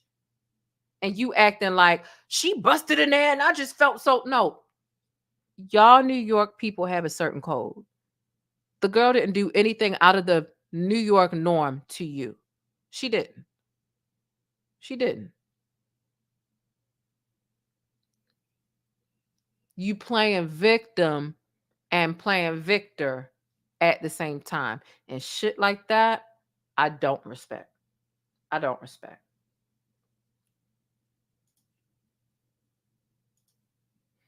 Bum ass. Yes, crying about a hotel room. Like, what the fuck you mean crying about a hotel room? You told me that I would have no expenses here. And you told me I could stay in your room. Then when I'm staying in your room, but when your nigga come, your energy completely changes. You got to be careful with them niggas too. I mean, energy changes when men come around. Yes, there is some energy that I have when I'm with like my female friends that is purely just like feminine or whatever. And when men come around, sometimes it'd be like, sometimes you got to change it just to protect, just so that men don't understand. Not code switching in a way that's detrimental to my homegirl. No. Do we code switch when men comes around sometimes? Yeah, we might have been having real casual girl talk. And when the man come around, we ain't finna have that type of girl talk when the man come around. Absolutely not. Because we don't want to let the men in on our secrets, the way that we're thinking, and so on and so forth. But for the energy to change up so much to the point where I feel like you're trying to humiliate me every time a man comes around, like your code switch got me feeling like shit and not feeling like you're trying to protect the sisterhood, then like, no, girl. You are op. You are op. You are op. So she wasn't begging about a hotel room. You told her that she would get something. And she was holding you to that. And then you call her entitled and ungrateful. Let's see, what is this? You really the dumbest bitch the Lord has. Cleo, what? You really the dumbest bitch the Lord put on this earth. Why would she say that? Wasn't nobody complaining about a hotel room. That was the only thing you see out of everything. Exactly. She is selectively picking what she wants to respond to because everything else that Cleo is saying is true. So you complain about a hotel. Oh, you was eating all that food at the Italian restaurant. Okay. What about the other mistreatment that she was fucking talking about? Crickets. Okay, girl. The only thing, this is something else. Let's be honest. Okay. So Ice Spice said, Nah, you're mad ungrateful. I expect that by now. Even lame. Let me set it. Nah, you mad ungrateful, but I expect that by now. Even James said it. Not even gonna over explain myself. Also, didn't know you wasn't on the tour bus right now. You really stayed in Atlanta. Um, and then behind her head it says you need to talk to your management more because my management talked to your management and they said that they would have covered the rooms. So that's what it says behind her head. I know that because I paused and read all the text messages earlier this morning. Let's see what this screenshot is showing. I knew so Cleo says I know you don't. So Ice Spice says, so why come? Mind you, staying in the hairstylist room that I'm paying for. Like, girl, that was about petty as shit. That was the pettiest shit that I've seen out of you staying in my hairstylist room. And I'm paying for that. It's like you want to prove to her that you the muscle around here, but the muscle weak. I don't got my own room. I'm not being paid. At the very least, because I'm not being paid, y'all could pay for my room.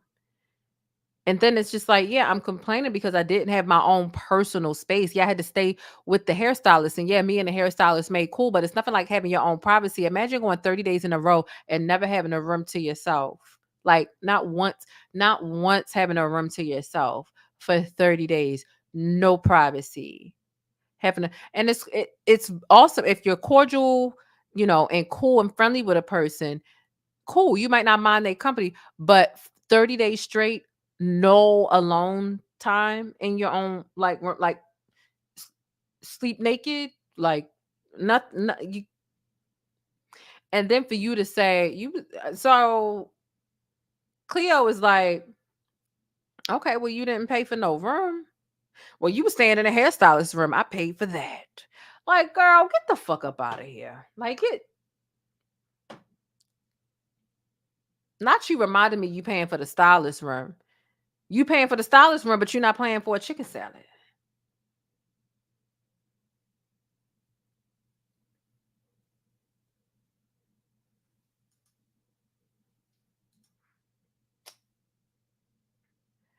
Acting like niggas had you on the street begging for food, shaking my head. That's the shit Yachty was talking about. Somebody early in the stream was asking me about was asking me how you know Yachty was her boyfriend. She brought up Yachty. It came up later in the conversation that Cleo was having in parts 1 through 5.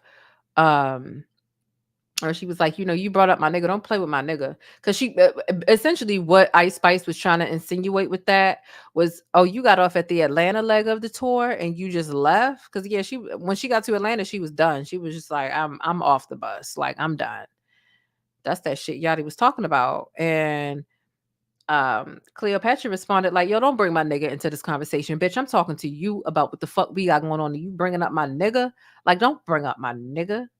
Like, so obviously Cleo must have confided in her about some sort of relationship woe she had with Yachty.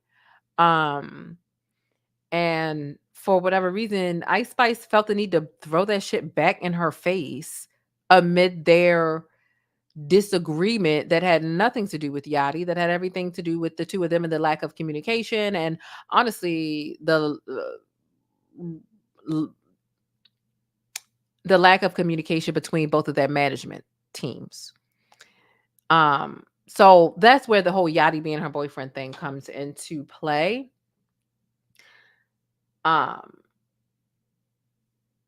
So, and you can see Ice Spice thought that was funny. Like, not you trying to take a dig at me and my nigga's relationship while I'm trying to work through like an issue or something, a problem that we are having, and I'm trying to resolve it.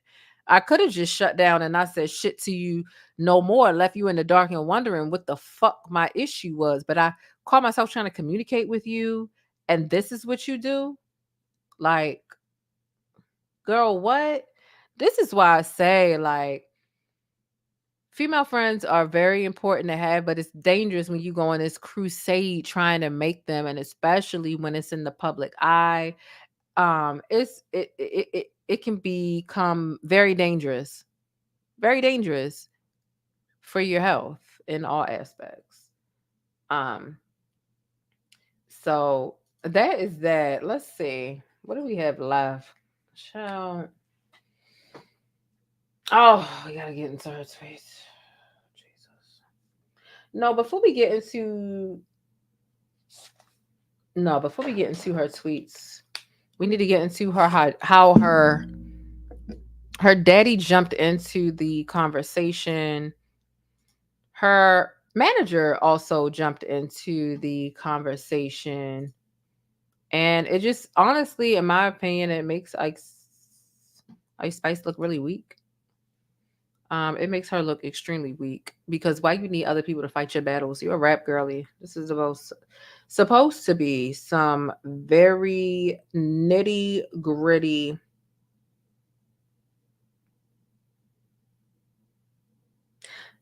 Tamar Braxton being cheated on by the white man. Okay. Child. Breaking news. Tamar Braxton being cheated on.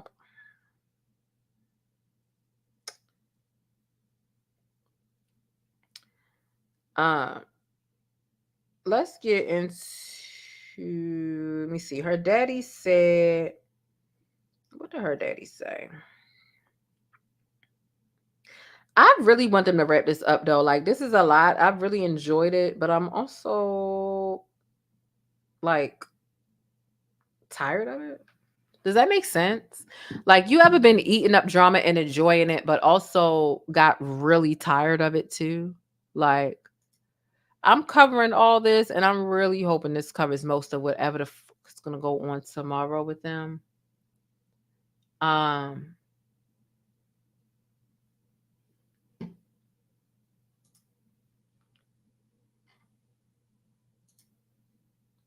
I'm invested. It was feeding me earlier. Now I'm just kind of feeling like I'm feeling a little worn out. I feel like I'm feeling a little worn out by this mess. But I'm gonna see it through as much as I can.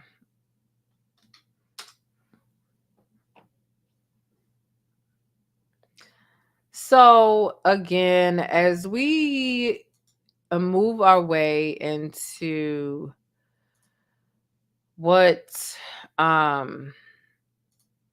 Ice Spice wanted Cleopatra to take up for her and to say that she is Nigerian, as Cleopatra was doing an interview for herself, for her career. And Ice Spice was expecting Cleo to make it known that that Ice Spice is Nigerian, and that I didn't know you was Nigerian. Well, you could have at least said I was black. Like, girl, what? I could have at least, like, girl, you do not pay. Anyway, like I said, she did an ancestry and me 123, them kits, the DNA kits, and her father decided to say something, because there was a point where earlier in the day people were like, why does Cleopatra have to be Ice Spice's PR? And Cleo had commented somewhere on TikTok and was like, because apparently Ice Spice is saying her dad has Nigerian roots. And Cleopatra was like, I seen her dad 2 times on the tour. He is Hispanic. Now that's what she said in the comments. So here is what her Ice Spice's dad had to say to Cleopatra.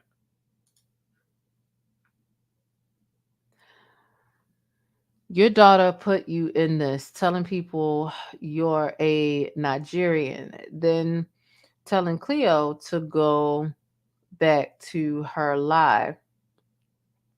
We took an ancestry test, you effing moron. I said, okay. And I'm sorry, like, it's like, oh yeah, take up for your daughter. Take up for your daughter. But in rat beef, people are like, oh yeah, I'm gonna take up for my daughter no matter what. But like when it comes to rat beef, it kind of makes you look extremely pussy when you got other people jumping in your battles for you, and especially a parent. Like your parent shouldn't have, and it seems like her mother gets that because her mother don't say shit. But her father, um, it just makes you look pussy. Like at the end of the day, the rap game is a violent game, a verbal violence game, a metaphorical violence game. Well, unfortunately, it's a physically violent game as well, and that's the sad part. But what it really should be, it should stay on wax, and it should really just be a verbal violence game. You know, you just ether and rip somebody to shreds via words, articulation. And her father just made her look crazy with that, in my opinion. Ice Spice's manager also spoke out. Let me see, where are those messages? I'm so sick of this mess. I really am, because it's just too much. It's just too much. Let's get into Ice Spice manager actually speaking out about this situation. And I see what I can't say I see where she gets it from, but I see where the influence lays present day. Because her manager seems like a very nasty person too.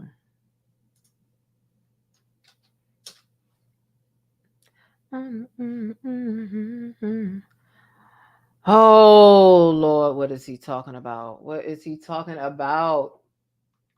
Y'all, it's late. I'm getting tired, but I'm gonna truck through this with y'all. We've got through the most difficult part of the video. Okay, let's get into what her manager had to say. Okay.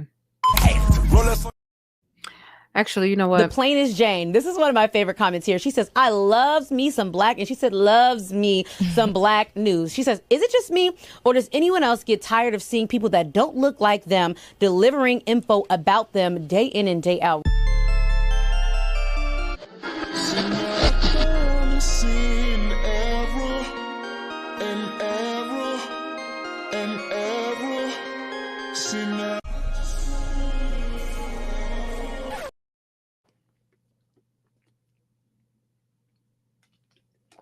All right. Thank you for hitting that like button.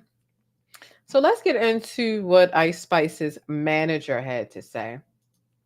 So apparently he said he speaks out on Cleopatra and says that, or Cleotrapa, and says that Cleo and her team should have been more prepared. Again, y'all called this girl the day before y'all tour bus pulled off. This girl didn't even have 24 hours. This young woman, should I say, didn't even have 24 hours to prepare for this tour. And you have the nerve to make a public statement like this, to say she should have been more prepared. Y'all invited her at the last minute. And so she was like, you know what? I'm used to the grind. This my girl. What are the expenses? No expenses. Okay, the cross promotion might work. It might be worth it for the sake of me being promoted, but not being paid. Okay. She should have been more prepared and said some artists just don't know how to come out with hits. So they crash out. Oh, really? Because first of all of this entire situation, it has everything to do with business, not hits. And if we're going to be honest, talent-wise, substance-wise, the more talented artist here is Cleo. And if y'all didn't feel, excuse me, if you didn't feel she was talented enough to even graze a stage that Ice Spice would even be breathing on, then you wouldn't have contacted her. Now y'all are trying to diss this girl and dogpile this girl because you don't agree with how she has exposed how phony not only Ice Spice is, but the entire team. Security too. So how dare you act like she's such a flop? She don't make hits. You called a flop, bum, broke bum with no career to open for you? Now I know it's levels, but you don't have to have a bum on stage in order to make your main artist look good. Unless, you know what? And here's the real kicker of the situation.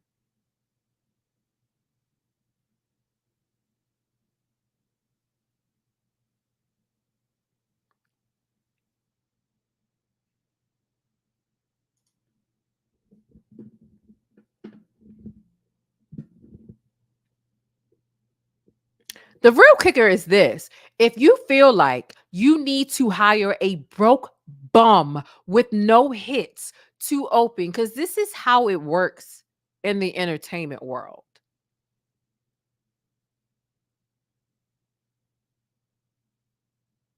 If I'm Chris Rock,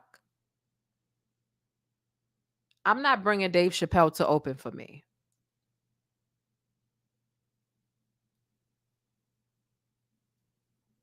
I need to be able to upstage whoever opens for me. I need to make it go up just like that. And I need to be the height of this show, whether it's from 7 to 10, 11, 12, or 1 in the morning. So either you really think I'm a fucking bum because you feel like that can make you look better, or you feel like I'm too fucking talented and I outdo you sometimes.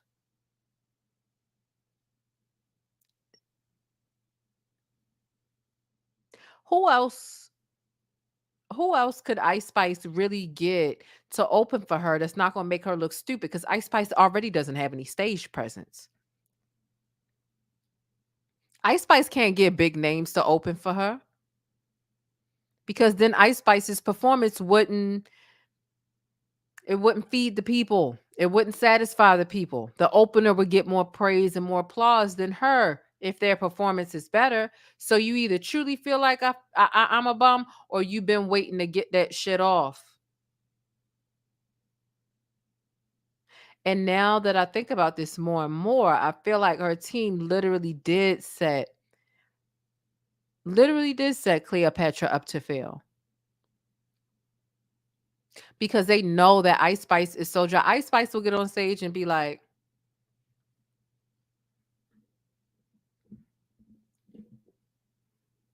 think you the shit, bitch. You not even a fuck. Gra. I be going hard. Gra. I'm breaking their hearts. Like, bitches be quick, but I'm quicker. She might be thick, but I'm thicker. I could be, but I'm richer. Yeah. It's like, how do you get an opening act that's more boring than that so that you can make sure Ice Spice looks like the star that she is? How? How do you find somebody more boring than that? You bring Cleopatra on and tell her she got to be by herself and hope that without an assistant and without a manager, Ice Spice will still look better than Cleopatra on stage. That's what it was. This was a setup from the beginning and Cleo just didn't see it.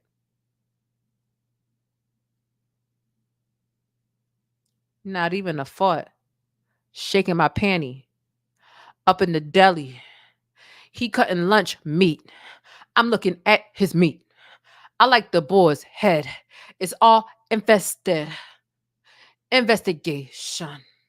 I want the formation. Like,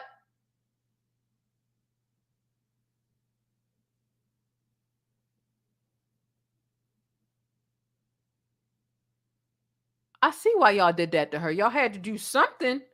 Y'all had to do something to make sure Ice's performance was here and the opener was down here. You had to sabotage Cleo, in order to make sure Ice looked a certain way. I get it now. I stand corrected. Earlier in this stream, I said you don't gotta shit on people to make yourself look better. But in Ice Spice's situation and circumstance, she absolutely has to shit on people and sabotage people in order to make herself look better, especially in a lineup on stage.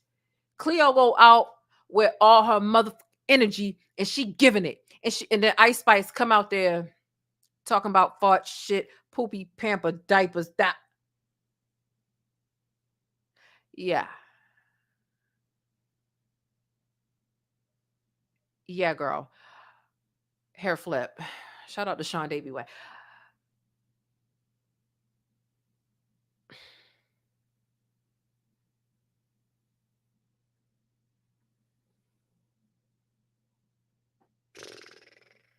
Ciao.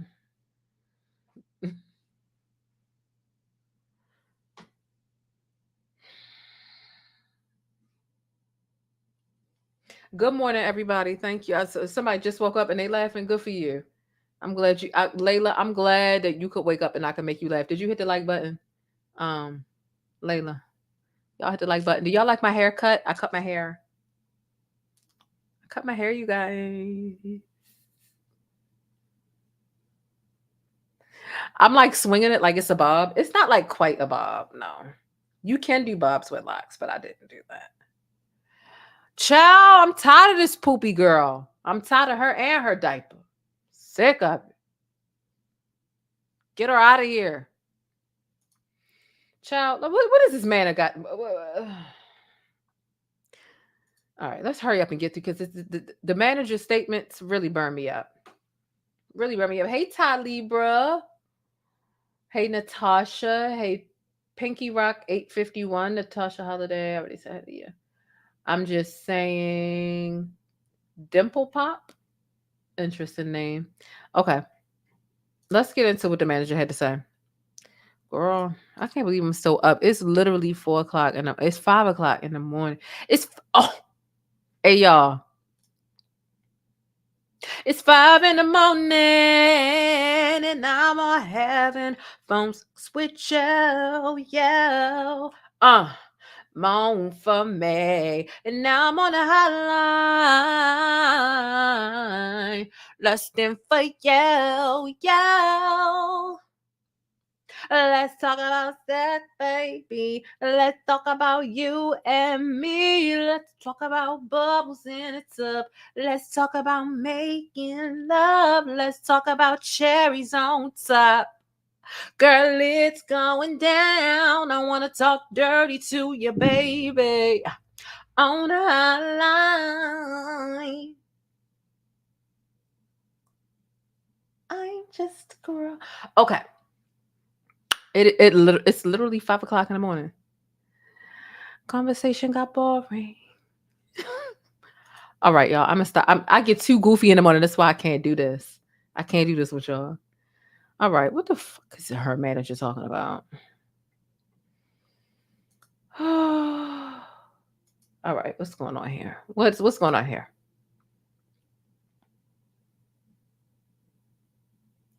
This is what happens. It's 5:30 in the morning. I'm yawning. I'm honing. I'm touching. I'm rubbing it. Call me. All right, I'm done. Give me a moment to get myself together because I've clearly lost my marbles. The following video is broadcasting live, and thank you for being my studio audience. Thank you for hitting thumbs up and subscribing to my channel for more Black news, celebrity entertainment, and a splash of controversy. Oh, somebody said it's 2 in the morning over there in California. That's nice. It's 5 in the morning over here in Baltimore. So, yeah, that's what's going on over here in my region. Eastern Standard Time. Anyway, what did they say? This is what happens when an artist's team don't manage. Oh, my gosh, the grammar. Oh, my gosh.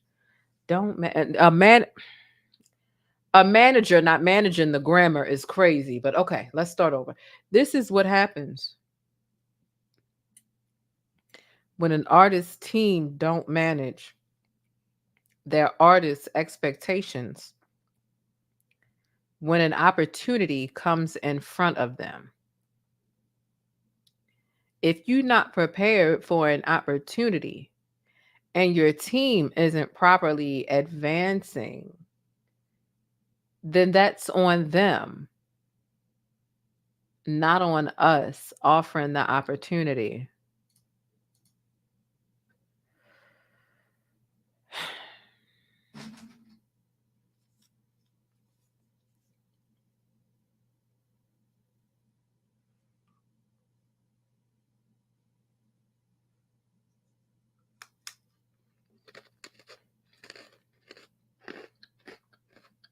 Hey, Just a T.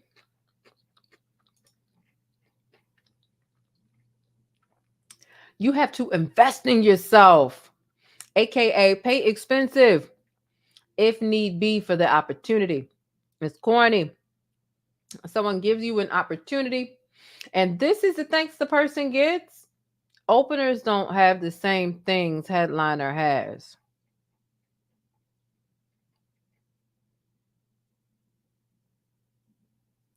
You know, in all honesty, the last word of this tweet right here, you really just could have made it have, because that would have been proper. But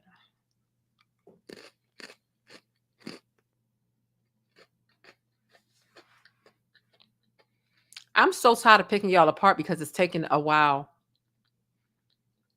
Because I'm trying to do it in a PC and very demure way. Very mindful, very cutesy, very demure.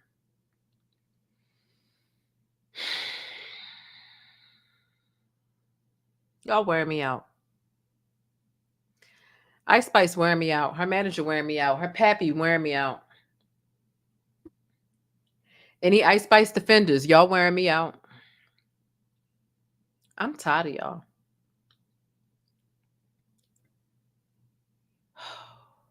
Lord. Oh, Lord. Let me make it quick. I hope I'm not. Oh, my God. What did we... Everything he's saying is wrong. This is what happens when artists don't manage, when artists team don't manage the expectation.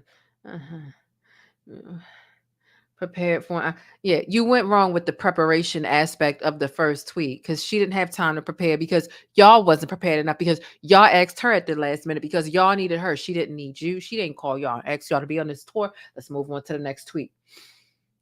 Invest in yourself. She asked how much the investment would be when she was on the phone with who she thought was her friend, which was Albino Raggedy Ann, Paprika. She asked Albino Raggedy Ann, Paprika, what the cost would be. The girl said nothing.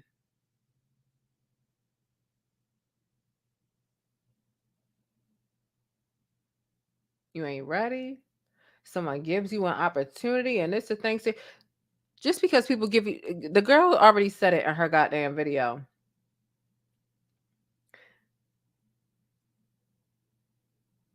Just because you give me an opportunity doesn't mean I have to take all of your bullshit, your disrespect, and all of your mistreatment.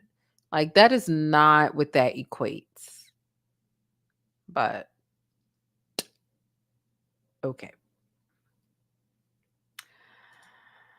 Oh, there's so many people with money or who are older than you who feel like, because of whatever status that they feel like they have and you don't, that they can treat you a certain type of way or talk to you a certain type of way. And it's crazy. Someone said the entitlement. I'm just trying to figure out what the entitlement is, because the girl literally asked what her expenses would be, and Ice Spice told her nothing. And that's why it's so important to do like a whole bunch of fact finding before you go on trips with anybody. This was more than a trip. This was a business. This was a trip and a bit, this was a business thing wrapped up with a trip involved. So I mean, the only way I can correlate this to regular people, who aren't going on tour, is like a trip. Who paying for what? What's going on? That's like me saying, like, I'll pay for your hotel room if you can't afford it. And then you get here and I'm like, pay for your hotel room. Like, what? Like, that's not what was agreed on. And how am I entitled because I was told that offered and told that I would receive something, and now I'm just sticking because I've planned this trip around your word. And that is where I feel like Cleopatra went wrong, because she planned that tour around the word of Ice Spice rather than a contractual obligation. So I do feel like Cleopatra is going to learn from this. She really thought she had a solid friend out here, to the point where it's like, girl, fuck paperwork. Let's just go out here and get it and grind. Sometimes you can do that. Sometimes you can. I've been in contracts with friends for different media things, and I've done things off the books and we really grinded it out. But I've also been fucked over a few times too. So it's like your discernment has to be super keen, or you just got to put everybody on papers. It just turns out that way. Like, you have to put everybody on papers at some point when you and to be completely fair, if we cool and we on papers, and even if you feel like the deal on paper isn't as beneficial to you or whatever, I'm still gonna slide you a little something extra on the top. You know what I'm saying? So it's like we had to put this on paper just to, get us rolling. We might not have as much time, whatever. But if I'm really feeling like, man, you really contributed, and that contract was one thing just to make sure you got like the basics. But I'm about to like give you a little extra, because like this experience in its entirety wouldn't have been what it would have been if you weren't here. And I'm grateful for that. So yeah. Um Entitlement and people requesting to receive what you already promised them, that's not entitlement. That's not entitlement. That's you trying to pull out on some pussy shit on your end of the deal. And then when I'm requesting what you said you'd give, I'm entitled, I'm ungrateful, and I'm bitter and broke, and I'm a bum with no career. Like, girl, if you don't take your bug-eyed somewhere. Like, what? If you haven't already taken a moment to hit the thumbs up button, make sure you do so. But also, you definitely want to make sure you subscribe and hit the notification bell so that you always get notifications when I am spilling the syrup over here. I spill syrup. It's always sticky. I spill syrup in the form of Black news and celebrity updates. So you definitely want to make sure that you are subscribed so you know when I go live at all times. When you hit the notification bell, make sure you hit all. All right. Let me see what they said. An artist and their team needs to know what to do. Oh my God, I cannot see worth shit. I'm trying to stay back and not like get up on my computer, but I cannot see. My vision has, whoo, an artist. Let me make this bigger.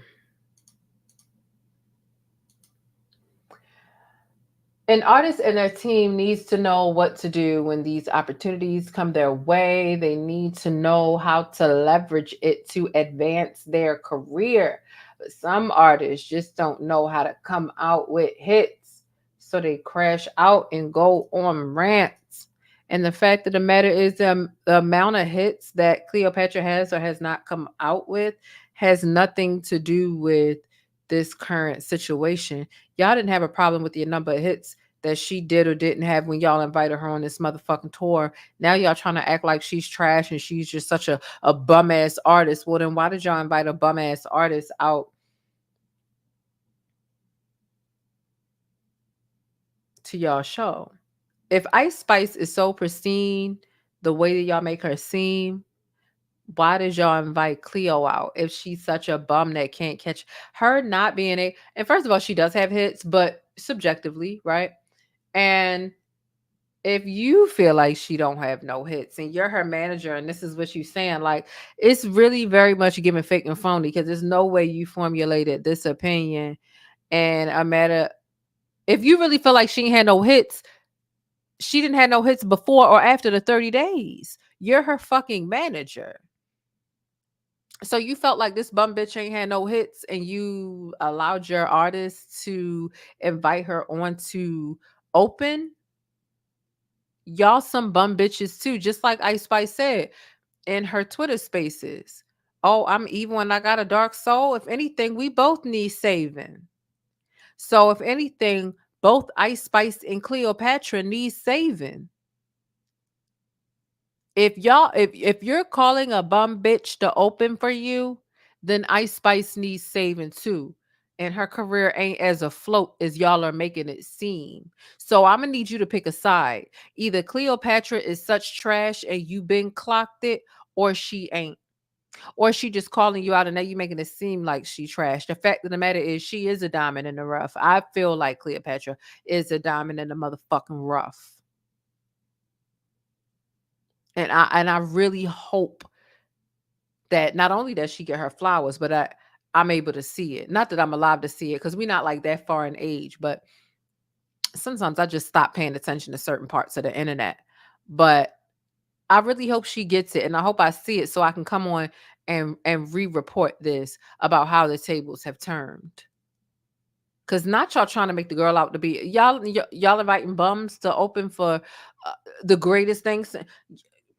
Let y'all tell it. The greatest thing since sliced bread is ice, right, girl?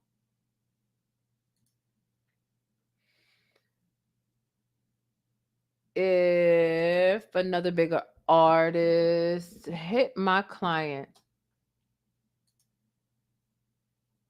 and say, come on tour with her or him with one day to prepared. Oh my gosh, the illiteracy is killing me. As the manager, I would advise my client this is risk.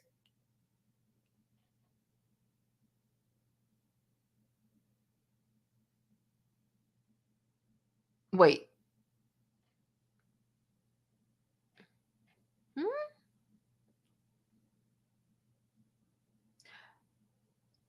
I would then connect with the other artist's management and agent immediately to advance logistics to see if it makes sense to avoid hiccups. So you admit that it was risky? So you know it was risky for her to agree at the last minute, but you're saying she needed to be prepared and you are acknowledging the last minute essence of y'all's approach to the girl?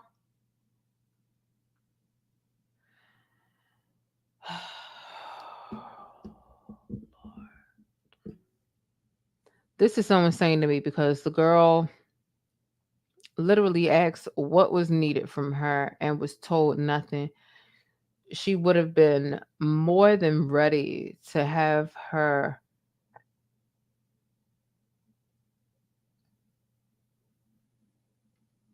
sorry y'all, to have her team and pay for expenses.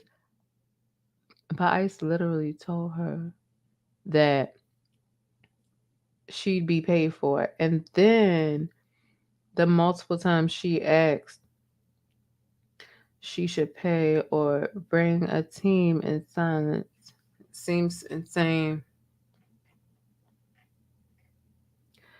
Two artists can't speak on logistics and business and agree on it. And same day without prior representation, thoroughly talking through. Okay, so you missed a step or two or three or 19. Management needed to properly advise the client and get ahead of any potential hiccups. I am not allowing my client to go out on the road without advancing it. Okay, but you invited somebody and you didn't have the advance from the other girl. So then hold your artist accountable, James. Why don't you and your artist speak? Girl.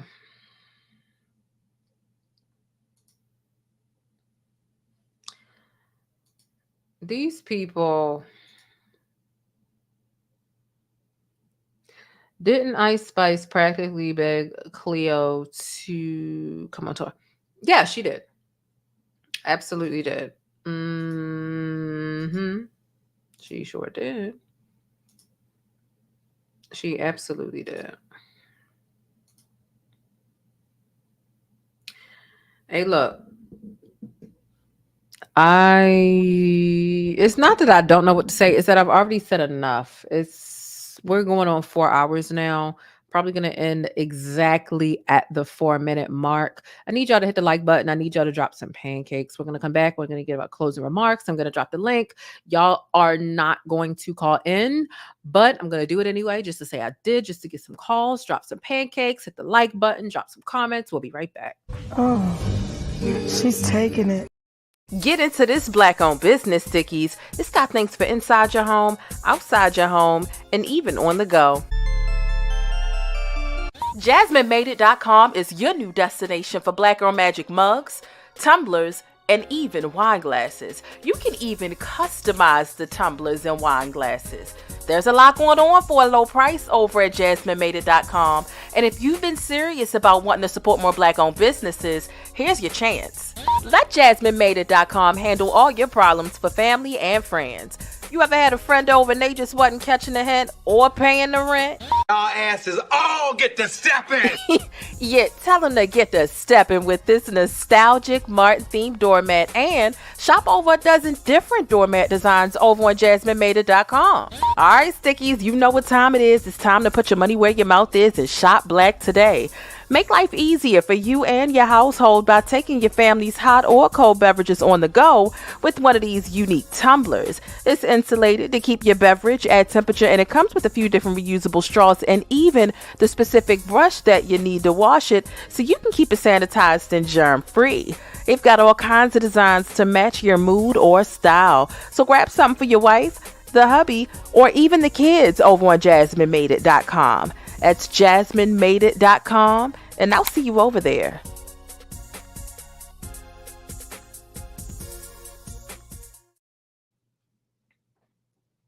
All right. Ciao. I'm drained. We got into the manager, the daddy. Last thing we need to get into are the tweets. I'm going to drop the link, even though I'm sure most of y'all won't want to call in. But most of y'all won't call in because it's late. And I understand that. That's fine. I need to do better with coming on early. But like I said, I'm getting warmed back up, child. I've been gone for months. So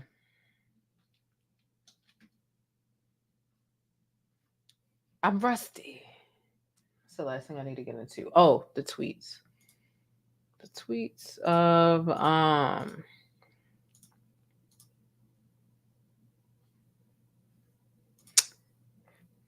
Ice Spice has been in her mood.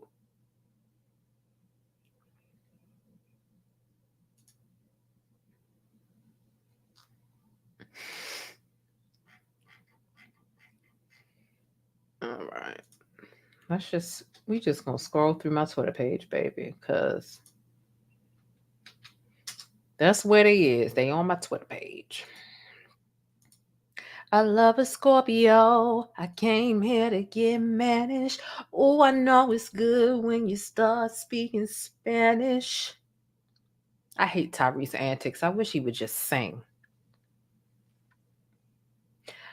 Capricorn.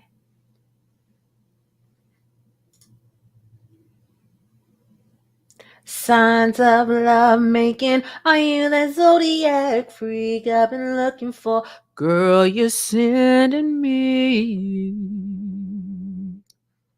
Signs of love making. And you make me say, ooh. All right, I'm done. Signs of love making. Are you the zodiac freak I've been looking for? Girl, you send me. All right. I'm going to stop with my nonsense. All right, now. Let's get to the Ice Spice. As if I didn't just sing all that craziness. Righty, here we go. Where are we going to... Okay, so these tweets was crazy to me. Okay. Does Ice Spice have good security? Because that was my legit question. So, through watching all of this nonsensical mess, she tweets on my flight board. So, let's play Would You Rather. Should I be a bum bitch or should I be a stupid bum bitch? Oh no, she said, should I be a bad bitch or should I be a stupid bum bitch? And mind you, we've already been using, she's already used the term bum. She's already called Cleopatra a bum, right? I really hope Cleopatra hires some PR to help her to get past this situation and utilize it in a way that doesn't come off as clout chasey, but she's able to use it to help her elevate and advance in whatever way. This could be through constant conversations and branding about um colorism. This could be about underdog ignoring it. This could be about big guys shitting on a little guy and how to deal with that. Like it could be a straight up underdog story.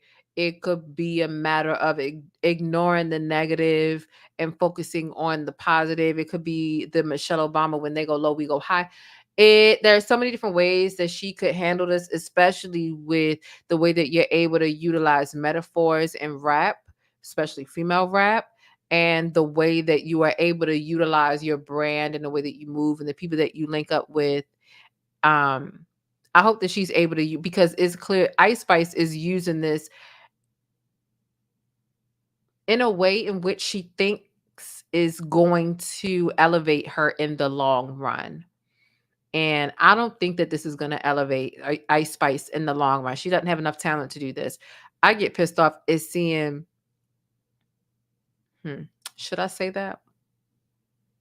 There are some people who are legends in this game who be acting just like Ice Spice, but they get away with it because they have put a decade or two into the game.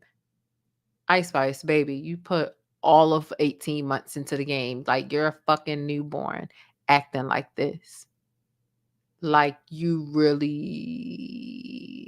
that's why I truly do want to see Ice Spice get humbled. I can't hold you. I do. I want to see her get humbled. But nonetheless, I hope that Cleopatra, the same way that Ice Spice is utilizing this in a way to increase engagement, because she's not winning over the court of public opinion. The court of public opinion is still dragging her down to the white meat, but the white meat is all over the place, right? All of her meat is white.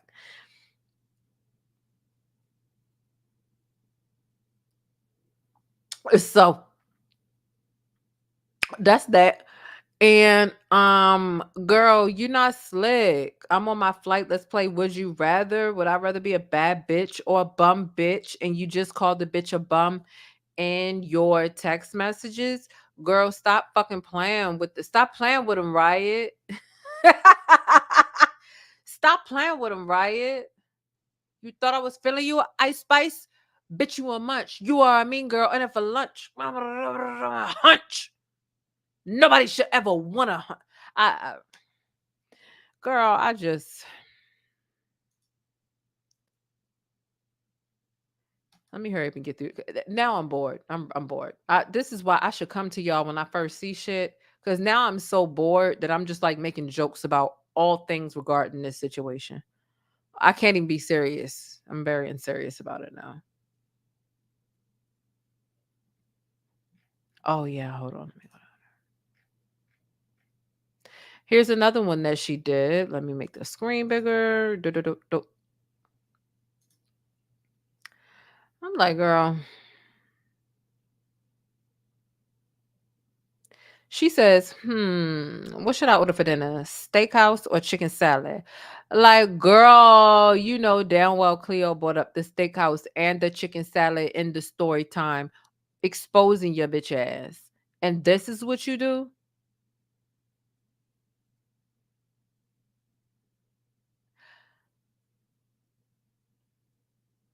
If Cardi can get touched, so can you. Cardi walked out with a big ass knot on her head. Somebody's gonna touch you. Pay your security get paid a flat rate. Consider increasing their motherfucking rate because bitch, you're a target. Like you clearly don't give a damn about shit. You don't give a damn about anything.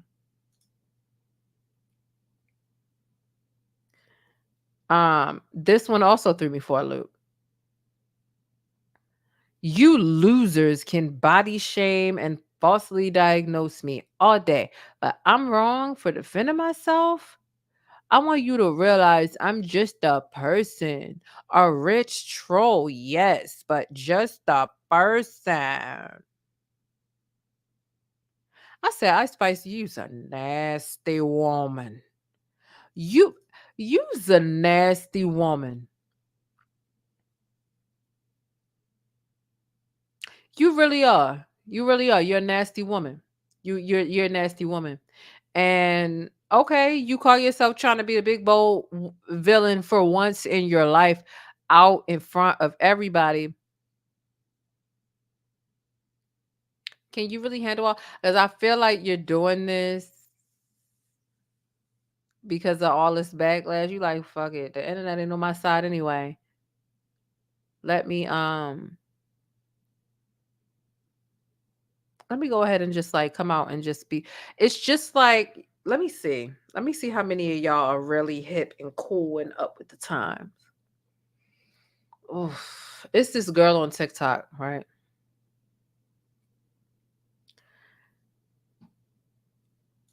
All of us are familiar with the term demure at this point. And we're familiar with the point demure. Okay, yes. People have beat it into the ground. Yes, yes, yeah. There was one girl that came out and she was chubby. The demure as we know it today came from a chubby person, right? Another girl came out and she just so happened to like not. She was like the person who invented demure, the person who invented the very cutesy, very mindful, very demure. Her name is Jules. Somebody came out and was like, yo, the person that made that word is ugly as fuck. Like, I'm gonna just be the one to say it, ugly as fuck. They have been getting trolled so bad, had their kids taken by CPS, allegedly. And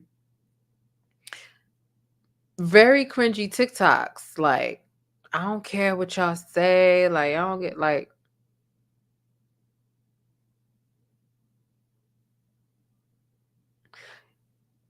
Y'all be saying y'all don't care about like certain shit, but it's very clear that y'all be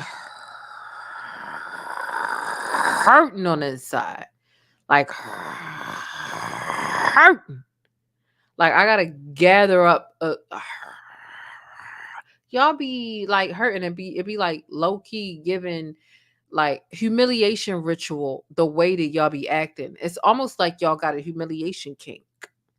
Like, so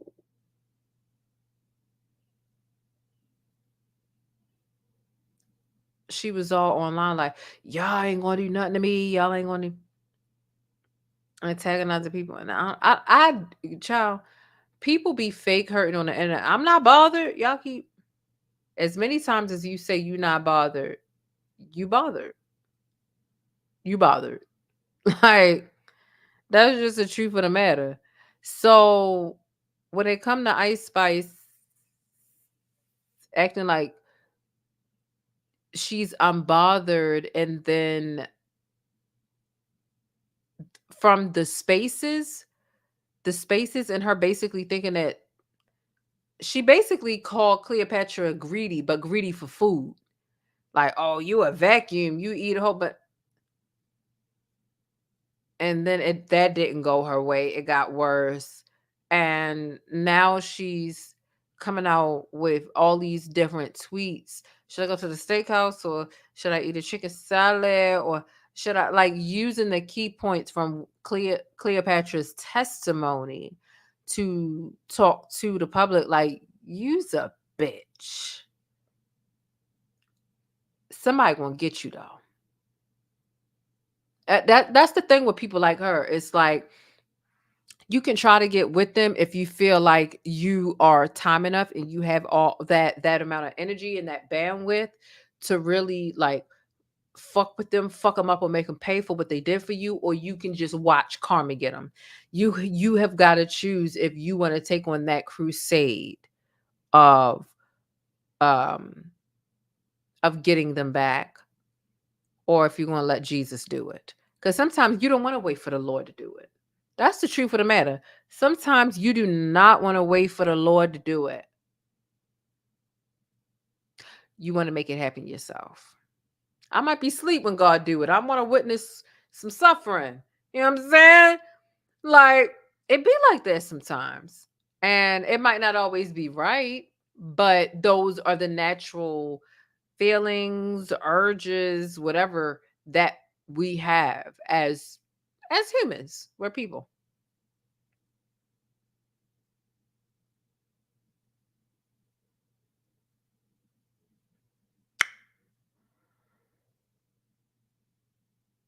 It is what it is. I'm gonna go ahead and get the fuck up out of here, because girl, I done already sat here long enough.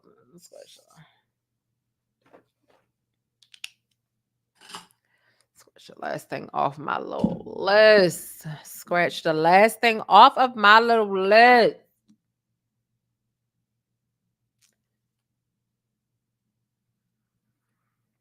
I'm ready to get out of here. I'm ready to go to bed, and I'm ready to wake up tomorrow and go to work and find some more stuff that y'all want to hear about, so I can go live tomorrow.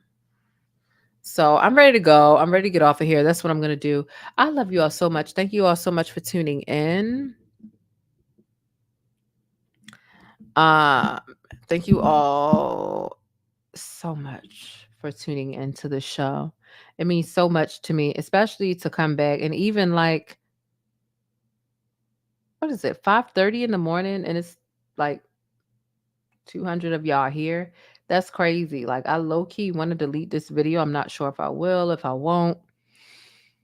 Because I just feel like the video could have been a bit more efficient. But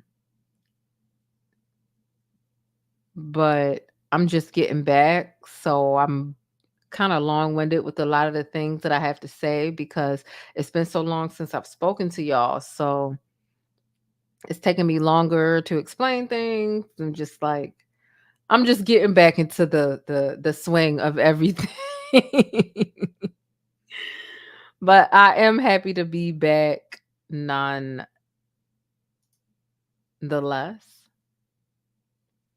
I love you all so much. I was about to sit up here and try and talk to y'all and smoke at the same time. I was just about to go get the little half a blunt that I got left and sit here and smoke with y'all, but I was like, girl, just get the fuck offline. If y'all want me to have sessions where I do smoke and talk to y'all, let me know. I might think about doing a series like that, but it might be on the backup channel, which I won't hesitate to let you all know about. So there may be times where maybe I do like a regular video, and then maybe I feel like smoking afterwards and just like shooting the breeze with you all on the backup channel, or on members only. But let me know what you think a decent structure about that would be. Catchy names, a decent theme. I don't know. I don't want to just come on here and be like, I'm smoking, let's talk. Like, no, it needs to be a theme type show or whatever, because I do smoke several times a week. I smoke about like 3 to 5 times a week. So definitely let me know but I'm enjoying being back. Now, tomorrow when I come live, we won't be just talking about one subject. There are a lot of different news stories that we certainly need to get into. A couple of them I wanted to bring up in the beginning of this video, but I was just like, you know what? The title was so heavy in Ice Spice and Cleo that I don't want to. So we have a lot of different things that the next time we go live, which will more than likely be tomorrow, which honestly, low key is technically today. It's 5:30 in the morning over here in Baltimore. So I do plan on being live by 8 o'clock today. So in about like 13 hours, I do plan on being live. And we will be talking about some very serious stuff. So yeah, I've got some very serious stories to bring up to you all tomorrow. Oh, so we got some smokers in the building. Cool. I'm glad you got a new job, Natasha. That's really good. I'm really proud of you. And I hope it goes well. Somebody said, hold on. You my insomnia bay now. Oh, really? I never really planned on being live this late. It happened because my anxiety does the most. And I push it back. I'll be like, oh, I'm going live tomorrow. And I'm like, no, you can't just not go live because your anxiety has got you doing all types of crazy stuff. Just do it. So sometimes I'll be about to accept defeat at 10 o'clock, 11 o'clock at night or whatever. And I'm like, you know what? Just do it. Just put, so right now I'm just focused on being consistent enough throughout the week. My goal is to go live at least 4 times this week. And I'm not pressuring myself too much right now, at least, to go live within a certain point in time. Just a certain amount of times a week. So once I get the certain amount of times down, cool. Now I need to focus on certain time frames. So I gotta work. One of the worst traits about me is that I have poor time management. And I can be honest about that. If you ain't gonna be honest about it, you ain't gonna be able to get better. I have poor time management. So that's that. And some days I'm good and some days I'm not. But poor time management and me being late to places or things or whatever, very common. Now I can't be more than 7 minutes late to work. Now work after 7 minutes, they start doing stuff, but like work, But anyway, let me go ahead and get off here. I want to lay down and smoke and journal. I love you all so much. Thank you all so much for being here. Y'all have an amazing day today. I will catch y'all later on. Stickies, I appreciate you. Always please remember to think critically and independently, regardless of what you hear from me or anybody else. I'm sending y'all positivity, good vibes, and all that stuff as always. And I will catch you all in the next video. Deuces. But that's it. If you want to catch more of my commentary on Black culture or vital and trending information, be sure to subscribe by hitting that little circle in the middle of the screen, or I'll catch you in one of these rectangles to the right in another video. I'll see you there.